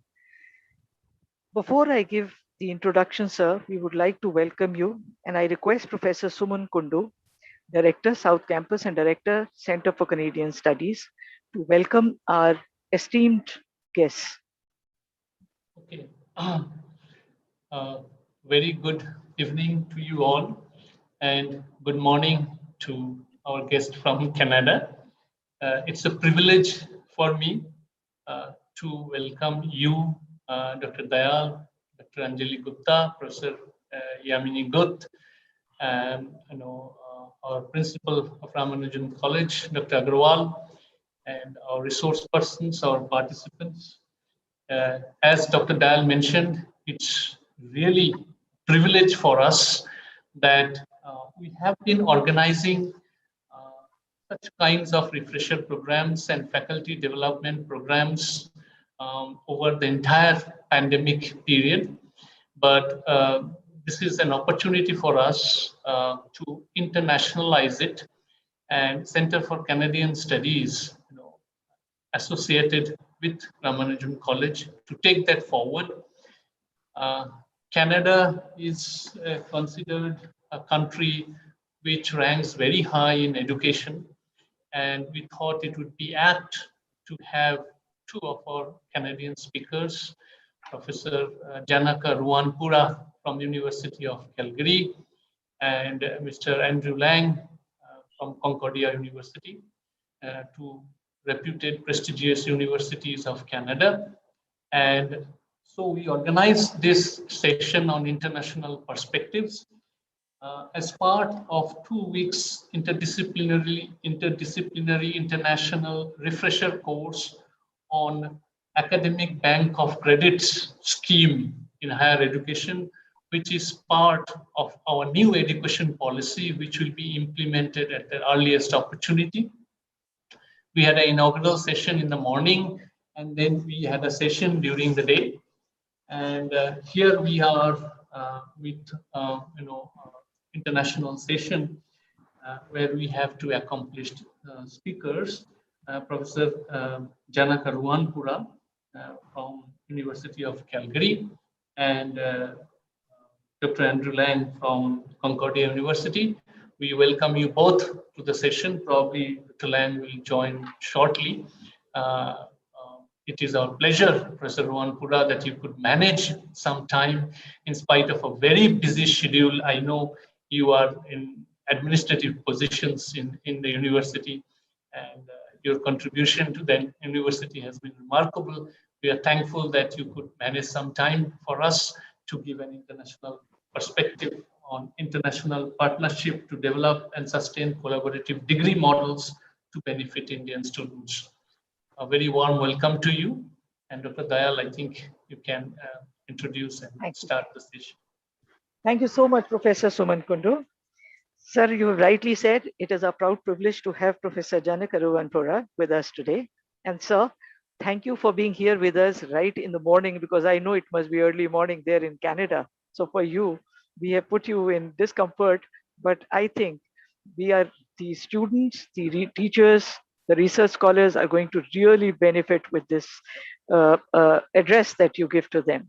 Professor Janaka Ruwanpura, professor in the Department of Civil Engineering. He is the Vice Provost and Associate Vice President, Research, International, University of Calgary. Professor Ruwanpura's PhD is in the area of construction, engineering, and management from the University of Alberta. His graduation is from University of Manitoba and post-graduation from Arizona State University. Before joining as Vice Provost, Professor Ruwanpura was a full professor and Canada Research Chair in Project Management Systems in the Schulich School of Engineering. He is also the Director of Project Management. Professor Ruwanpura is a former US Fulbright Scholar. He has made immense contribution in the construction industry for productive improvement, project management, project planning, to name a few. There are more than 180 technical papers in the refereed journals to his credit. Professor Ruwanpura, as the Vice Provost, has been credited with new initiatives in the university. There are many projects that he has undertaken, which include developing and implementing collaborative degree models for undergraduate and graduate levels, offering customized training and capacity building programs. Around $57 million of funds have been raised for research and infrastructure. Under his dynamic leadership, University of Calgary was recognized with a Comprehensive Internationalization Award from the Canadian Bureau for International Education and an Institutional Award for Global Learning, Research and Engagement from the Association of Public and Land-Grant Universities. Professor Ruwanpura is a licensed professional engineer in Alberta and a professional quantity surveyor in Canada. He holds professional membership of Royal Institution of Chartered Surveyors UK and is a fellow of the Canadian Society for Civil Engineering. Once again, sir, we reiterate we are extremely privileged and we are grateful to you for having spared your valuable time. Over to Professor Ruwanpura, sir. Good evening, everyone, and thank you so much for your kind introduction. And then thank you very much for Professor Suman and the team for inviting me. Yeah, it's actually 6:38 in the morning from Calgary, but you know, in the summer months. But first of all, I want to talk about and say that we all are in this pandemic. I hope it's a tail end of the pandemic, and I hope everybody is safe and well. And let's see whether we can actually get out of this pandemic and then come back to our typical day-to-day business, so that, you know, whatever we say, the implementation becomes easy. I would like to thank, of course, the government of Canada, government of India for implementing these reforms of the new education policy. In fact, I had previously spoken through our Shastri Canada Institute, you know, and then you know, read about that document as well. But I think today my talk is around how do we develop partnerships and then to benefit students, and to talk about different models of partnerships. Some of them that we have implemented successfully, some of them that we are in the process of implementing in the future, although some of the groundwork had been done to ensure that these partnerships are built. So I'm going to share my screen, my slides. So assume that you all can see my slides now. Yes, Professor Ruwanpura, we can see. Yeah. So technically, to talk about this, but first of all, I really want to start with and say why we develop partnership.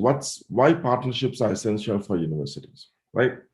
There are a number of reasons why we need partnerships. I mean, to address bigger problems, to participate in local and regional development, to play on the global stage, you know, really critical. To enhance student opportunities and experiences, and then of course, you know, to engage with the broader innovation ecosystems, right? Internationalization is a critical element for any university. Therefore, partnerships are really essential. When you look at partnerships, there are so many different types of partnerships.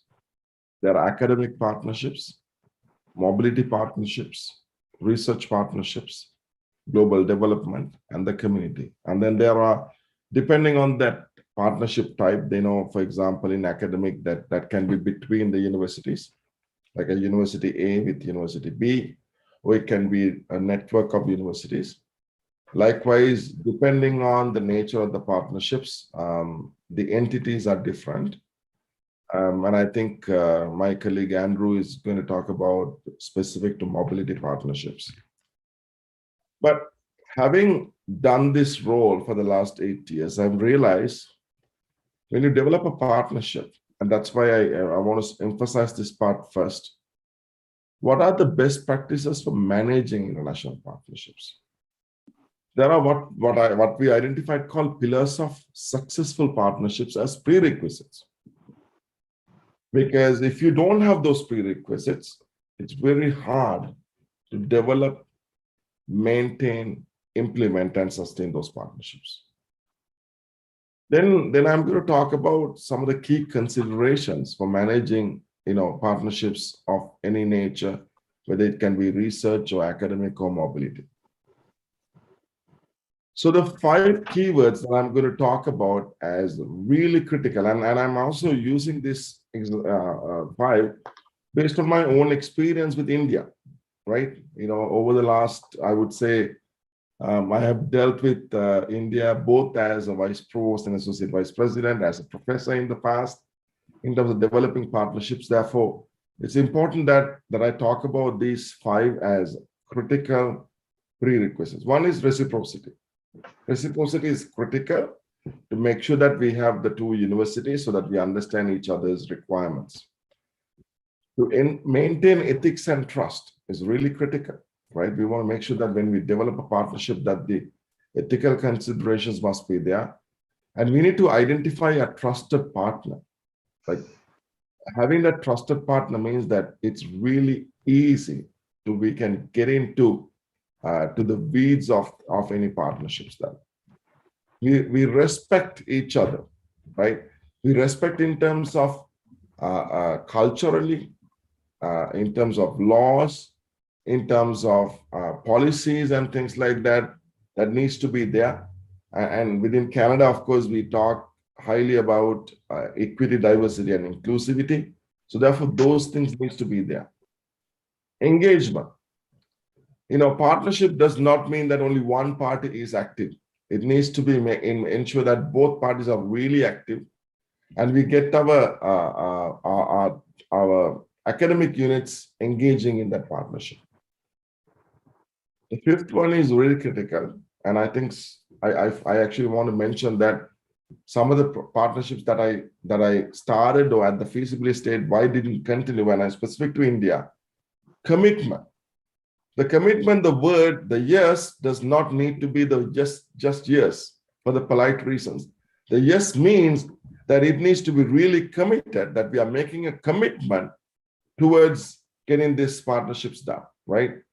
Because when we talk about students' partnerships, for the benefit of student partnership, if we do something, that we need to have that commitment.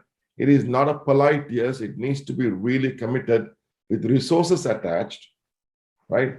Where the institution is making a commitment to make it happen, right?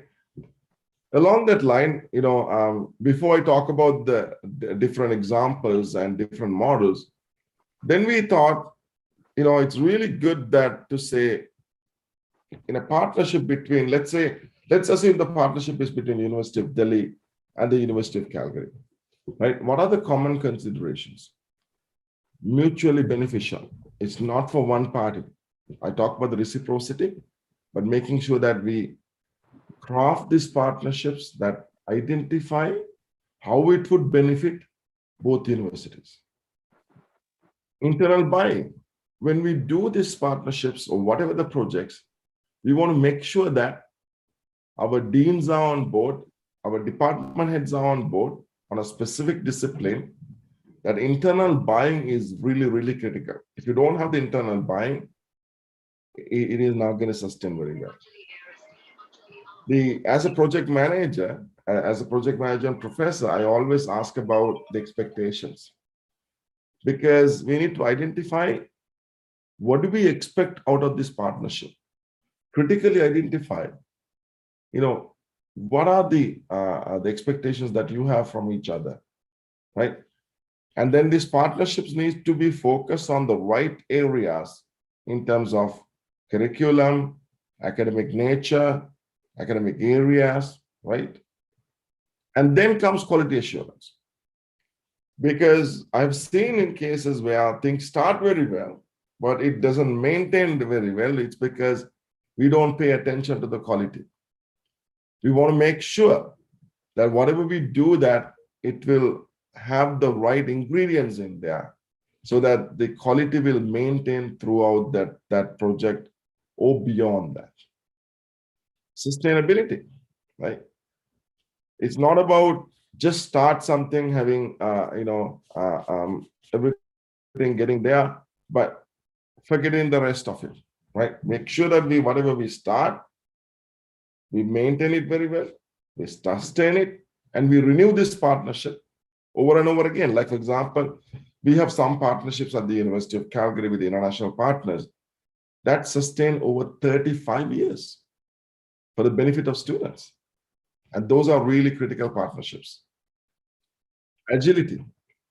Pandemic is this corona pandemic is probably the best example to say that how we apply the principles of agility, so that we have to make some changes as we go, in a partnership. We can't just simply say that because of pandemic that we can't continue. You have to find an alternative ways of doing things, right? Last one is assessment of impact. How do you measure the success? What are the key performance indicators of measuring a partnership, right? It needs to be identified, and then we do this as assessment impact. So these are key areas, but then specific to academic partnerships. In addition to them, I'm actually saying we also wanted to identify the right combination of modalities, and that's where I'm going to talk about some of those modalities with you. Where if you want to build these partnerships for the benefit of students, what are they? What are the right models available, right? And similarly for mobility type of partnership, when I say mobility, these are where students get involved in doing activities in another university or a college. Again, the modalities are important, but also making sure that we support the students with funding, right? Because a lot of these things cannot be done without proper funding and proper resources, right? So this is I would say, the first part, which talk about the partnerships and the critical elements of the partnerships. Let me now talk about the collaborative degree models. In order to, when I talk about your credit systems and then talk about your blended learning, let me highlight the 3 different types. What are those collaborative degree models that are suitable for undergraduate degrees, like the BScs, the BAs, and the BTech? For master's degrees, we talk about, in India, we talk about postgraduate experience, right? And then the third one is the doctoral degrees, okay? So if you look at the undergraduate level collaborative degree models, these are 2 examples that I'm going to highlight. One of them is where, in a collaborative undergraduate degree program, that you include a 2-semester period at a partner university, so that as a recognized degree pathway, so that the students can, while they are at your university, you can actually take courses as a formal program, right, with another university that might give you other opportunities. It might actually give an opportunity based on those 2-semester period, at a foreign university, that would enable them to get into maybe an advanced degree as well. Another one that is quite popular, we call articulation programs, where you can actually have a 2+2 type of programs. If it's a 3-year program, let's say, you can talk about a 1+2 type of programs, where year 1 and year 4 are at the home university, and maybe year 2 and the 3 at the partner university. In this model, the students will get a degree from both institutions, right? You can get a degree from, let's say, we talk about University of Calgary and University of Delhi. The students will get 2 degree certificates because they go through the curriculum of both universities. Now, why I'm highlighting these things? Can you do these things under your new education policy without much bureaucracy, right? Is it within that government support as well as the university support? Like, these are models that are available. If I go into the master's level, there are collaborative or joint master's programs subject to curriculum matching. Let's assume that a master's program in 2-year master's program where maybe the students can study 1 year at the home university, another year at the partner university. Thanks to COVID, we have learned how to do these things even virtually without students attending the university in person, which might help in terms of the funding, right? As long as the university is willing to do that one, either in person or in virtual or in a blended way, these options are available for students to do it. I mean, these are options that we have it here, where we already have partnerships or we are in the process of enhancing partnerships. But you can also look at a little bit more out of the box thinking. You could have a 3-way collaborative master's where the degree is only given by the home university, but the students get experience in studying at a second university, maybe in Canada, maybe a third university in Australia, right?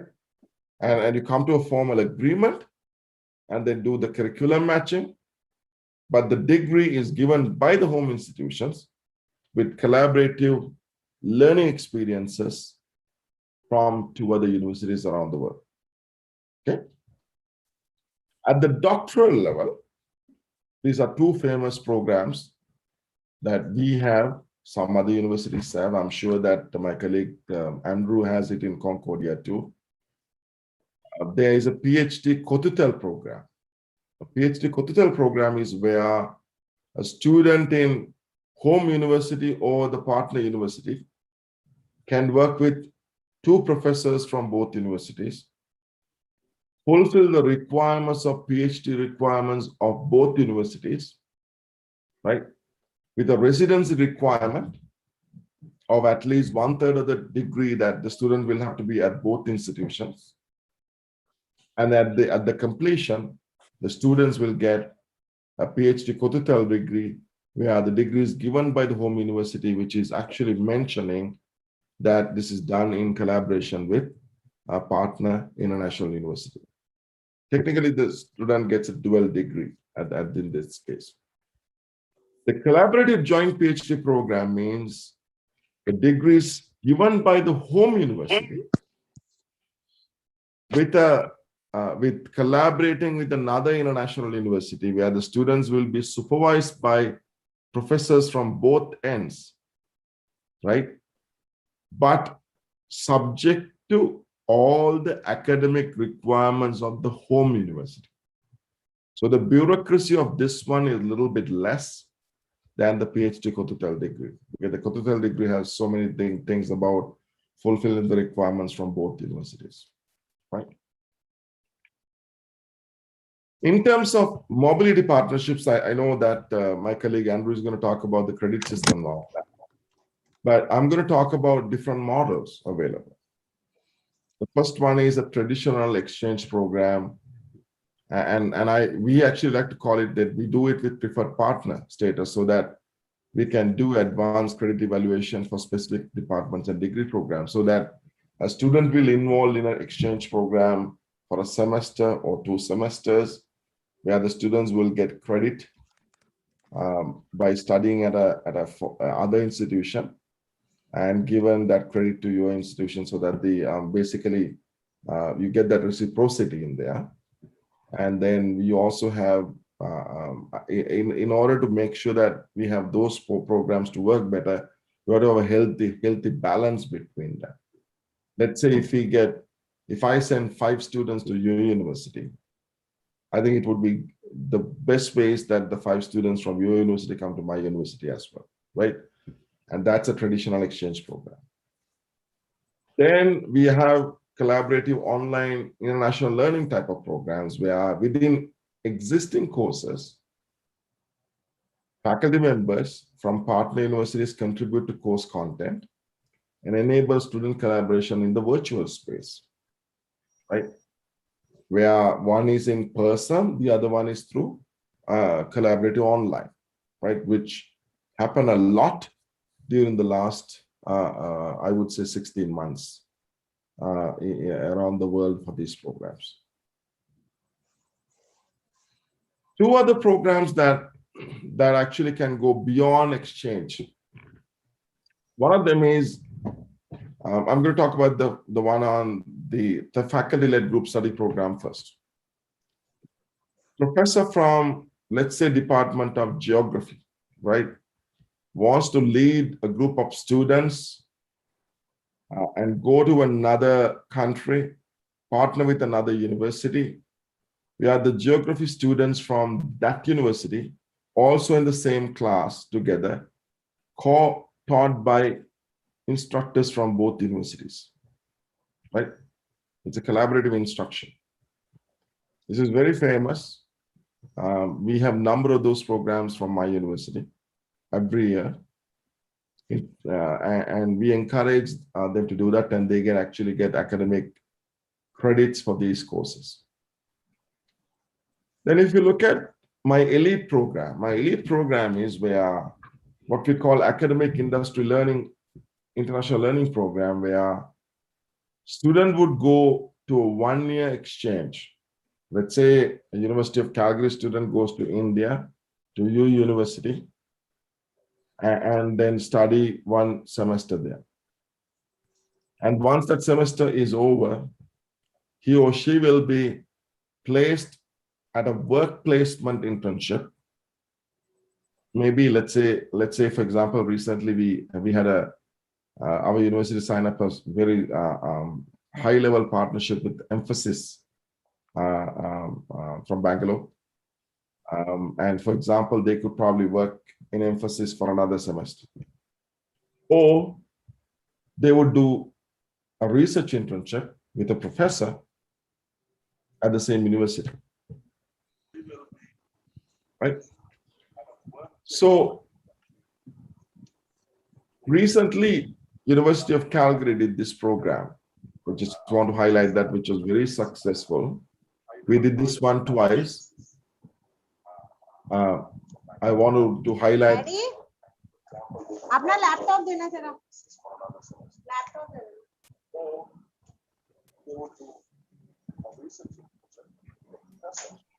So we ran this program twice now. The first time when we ran it, we got 54 students around the world, and we called Global Community Challenge YYC. The last winter, from January to March, we ran this program that included 136 students from 23 universities in 13 countries. And each team was given a challenge by 17 community organizations in Calgary. Okay, so the community organizations are in Calgary. They set the challenge, and then they actually had 1 or 2 people from those community organizations as mentors. And these groups are crafted from my university students with students around the world, and they were handling these challenges, and their job was to come up with a solution. And I'm pleased to say that some of the solutions developed by these groups have been adapted for implementation by those community organizations, right? So this gives you another opportunity where the students, without traveling, right, on an online platform to do this one, but if you really look at it, if you can do that in physical, in person, that would be even better. Given the situation, of course, if we go back to our normal routine, these things are possible, right? So today, my job was to explain to you actually two things. One is why partnerships are essential. If you develop a partnership, what are the prerequisites for a partnerships? And what are the common considerations for a partnerships? Because without those ingredients, partnerships would not occur. Very difficult to do it, right? And I'm going to give one example from India where I got involved, where we were trying to develop a partnerships in Maharashtra, right? That involved some of the academic institutions and the Ministry of Technical Education. And we started with a big gala to launch it. But nothing happened after the launch. It was simply for public purposes because, as I said, the commitment was not there. Engagement was not there. Resources was not there. So we simply highlighted and spent a lot of time. I had to come to Maharashtra 3-4 times, but the implementation did not happen. So that kind of partnerships, even initiation, is not the right thing to do, right? And my second part is to talk about different modalities, different models of academic partnerships and mobility partnerships, the benefit of our students. I hope with the new reforms that you have, with your credit systems and the blended learning that are mentioned there, that this will enable you to develop innovative, creative programs for the benefit of students. I'm happy to answer any questions that you have.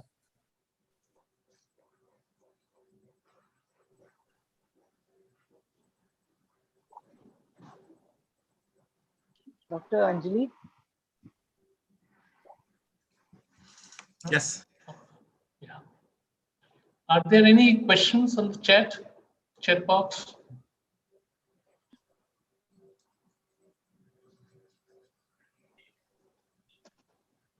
I think they were just getting, they were clearing up some glitches, sir, I think in between. Okay. So she was waiting for some questions. But I think it has been an extremely informative, I would say, session that we've had with Professor Rowanpura. And I would just like to ask him, are there any collaborating academic partnerships, sir, that you have with institutions in India?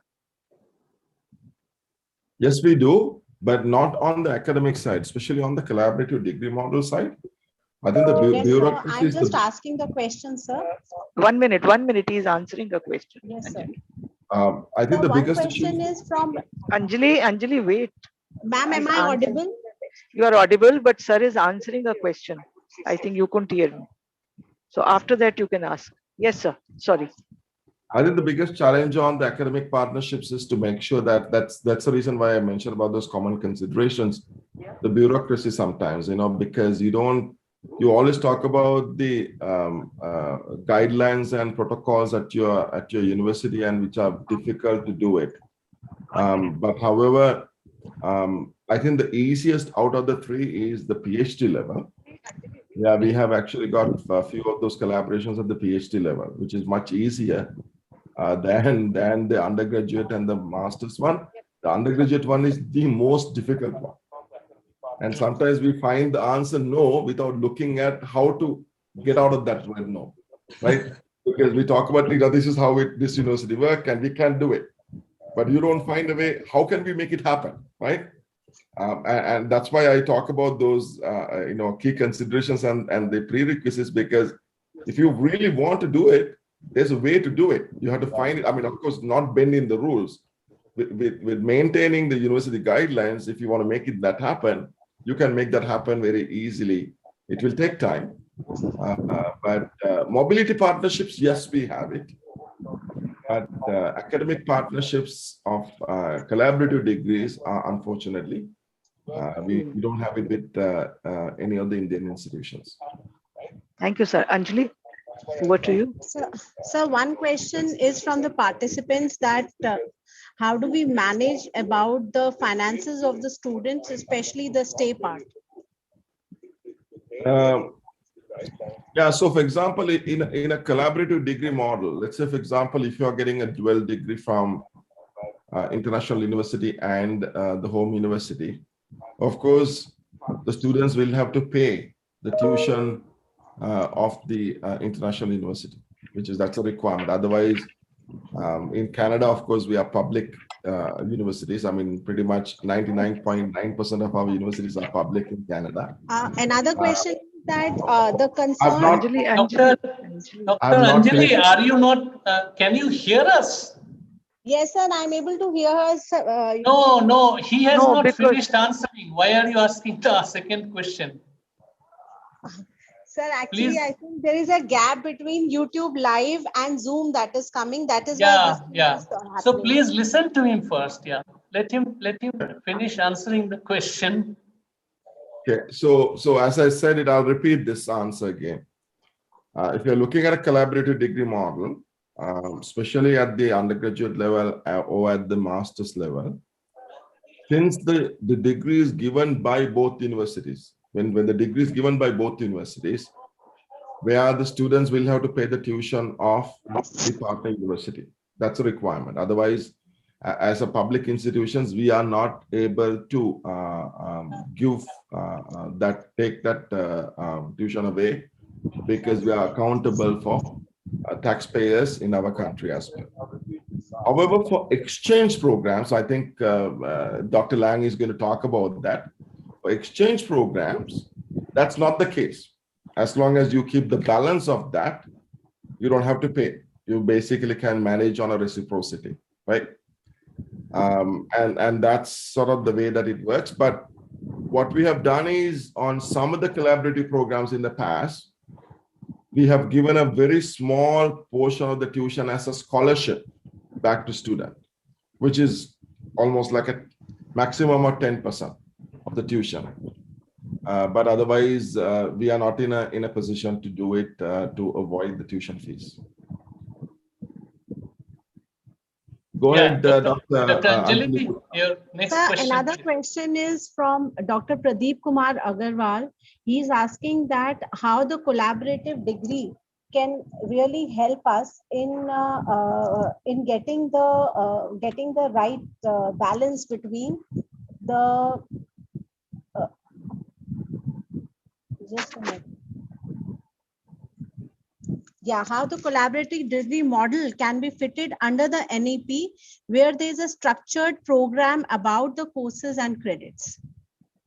I don't think I'm qualified to answer that. I don't know how it works there, and that's why I've said that I think that probably needs to be answered from your side. Yeah. Whether that can be done, because I think, as I said, if it is not possible, you will have to find a way to do it. I think that's why sometimes we could do the collaborative degree models between the universities, because if the guidelines and protocols do not support, then you cannot have that word collaborative, right? That's why I talk about the mutually beneficial thing, because without that, you can't make it happen. So we have to find a way to do it, but of course under your grants commission, university grants commission, under the rules of the and the regulations of the university, to find a way to do it. Sir, there are two questions. I'll just club them quickly, sir. One question is from Vijita ma'am. She's asking that in case of a partnership with foreign universities for doctoral degree, where should a candidate complete the coursework? And also, can a student get fellowship for his higher education in foreign university? There's a question. This question is from Arif, sir. Actually, very good question, because like I'm talking about my university, okay? So I can't talk about any other university. So for example, yes, under PhD Kotutel or the joint PhD program that I mentioned, when a student is in Calgary, we typically look after that student in terms of tuition and also provide a stipend to the student. Because of course we understand that, because it's a collaborative nature. But then we ask the partner university when the student is, let's say, back in India, could you look after that student in terms of any tuition or any of the stipend that for living expenses, right?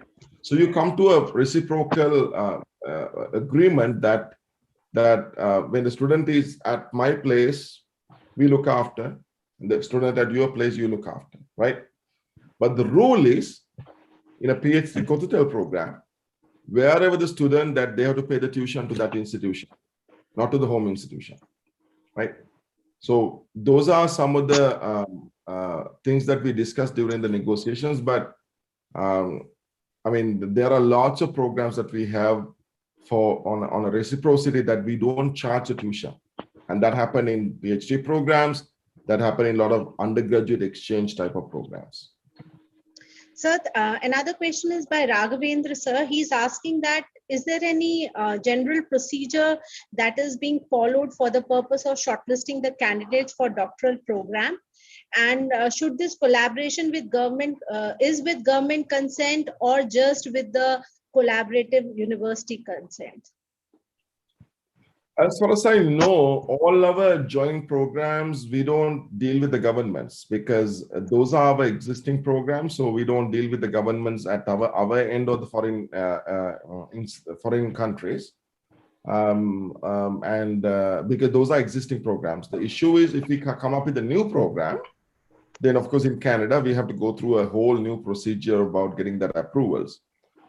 In terms of shortlisting, I think that is totally up to the professors, right? The professors, as long as they can actually select the student, maybe interview with the student, if they feel satisfied with the student, they can actually get admitted and then be in that program without any issue, right? But we specify, like for example, I can tell you, we have done a lot of 2+2 programs at the undergraduate. We have another program called 3+1 and +1. So that means students will complete 3 years at the home institution. They came to our university for the last year at the undergraduate. And then upon successful completion, they were admitted to a 1-year master's program. But then we prescribe admission requirements. For example, the students to come to that agreement should have a certain minimum requirement of academic standing, also a minimum requirement of English standing, right? As long as those two are fulfilled, then they have been admitted to those programs. Sir, because we have a lot of teachers out here among us, there's a question from Ashok Singh Rathore, sir, that is this collaboration, any such kind of a collaboration available for postdoctoral program also? That's a different nature. Postdoctoral is a different nature. I think, when you talk about postdoctoral ones, and I want to highlight this one because specifically Canada, we have a funding mechanism from a federal agency called MITACS, right? MITACS. MITACS allow 3 categories of entities to do up to I believe it's up to 24 weeks of placements. They call MITACS Global Link Research placements, where senior undergraduate students, if they are the 4th or 5th year, graduate students, masters or PhD, or postdocs, to work with a foreign institution so that they actually get funding. Like, MITACS provide funding up to $6,000 for this 6,000 Canadian dollars for them to do a research with a partner university. In fact, we signed an exclusive agreement with MITACS before the pandemic starts. We are to engage 200 students from University of Calgary go to partner university and to bring 100 students from foreign institutions to come to our university for 3 years. But because of pandemic, that could not be properly implemented. But so postdocs under that agreement, and India is an eligible country, right? Where the postdocs can come on a short-term assignments of that nature. Otherwise, through postdocs, there are other mechanisms, right? Because through postdocs, you can actually have other mechanisms with professors to professor, informal relationships that can happen. Or you can also have a formal relationships of postdoc programs. Sir, one last question. Arif sir is again asking that when there are such partnerships with the foreign universities for doctoral degree, exactly where does the candidate complete the coursework? And like the supervisors and the guides who all are there. So there is this question by a number of participants. Right. Yeah, typically coursework, like for example, under PhD Kotutel program, the coursework is mostly completed at the home university, but through an arrangement, again, everything is arrangement. Everything can be prescribed in the agreement. If they want certain courses to be completed at the foreign institutions, you could do that one too. But the key is that they need to agree between the two professors with the two graduate schools about what is the roadmap for the student, right? The coursework has to be done in one university or both universities, right? The research has to be done for both universities for sure, but coursework can be done through that agreement. If they decide that, I don't know what's your PhD requirement. Like, for example, in our university, in engineering, for example, we have, they take 4 to 6 courses. So, for example, if one of my PhD student is doing a PhD Kotutel with a university in India, I can probably decide with my supervisor, with the approval of our deans of the graduate schools, that maybe the first semester 3 courses we take it at the University of Calgary. I would be willing to send the student to India to take the other 3 courses, right? And because that's at the reciprocity that is important, but it all depends on the rules of the university, but it can be easily arranged between the two professors with the approval of our graduate schools. Another question is, I think it's more or less a repeat, but it is coming. That's why I'm asking that if a candidate from India gets shortlisted for a research program and the proposal would be with the Indian education issues, will it be possible to get the funding from the university? The answer is possible, right? Depending on the nature of the project, whether the professors have the funding. And because again, when we talk about the research, depending on the area, the funding availability could be there. So I think the answer is possible depending on the project. Sir, in the last one question is from Shrobonti Chattopadhyay. She's asking that what kind of postdoctoral research work are most likely to get the funding? The answer is it is unlimited depending on the nature, right? Depending on the nature. Thank you, sir. At the end of the day, it needs to have the matching, right? Because it's like a marriage. You have to have the matching. The interest of the postdoc and then the interest of the professor. You get the matching. We make it go matchmaking. Things will go like the marriage. Otherwise, it will be a divorce. So that's a problem. So you have to make the right matching. Thank you, sir. And my apologies for this technical glitch because I was trying to coordinate 2 things at a time. So I was not able to, my ears could not coordinate 2 volumes. So I just mute one and now I'm able to better communicate. And really sorry for just interrupting. No problem, Dr. Anjali. We are all facing such kind of challenges. I have got the hang of the system now, sir. So no problem from now onwards. So no. Please don't worry because we are all facing such challenges. Yes, it is indeed very difficult. But I want to thank Professor Ruanpura for that wonderfully crisp and precise presentation. Talking about the various programs from types of partnerships to mobility programs, endless possibilities that exist. And I agree with him that the willpower must be there to commit and make that happen within the rules and provisions. A lot of possibilities are there, which needs to be explored. We will also look into opportunities for partnerships with University of Calgary. and we have Center for Canadian Studies come up with such kind of programs, if at all feasible and possible. And I was especially attracted to your academic industry international learning program, which seems to be a wonderful program, and the global community challenge that you have taken up. And just a word on PhD supervision. Our ordinance allows a foreign co-supervisor to be included for a student, though we don't have any official way of having collaborations. But I have had a student for whom we had a foreign co-supervisor, which is possible because coursework needs to be done in the home university.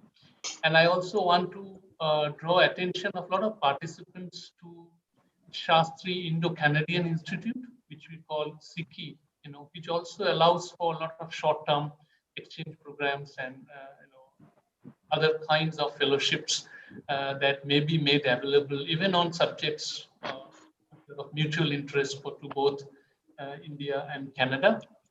And as far as your collaborative degree model is concerned, I don't know how do we do it at international stage yet, but the new education policy would allow us, the academic bank of credit actually would allow us for a student to take courses from different universities across India and store them in like a bank, which is we call ABC, and then use it at his or her own pace to build a degree.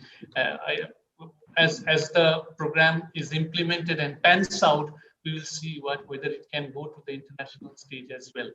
So thank you very much, Professor Rohanpura, for your time. And I wonder if Professor Yamini, who looks after Center for Canadian Studies, has any comment or anything to say.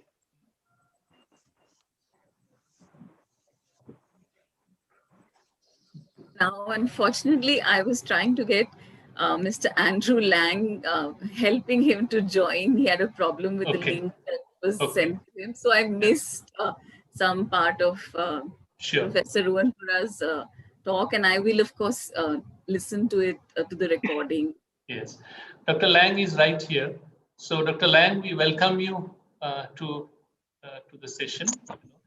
And Dr. Dayal, maybe you can take it forward. Thank you, Professor Suman Kundu, and rightly said, Professor Janaka Rohanpura's absolutely lucid presentation gave us a very, very clear view of exactly what could be done now with the new education policy underway. I'm sure there'll be more collaborations and there will be more partnerships. And I think the most interesting part was the pillars that he has mentioned: the reciprocity, respect, ethics, trust, commitment. Sir, we fully agree with you. And we are looking forward to a new trajectory that has been carved out by the government of India. Let's hope in near future we'll have more partnerships. Thank you once again. We are very fortunate to have our second speaker, a very renowned speaker, Professor Andrew Lang, who holds the position of Senior Advisor Internationalization, Concordia University. Earlier, he was the Director, International Relations, Concordia University, and prior to that, worked as Manager, Student Mobility, again at Concordia University. He was also the Coordinator, Education Abroad, Ohio State University. He has also held the position of Manager, North American Recruitment, McGill University, and also in the State University of New York. Professor Andrew Lang has his second specialization in French, and he has taught that subject too. His other affiliations include membership to the Board of Advisors, Concordia Institute of Water, Energy and Sustainable Systems, and Concordia Engineering and Commerce Case Competition. It is our proud privilege to have you with us, Professor Andrew Lang.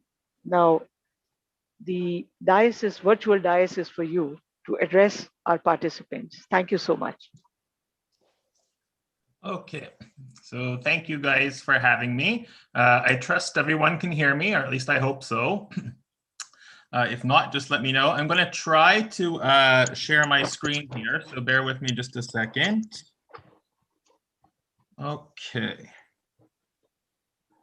Where is it?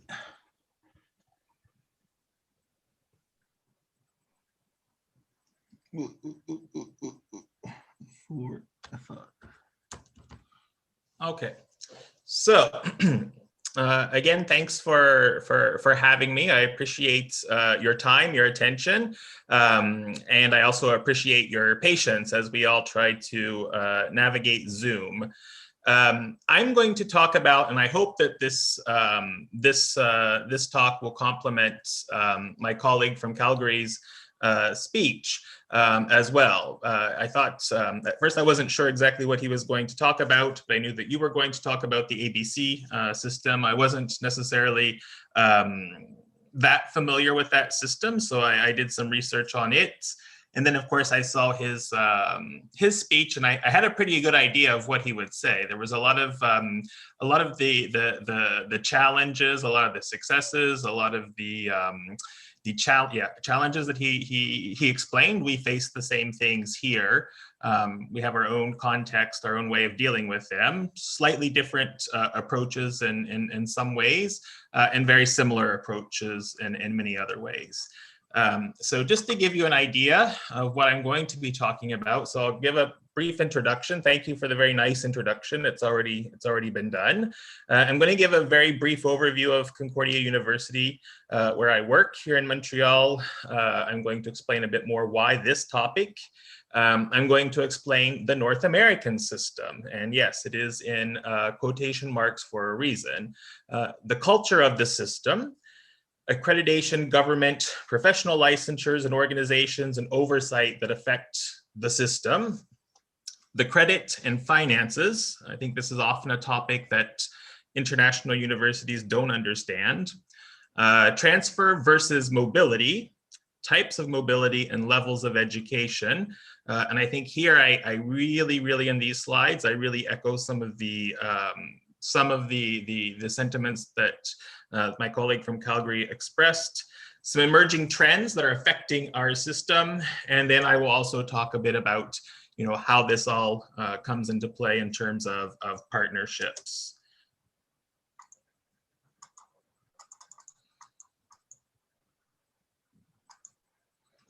Okay, so again, you know who I am. One thing I always like to reference or explain to people is that yes, I'm both Canadian and American. And I also am from Luxembourg. I've grown up mostly in the United States, in Canada. I was younger in the US, and then my adult life, I pretty much moved to Canada and been here for about the past, 15 years. And then, of course, I've lived here in the past when I went to McGill. But oftentimes, I do explain everything through the paradigm of that. It's not necessarily because of my own background. It's oftentimes because there's confusion between the two systems as well. And a lot of times, the US culture will often take defaults, and people just assume that what works in the US works in Canada, is easily translatable, because in fact, so many things are. But it's not always the case. One of the best examples I get is I get international students who ask if they can apply for Fulbright fellowships to do graduate studies at Concordia. Well, no, you can't, because Fulbright is a US foundation and it's for graduate studies in the United States, not Canada. So that's just one example. And I have the impression people aren't necessarily aware of those differences. So why this topic?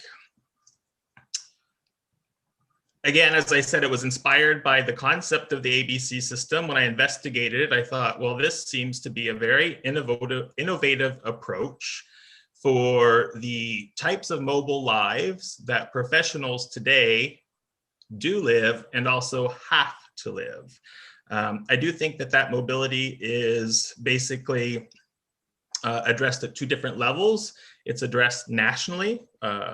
India, just like Canada, just like the United States, are big countries. In the case of US and Canada, lots of populations. People move around. Professionalism, education is a key to mobility.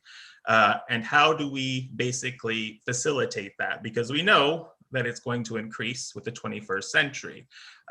And there's several different trends that are coming into play right now affecting how we organize education. And I think that there's a maybe a bit of a cultural change here that's being driven by maybe even the digital revolution as well. The next reason, the credit is often the building block to successful partnerships. It's also a major obstacle. So to repeat Calgary, you know, the ideas, the bigger picture plans are very easy to come up with, the ideal scenario, but oftentimes when you don't consider the nuts and bolts or the mechanics of an agreement, that's when it suddenly stops working.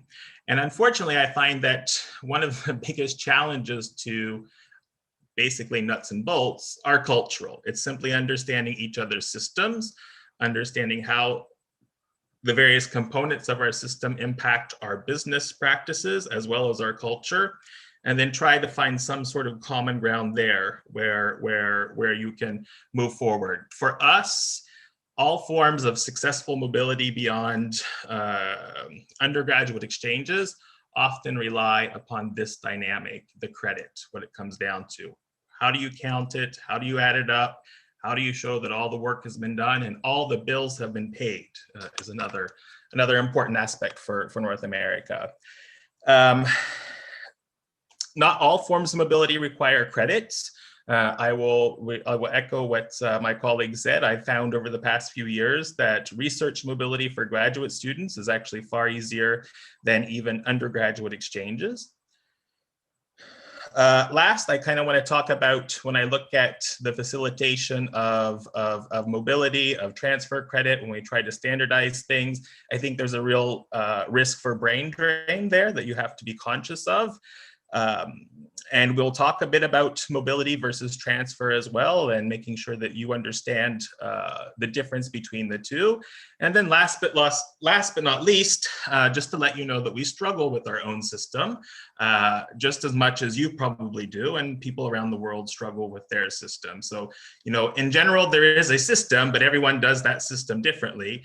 And then you have to figure out what the differences are and how they translate into standard practices.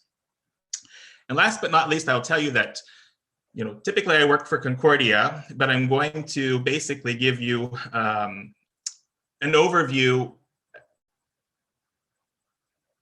based on the information that I think that you want to hear. So feel free to ask me any questions, and I'll be willing to answer them very honestly. Before I go into the details a little bit, just to go over Concordia University and who we are. So basically, we're an English language university in French-speaking North America.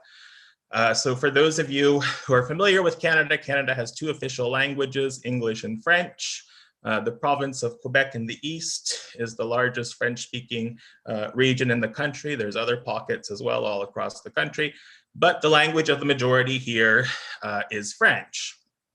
However, at Concordia, we do teach in English. We do serve primarily, we started out serving the English-speaking community that's a bit of a minority here in Montreal. But that's one of our unique features, is that inside the building, instruction, the university is in English. And of course, when you walk out into the street, everything else switches to French. Most of us who are from here are fully bilingual. The students who come here to study with us do not need to know French. There's no French language requirements. They take the same English language requirements as other North American universities. But of course, knowing French does help them live here, does help them survive. And then also it helps give them access to local internships, et cetera, as well. So we have approximately 52,000 students, which is a large university by Canadian and even American standards. About 20%, a little over 20% of our students represent a little over 150 countries any given year. So it's a very international university overall. We have 4 faculties plus continuing education. So the 4 faculties are arts and science, business, engineering, computer science, fine arts, and together they represent about 300 undergraduate programs and 100 master's and PhD programs. I think one of the most important aspects to know about Concordia is it's a very young university. It was founded in 1974. It has a very much a next generation philosophy of teaching. It's always been rooted in the community here, and particularly the local English-speaking community. It's grown throughout the years to become an international university. I would say our growth in the past 10 to 15 years has primarily been in the graduate education and research sectors. I've worked here for about 11 years, and when I first started working here, we had about 3,000 graduate students, and now we are well on our way to about 12,000 overall. So it's been an immense period of change being here, but it's also been very interesting to see and to be a part of. Oftentimes it is recognized as one of the top universities under 50 years of age by the Times Higher Education and QS rankings. As well, we just had an announcement this year that the university will be pursuing a new School of Public Health. As you can see in the other full faculties, we don't have medicine, but this will basically aim to foster research and public health matters, as we do have a number of researchers who do work on health as well. Okay, so to go back to our main topic, the North American system. Again, as I pointed out, I put this in quotation marks because the North American system is perhaps a myth. There is no system, so to speak. Standards come from, in the case of Canada, our provincial ministries of education. So what happens in Alberta, where the University of Calgary is always going to be slightly different from how we do things in Quebec versus how they do things in Ontario versus how they do things in New Brunswick, etc. And of course, in the US, it goes back to what they call accrediting agencies, which are basically nonprofit organizations that agree to recognize universities who meet their standards for education. The culture, I would say, is pretty standard between the two countries. It certainly represents each other and looks very similar on paper. Terminology is almost the same. Structures are very similar. So for us, it makes sense. We trust it because we know it. It's what's always been there, and it's what has evolved since it's been there as well. So in short, there is no North American system, just culture and acceptance, which again, to me, when I look at something such as the ABC system, to me, I go, I don't know if that would even be possible to get everybody to do the same thing here, even though I do think that time and the modern age is requiring us to think differently. So what is it that you need to know in terms of this system that for us is normal and we expect everybody else to understand and adapt to?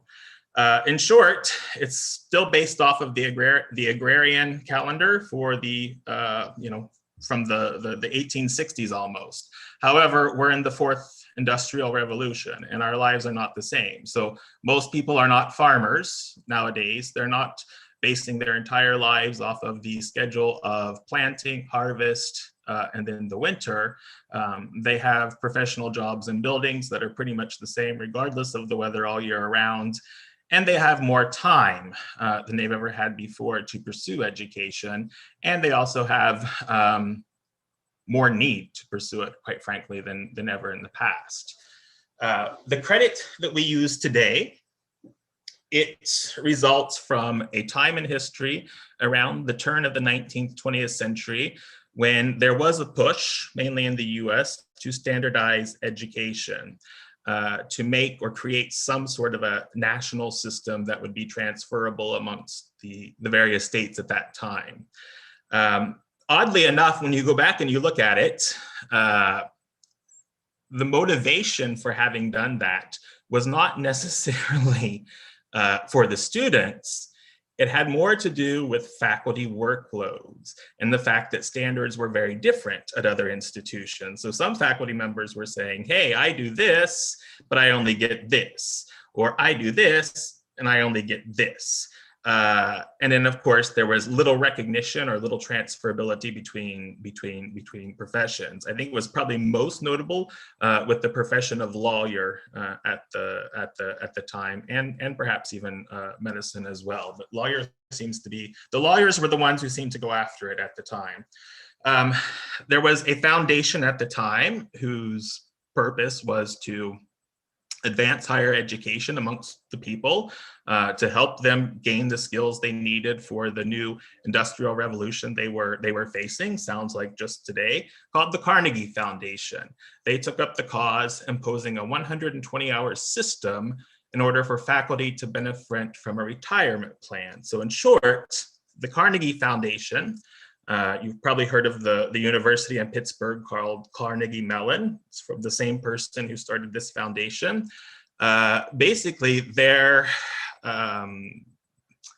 what they did was they basically required more or less faculty to teach about 3 120-year-long courses to students per year. And then, of course, if universities adhered to those requirements, they could then participate in the faculty retirement system plan.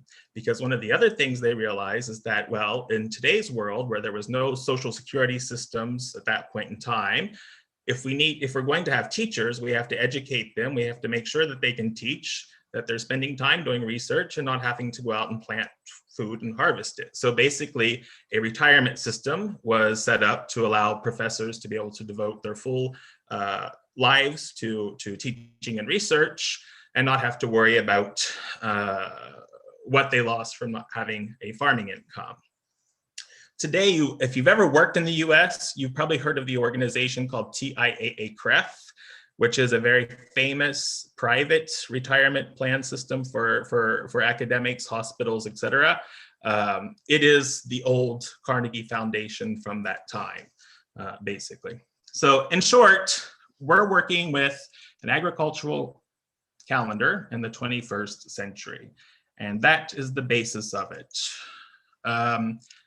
The standards did not last long, as you can see. So the first sort of deviation that came up was the 120-year long course became a 1-credit 60-hour or semester course.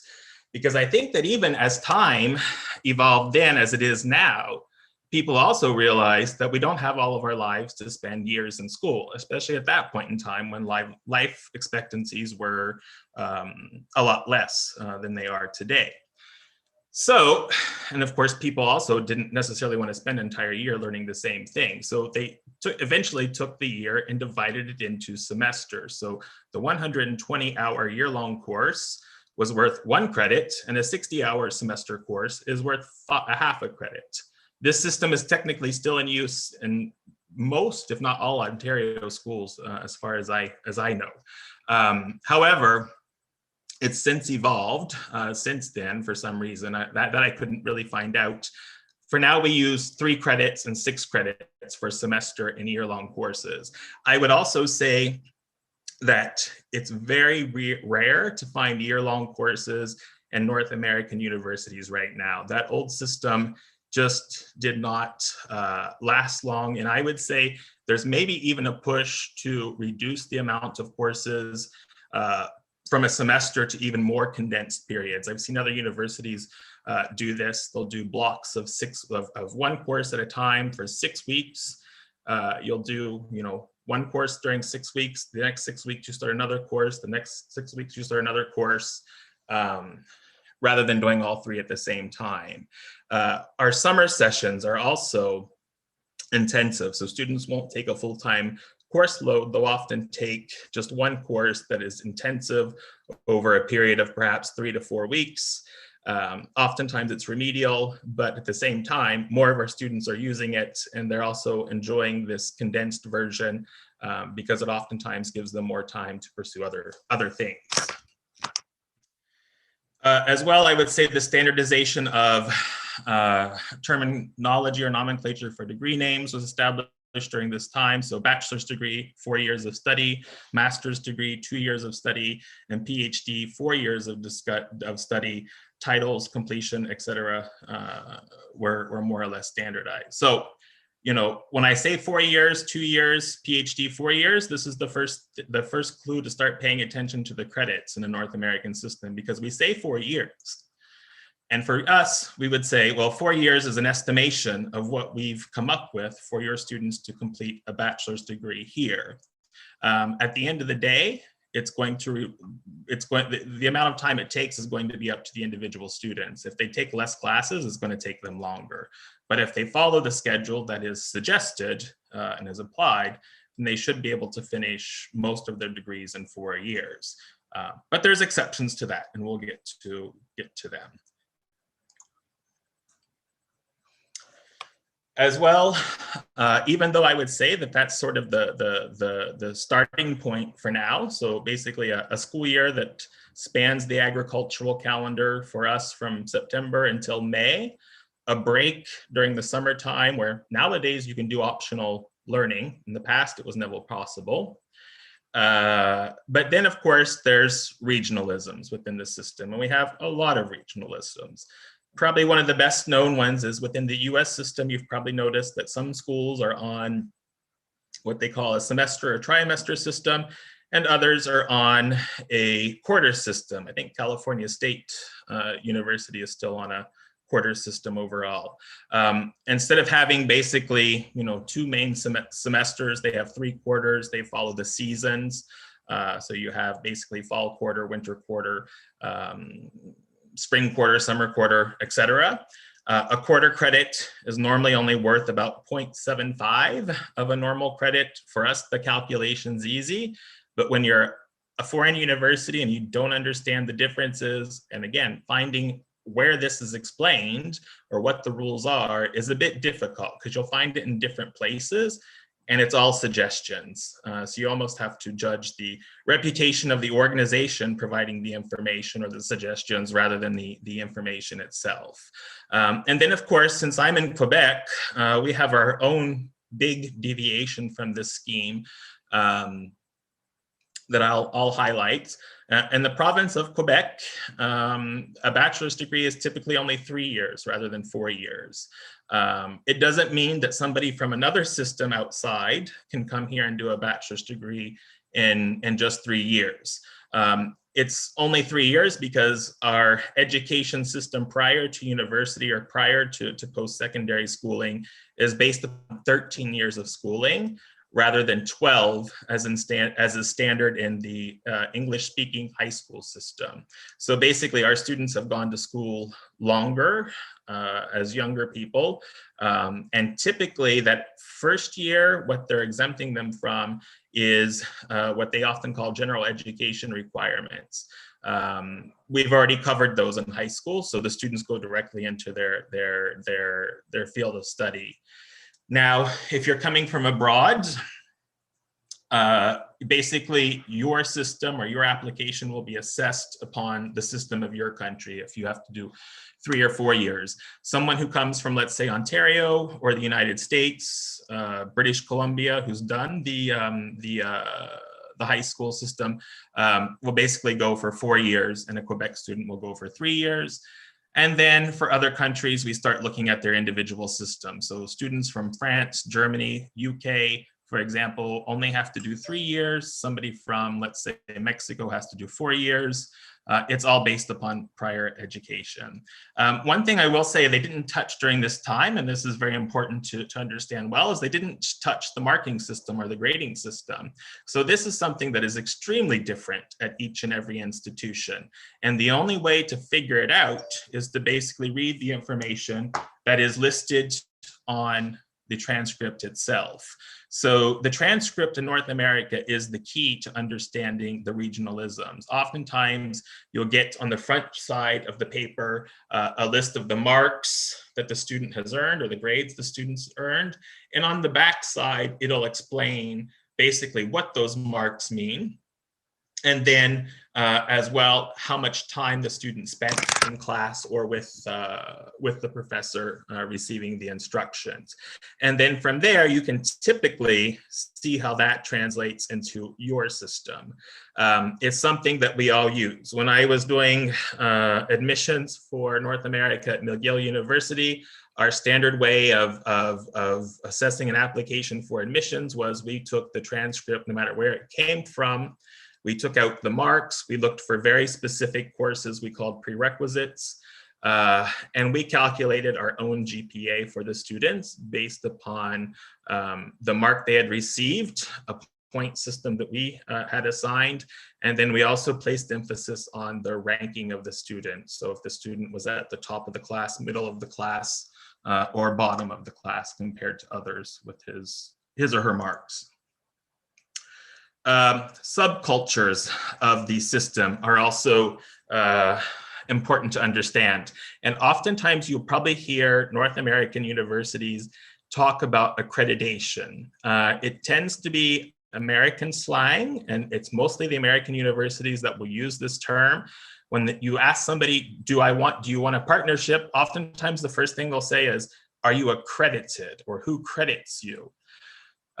What they mean by that is who recognizes you as a university and who recognizes this degree as being qualified for what it says. So who else says that, you can teach business, you can teach engineering, you can teach medicine.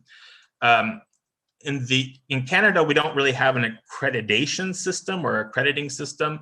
All of our universities or education goes back to the jurisdiction of provincial governments in Canada. So Ontario, Quebec, New Brunswick, Calgary, British Columbia, etc. And they will grant you the status of being basically a university. In the US, they use those private third-party organizations. Again, the one I'm familiar with was Middle States Accreditation Association. They simply recognized the universities who met the standards. And how they sort of hold the standards is they give you the guidelines of how your programs must be structured. Whenever you create a new program, you submit it to them for approval, disapproval. They say, yes, it's good to go. No, it's not good to go. When it is good to go, typically you have a probation period where they will allow it some time to see how it goes. And then they will conduct audits on the program itself. So making sure the students are doing everything, that they're receiving the education they're supposed to be doing. And they can make suggestions, or they can pull the accreditation for certain programs or for certain institutions if conditions are not being met. So this is oftentimes, whether it be a provincial ministry in Canada or whether it be an accrediting agency in the US, this is often the first quality check and the major one. But there's also other organizations that come into play. And these typically affect organizations that require some sort of a licensure to practice. So in North America, teachers, at least in public schools, often require some sort of license from the state or the government to practice. The same for engineering, accountants, doctors, etc. So in addition to the university, in addition to the Provincial Ministry of Education, you'll also often have a body of professional organizations made up of members who are practicing in the field, who also impose certain requirements for the person to have the title that's associated with it. And these requirements, the requirements they impose can continue after graduation. So they can say, in order to be a lawyer, you have to do this. And after you graduate, you have to continue pursuing updated courses and information as well. Is there anything else on here? Yeah, I think one of the most important points to finish on too is that oftentimes you might hear when people immigrate to Canada or the US or any other country, perhaps in their home country they were a doctor, but when they go to the new system, that education is not recognized, at least out of the box, and they have to submit it to either the accreditation agency or, in our case, oftentimes the provincial ministry plus the professional organization in order to get recognized for what they completed abroad and earned abroad as well. Okay. Credit and finances. So this is another important thing, and this is often, I think, the point that most of our partners, when they approach us, they don't understand how our finances work. They don't understand how the funding works. And hopefully this will give you a bit of an idea. I can certainly answer more questions about it. But in short, the credit goes back to the basic block of organization for everything at the university. So the credit basically is keeping track of the student, okay? It's keeping track of the courses they've completed, the courses they have to complete, and of course their performance in each of them. Now, the outside accrediting agencies, professional organizations will impose the amount of time of study required, the number of courses, and oftentimes the content as well. For the university, it also uses the credit for most of its income revenue generation from for teaching overall, and it's probably the biggest source of revenue for the university, or at least it is for Concordia, more so than research now. Assuring that each credit is accounted for in terms of academic requirements and both revenue counting is often important. As Professor Jonica had explained, public versus private systems in Canada were mostly all public institutions. So that means basically we're receiving some sort of subsidy from our provincial governments. In the US, you have a lot of private colleges, private universities that do not rely upon subsidy of any sort. You'll often see big differences in tuition prices between private universities and public universities overall because of the subsidy. But let's just say that for private institutions, in some ways, they have a bit more flexibility with the credit because they're in control of their own finances. They can substitute and transfer a little more easily sometimes than we can. But of course, when they're giving out, let's say, degrees such as engineering that have a third party there, then oftentimes they still face the same challenges that we do. So in order to be able to engineer, you still have to do the same thing as the student from the public institution. But for other programs in specific where there's no third party intervention, they can be a little more flexible, but it's not based upon the credits, it's more based upon the finances for them overall.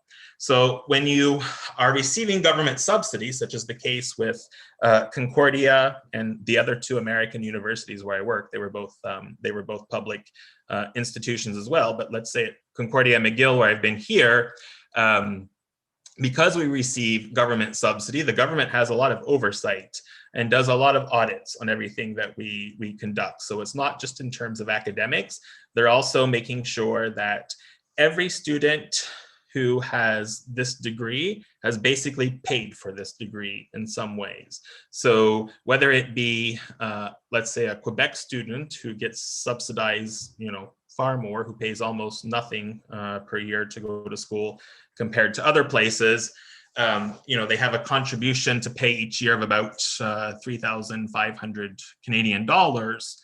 And then the government will supply about $20,000 Canadian for each of those students per year afterwards. So basically, we have to show that the student has covered their portion, either by paying out of pocket through scholarships, through fellowships, etc., in order for us to get the $20,000 from the government. So it makes us responsible for generating income.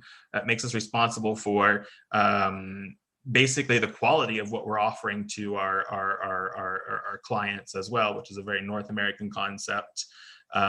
And it sets another layer of, are you doing things the way you're supposed to be doing, or are you trying to get around the requirements?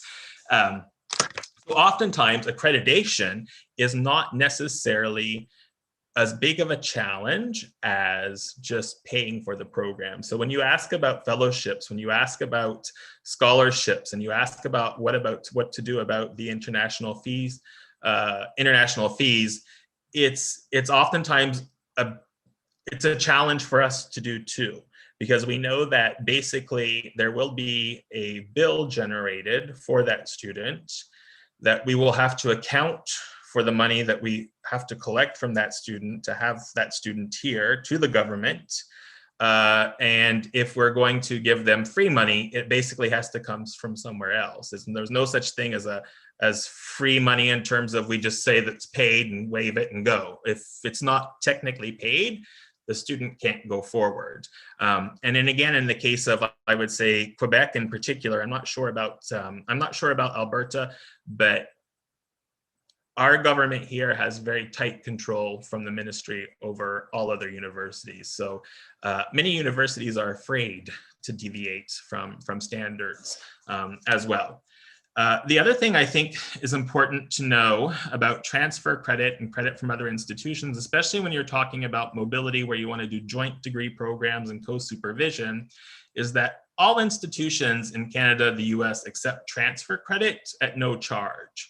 So basically, if you did 2 years of study at the University of Delhi, and then you wanted to finish your bachelor's degree at Concordia, more than likely, you would get credit for those 2 years of study.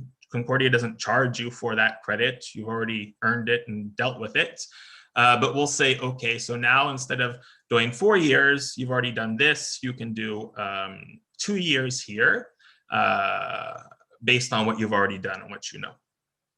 So everybody does that to a certain extent, but it's not advantageous for universities to accept credit from a pure financial perspective. So the best example I can give you is that from an income source, or a business sense, the challenge for us would basically be a student who's going to be with us for 4 years, paying for 4 years rather than just 2, is financially more interesting than a transfer student.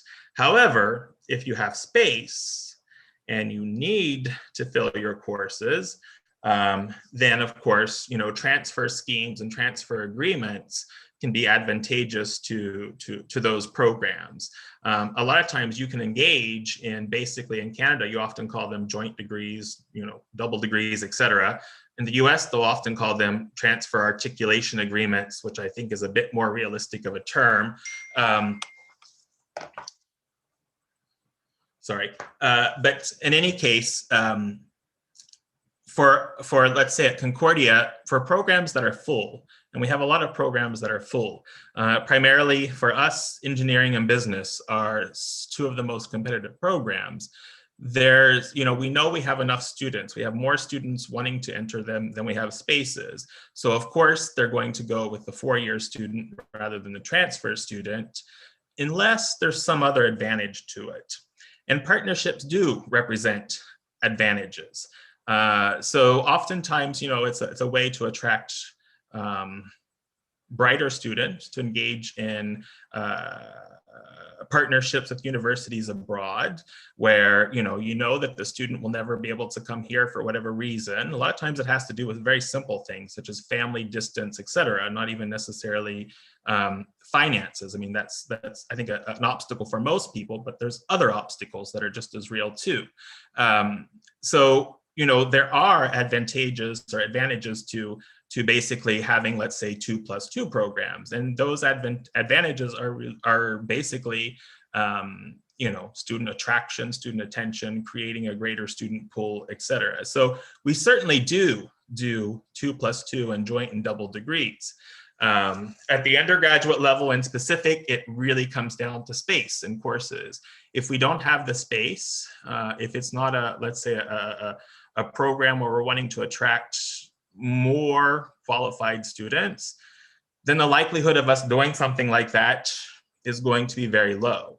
And I would say, unfortunately, a lot of people want to do 2+2 with business programs, and that's probably one of the programs that's the most full right now. So there's just really no capacity for us to do it in terms of physical space.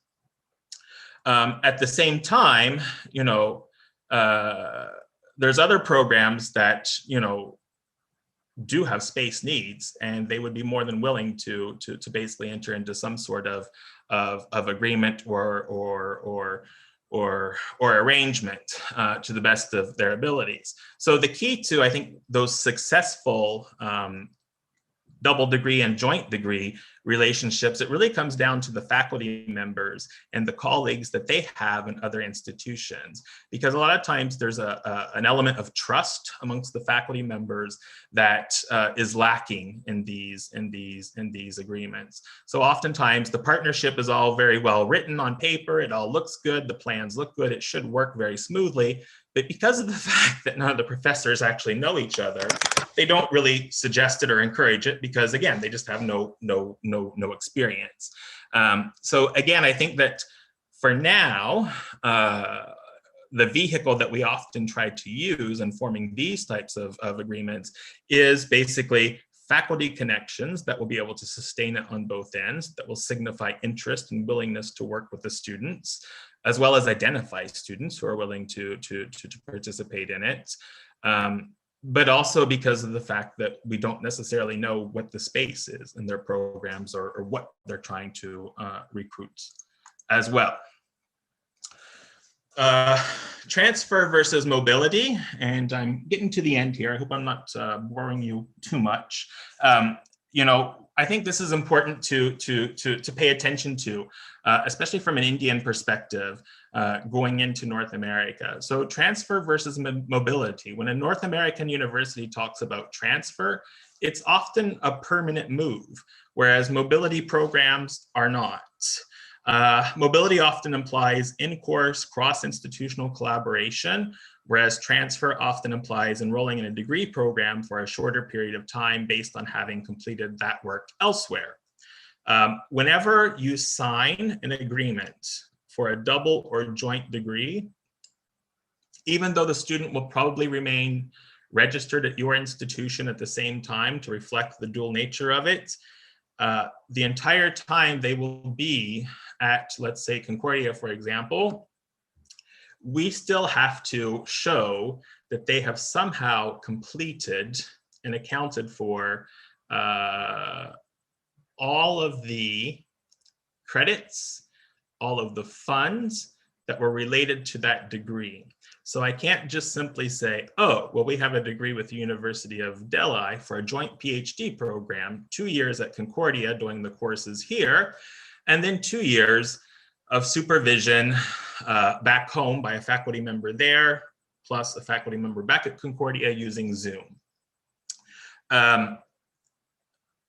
Sorry, I lost my train of thought here. Sorry, but whenever we do that type of an agreement, from our perspective, the student ends up being our student.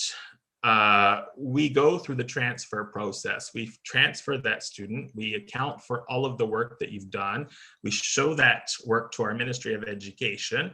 Sometimes they have to approve it. Oftentimes they accept our evaluation of it. They don't ask too many questions. And then, of course, we also have to account for the other two years of funding. So if it's a simple transfer, and if it's transfer credit, that's what allows us to not have to charge you for the 2 years that you weren't here, in short. But if we don't do the transfer, then we still have to show that those credits have been accounted for. The bill that gets generated for whether the student's there for 2, 4 years or whatever, the bill itself is going to be the same amount pretty much for all the students in that program. But of course, the fellowships, the scholarships that come in, that's where everybody goes, okay, well, how do I use those in that? And oftentimes the scholarships, the fellowships, they're run by entirely different organizations with different standards or different donors, et cetera. And they cannot be included in those agreements. You can't simply say, we can guarantee funding because we can't guarantee funding on a given year. At least most of us cannot. At the same time, we also know that most graduate students are not going to come if they do not have funding. And we also know that we have to find funding if we want to have graduate students. So there is effort that's put into funding the students. A lot of times the students have to put that effort, or have to put effort into it as well. But the money for those fellowships, especially in the case of Canada, they come from a professor's research grants that they get from, national research agencies, or let's say provincial businesses, etc. So when my colleague from Calgary was saying it's often based upon connections, then what he's saying is that it's very essential for a student to find a professor who is working on something that that student is interested in, so that they can work together. The student has to be a complement to the project in order to get funding. So the student has to look at it as an apprenticeship of sorts. So who do I want? Who is doing what I'm interested in, who would be the best mentor for me?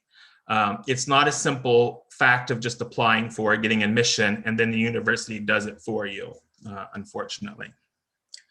So, sorry, I've got something popping up. Getting to the end, so one thing that we've sort of, and I think Jonica mentioned that too, so, research mobility and graduate students have been one area where we made quite a bit of success at Concordia over the past few years, because we noticed, or at least I noticed when I arrived, that the only people who were going abroad were the undergraduate students, and they were taking exchange programs. They weren't paying necessarily tuition back and forth, and they were, just doing courses. It was appropriate for an undergraduate student. I don't expect an undergraduate to be able to do much more than that at this stage in the game. However, for our graduate students, there was a push to make them more international. And, most master's degree students don't have enough time to fit this type of program into their schedule. It's only 2 years. Undergraduates do oftentimes. And then the PhD students have 4 years. They have more time, so they can plan a few more projects in between there. So overall, what we found was that the exchange program, or what worked for the undergraduates, simply did not work for the graduate students. And primarily because at the master's level, the courses were either so technical that they couldn't be transferred or substituted elsewhere, or the faculty didn't want to, or their research time for their thesis was so great, they really had nothing that they could do abroad other than just research. So basically, we sort of started several different programs. We started a mobility bursary for graduate students that basically would allow them, we give them funding to design their own program. We're lucky in the province of Quebec, our provincial government, our provincial Ministry of Education provides us with money for our students to engage in international activities that's specifically earmarked for them. But in short, we allowed them to design their own research project. Typically, it takes place at a university abroad. There's some sort of co-supervision that's taking place to a certain extent. It typically only lasts for about either a summer or a semester, and not much longer than that, but they can go for shorter. And of course, the bursary requirements in terms of, it has to be at another university, it has to be in, support of your thesis or dissertation research. The supervisor has to say, yes, it does, and explain how it will. And then we give the money. So basically, while in the past we were encouraging them to consider exchange programs that didn't work for them, and you had nobody going, after we started this program, we have, on average, a little over 150 graduate students each year leading projects around the world funded by money from the Quebec government. And coincidentally, that mobility bursary money is here for your students if they ever come here afterwards and become students here and wanted to use it as well. It's not tied to just Quebec residents. And then a higher level. For a second, Andrew, we've overshot our session time. So could you please just speed it up a little bit? Yes, so I'll end here, basically, I think, because there's only a couple more. But last but not least, we started a co-supervision of PhDs. It was referred to as co-tutelle in the past, which is a French word. I use co-supervision, which is English, and people seem to understand more. But basically, we've had some success there in the past where we have done 2 + 2 PhDs, where in short, and I think this answers the question that was being asked earlier, the student will come to Concordia, they will do the first 2 years, including the coursework, the PhD coursework at Concordia. They end up spending the entire 4 years with us. They are charged tuition the entire 4 years, but after they've done the coursework and there's no physical reason to be in Montreal, they can go home and be supervised at a partner institution by a PhD person there. It doesn't even necessarily have to be a PhD granting university, because on paper, it still looks as if the Concordia supervisor is the main supervisor for our intents and purposes. We have it written so that all the requirements on our site can be met. The funding is a bit difficult because it's not guaranteed. It's on a person by person basis, but most of them are able to get funding. And then of course, we've also negotiated with the partner institution to provide some funding for the students once they return there, instead of us providing everything.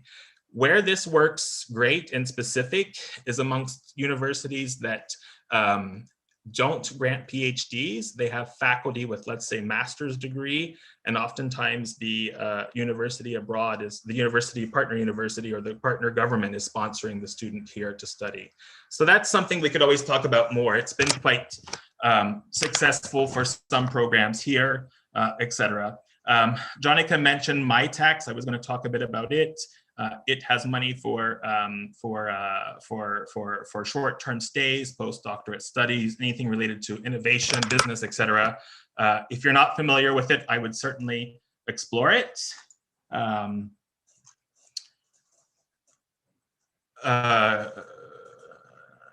I can give you more information too if you wanted. So maybe just to sort of wrap up, I think some of the emerging trends that we've seen here are, we are being pushed amongst our own students for more mobility. So your ABC system is going to be interesting for us to look at and see how it works.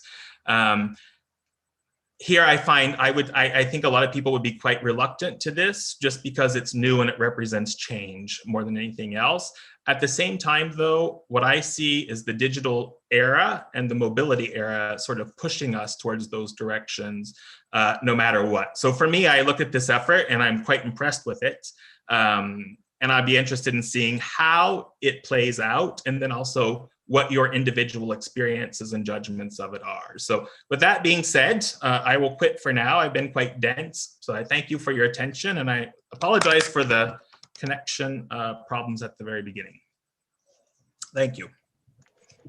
Thank you, sir, for the session and just giving us an insight into the Canadian and the American model. There are a few questions by the participants which I'll be asking. The first question is that what are the merits and demerits of the collaboration that it is there? One of the participants is asking if you can discuss it in brief, sir. Well, I think that the merits of collaboration, it really depends upon the individual program. So it's hard to say that, let's say like the Concordia, I don't know, Delhi collaboration on undergraduate exchanges, it's a wonderful first starting point. It's our younger students. And it is certainly, like the merit for us is that, we have students who know that India is an emerging market. They know that it represents a new part of the world to engage with in ways they haven't in the past. And of course, we're very geographically distant from India and Canada too. So there's a physical disconnect there as well. And people here are more mobile today. When I first started working 20 years ago, if you would have said to a North American kid, why don't you consider studying in China and India? There would have been just no way, not ready. We're going to go to France or England first. And for many of them, that was probably the first time they ever flew in an airplane. But nowadays we see students here who've already flown, who've already traveled. They've already been to the traditional Western European destinations of North Americans, and they know what that's about, and they know that they need to know more. So we certainly have to have connections to your universities in order to be able to teach our students in the 21st century. But at the same time, from a business perspective, we have to make sure that it is mutually beneficial to both of us in terms of our business operations. So that's why I say, like, a master's degree PhD exchange program, it's probably not going to lead to anything. We can sign them to be nice, but you really have to sit down and be willing to understand the fact that, you know, from our side, if there's no money involved, the students can't come. So we have to understand that as well. And then from your side, you have to understand the credit, the accreditation, and then the business side of it, so that you can help us find solutions, et cetera. But I would say for PhD, for masters, obviously the advantage point and what we're looking for is research. We're looking for research output, and in particular collaborative research output, because we know, being, you know, a small country such as Canada in terms of population, we need other people to be innovative. We're just not enough here. Sir, another question is that the 4-year degree course that you have just highlighted in your presentation, sir, is it integrated course you're talking about, or is it just for a particular course that we are discussing, sir? And another question, sir, in this line only, that when we are talking about additional 1 year, one of the participant is asking that what exactly, like, why we are having that extra 1 year in the teaching that it is there when we are having these courses abroad. Okay, I'm not, okay, so the very first question, the 4 years, I think you're asking about the 4-year PhD 2+2, is that it, or the 4-year undergraduate? Sir, it is the undergraduate that I think it is being highlighted, because that is what it is there in the presentation. So Okay. the participant is asking that whether it is the integrated we are talking about, or is it for a particular course we are talking about, sir? Okay, I think I understand. So in general, the 3-year bachelor's versus the 4-year bachelor's, again, it's general.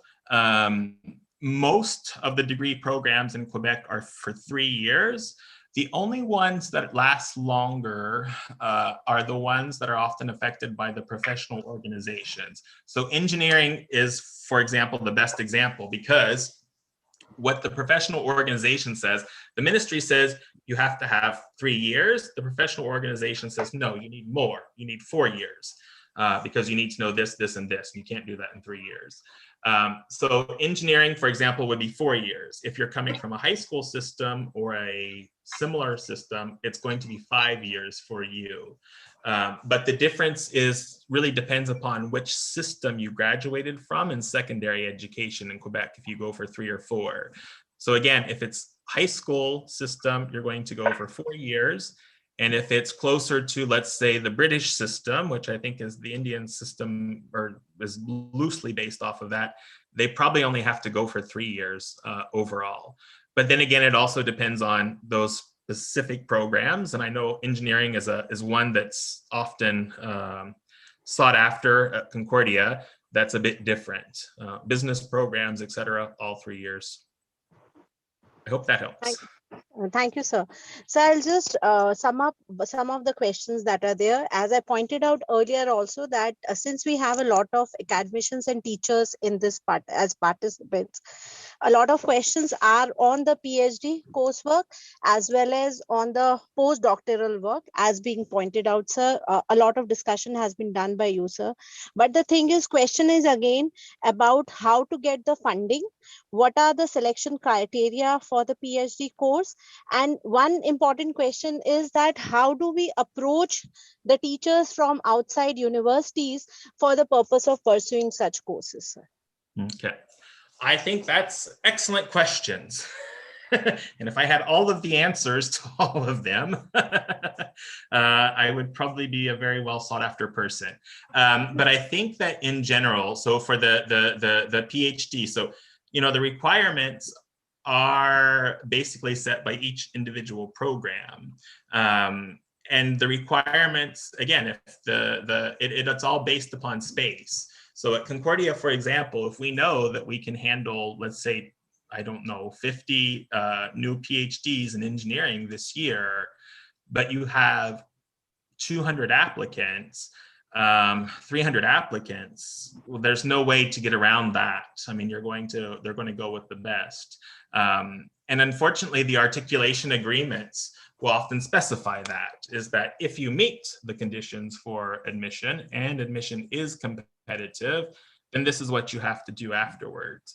But oftentimes I find that this is a big stumbling block because, and I understand why, when you go into a 2+2 program, you want some sort of guarantee that the student is going to start it and actually be able to go there. At the same time, the university here wants to be able to say, well, if you started and you didn't do well, no, you're not going to finish it here. So oftentimes they will say, you know, based upon meeting certain requirements. I don't think I would let that scare me. It does scare other people. It's there as a necessary requirement. And I think from your perspective as teachers is you need to really make sure you're nominating good students for whom this program is a good match. And strong students as well. Sometimes I think there's a disconnect between, you know, the amount of people who want to do something versus the available resources for them to do it. At least here, there is. So getting around requirements is going to be hard. So in general, everybody requires basically an English language test, which most of you are going to be exempted from, being from India. TOEFL, IELTS, etc. I think everybody knows what that is. But then in addition, they're going to require that you meet certain standards, equivalent, such as oftentimes, let's say 3.0 GPA. So yes, let's say you have the equivalent of that in your system, check. First requirement, it still doesn't give you a spot. If there's only 50 spots and 300 applicants, then they still have to compete with their test scores and their marks with the other people. So even though it says 3.0, the competition is going to make it go much higher. And that's the part you never know from one year to the next, what that cutoff point is going to be, because it depends on what your applicants are and how high they rank. But at the same time, like I said, I wouldn't necessarily allow those to discourage you. In our case with the 2+2 PhD program, like I said, all of the coursework was done here. So we had little to worry about in terms of credit transferring. Let's say mainly 2 years, 3 years of just research was simply done off-site. You know, in the COVID world using Zoom, it makes perfect sense now. But let's say, I remember when I started, people were afraid of it. Well, they've been doing it for all their students the past year, regardless of whether they're in India or Montreal. So there's a lot more openness to that type of collaboration now, just because people have practiced it. So I think there will be an opportunity here that's going to open up for that type of education overall. There is space here, but finding it is difficult. And that's that last question of how do you get in contact with the teachers to make these, it's not easy to do because it involves just good old-fashioned networking. But I'll tell you what, the successful connections that we have are based upon faculty research connections already. So people who know other people in their fields who pay attention, they go to conferences, they might co-publish, they participate in programs such as MyTax, such as Fulbright, where they themselves are being mobile. That's oftentimes where it takes place. Sometimes, you know, we engage in matchmaking activities, etc. Oftentimes our governments will facilitate those types of activities. I've traveled with my colleague who presented here today to Brazil a few years ago on something very similar. Or not Brazil, I think it was Germany, sorry. But in any case,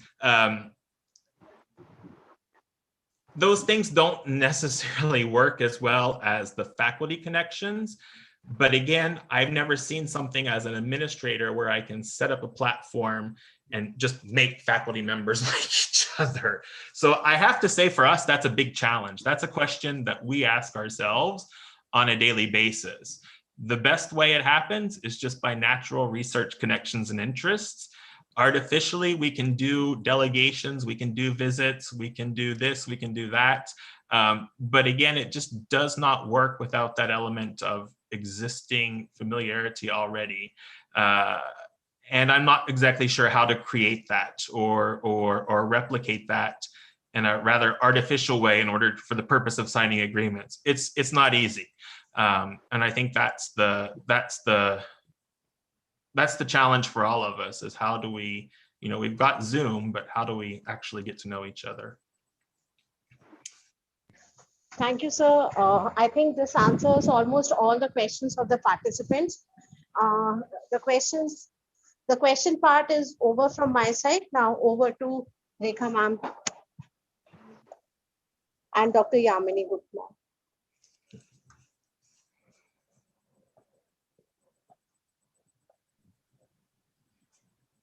Rekha ji, would you like to? Is there something wrong with her connection? Can you hear me now, ma'am? Yes, ma'am, you are audible and visible. Go ahead. Now, thank you. Okay. I think we are very highly indebted to both our speakers, Professor Andrew Lang and Professor Jankar Ruvanpura, because I think, sir, we did put you at a discomfort. The time zones are so different that it must be very absolutely early morning for you. So thank you once again for taking out time in the wee hours of the morning and being with us and giving us a very, very clear picture of exactly what the students, the researchers can expect if they are planning for a collaboration or if they are planning for a kind of a degree or a PhD program with another university. I'm sure with the new systems coming in place, there will be many foreign universities that the Indian universities will be collaborating with at the university level, as well as I'm sure at the government level. So we are all looking forward to more such ventures, more such projects, and more such collaborations in the future. With that, I would like to thank both our speakers for sparing their valuable time and in being with us. We are also very grateful to Professor Suman Kundu, sir, Director for Center for Canadian Studies, for making sure that the program goes well and spending his entire evening with us. Thank you so much, Professor Kundu. We are equally grateful to Professor Yamini Gupta for being with us and making sure that everything is in place. Ma'am, your contribution in making this program successful are really immense, and we are very grateful to you for that. Thank you, Dr. Dayal. I know you had a very long day because we were present in the inauguration ceremony as well. Thank you for taking this through. And on behalf of Center of Canadian Studies, I'd like to thank Professor Lang, for providing a detailed picture of how your university functions with regard to mobility and transfers as well. I don't know whether Professor Yamini has a comment or no, sir, Yamini I has wanted to say the same thing. Okay. Yes, ma'am. I just wanted to thank Andrew for a very comprehensive perspective and covering so many aspects of mobility, transfer, credits, and even the financing bit. And what I found most interesting and something I had never heard of was the link to the agricultural calendar. That was really something very new for me. So thank you very much, Andrew. And I'd like to also point out that Delhi University already has an MOU with Concordia, and the International Relations Office at Concordia, and especially Julio Sevilla, have been cooperating with us and helping us to find very good speakers for our webinars in the past and today, and hopefully in the future also. Thank you. And to add to it, Dr. Lang, University of Delhi has also established a School of Public Health very recently, as I could see on your presentation. So at some point of time, we may work together. And special thanks to Dr. Anjali as well for taking us through long day. She has been preparing for long and has been in touch with all of us. Thank you very much, Dr. Anjali. And Dr. Dayal, you may take over, I think. Thank you, sir. With that, I think we wind up this session today. And I'm sure that this kind of a collaboration and venture and more of these efforts will go in this direction of greater partnerships with Concordia, with I'm sure other universities. And I would also like to inform Professor Andrew Lang that even G. St. Mary College at one point of time had an MOU signed with Concordia. Unfortunately, at the undergraduate level, it becomes a little difficult to push students, for these kind of exchange programs. Yeah. But we are still hoping that in the near future, these things will become more active and more, more of a reality than being just on paper. My thanks to everybody and particularly to Dr. Anjali Gupta. As Professor Suman Kundu has said, Anjali, you've done a yeoman service in organizing these programs. Your team has done an excellent job. Thank you so much. Thank And you, ma'am. good night and good morning to everyone. Namaskar. Thank you.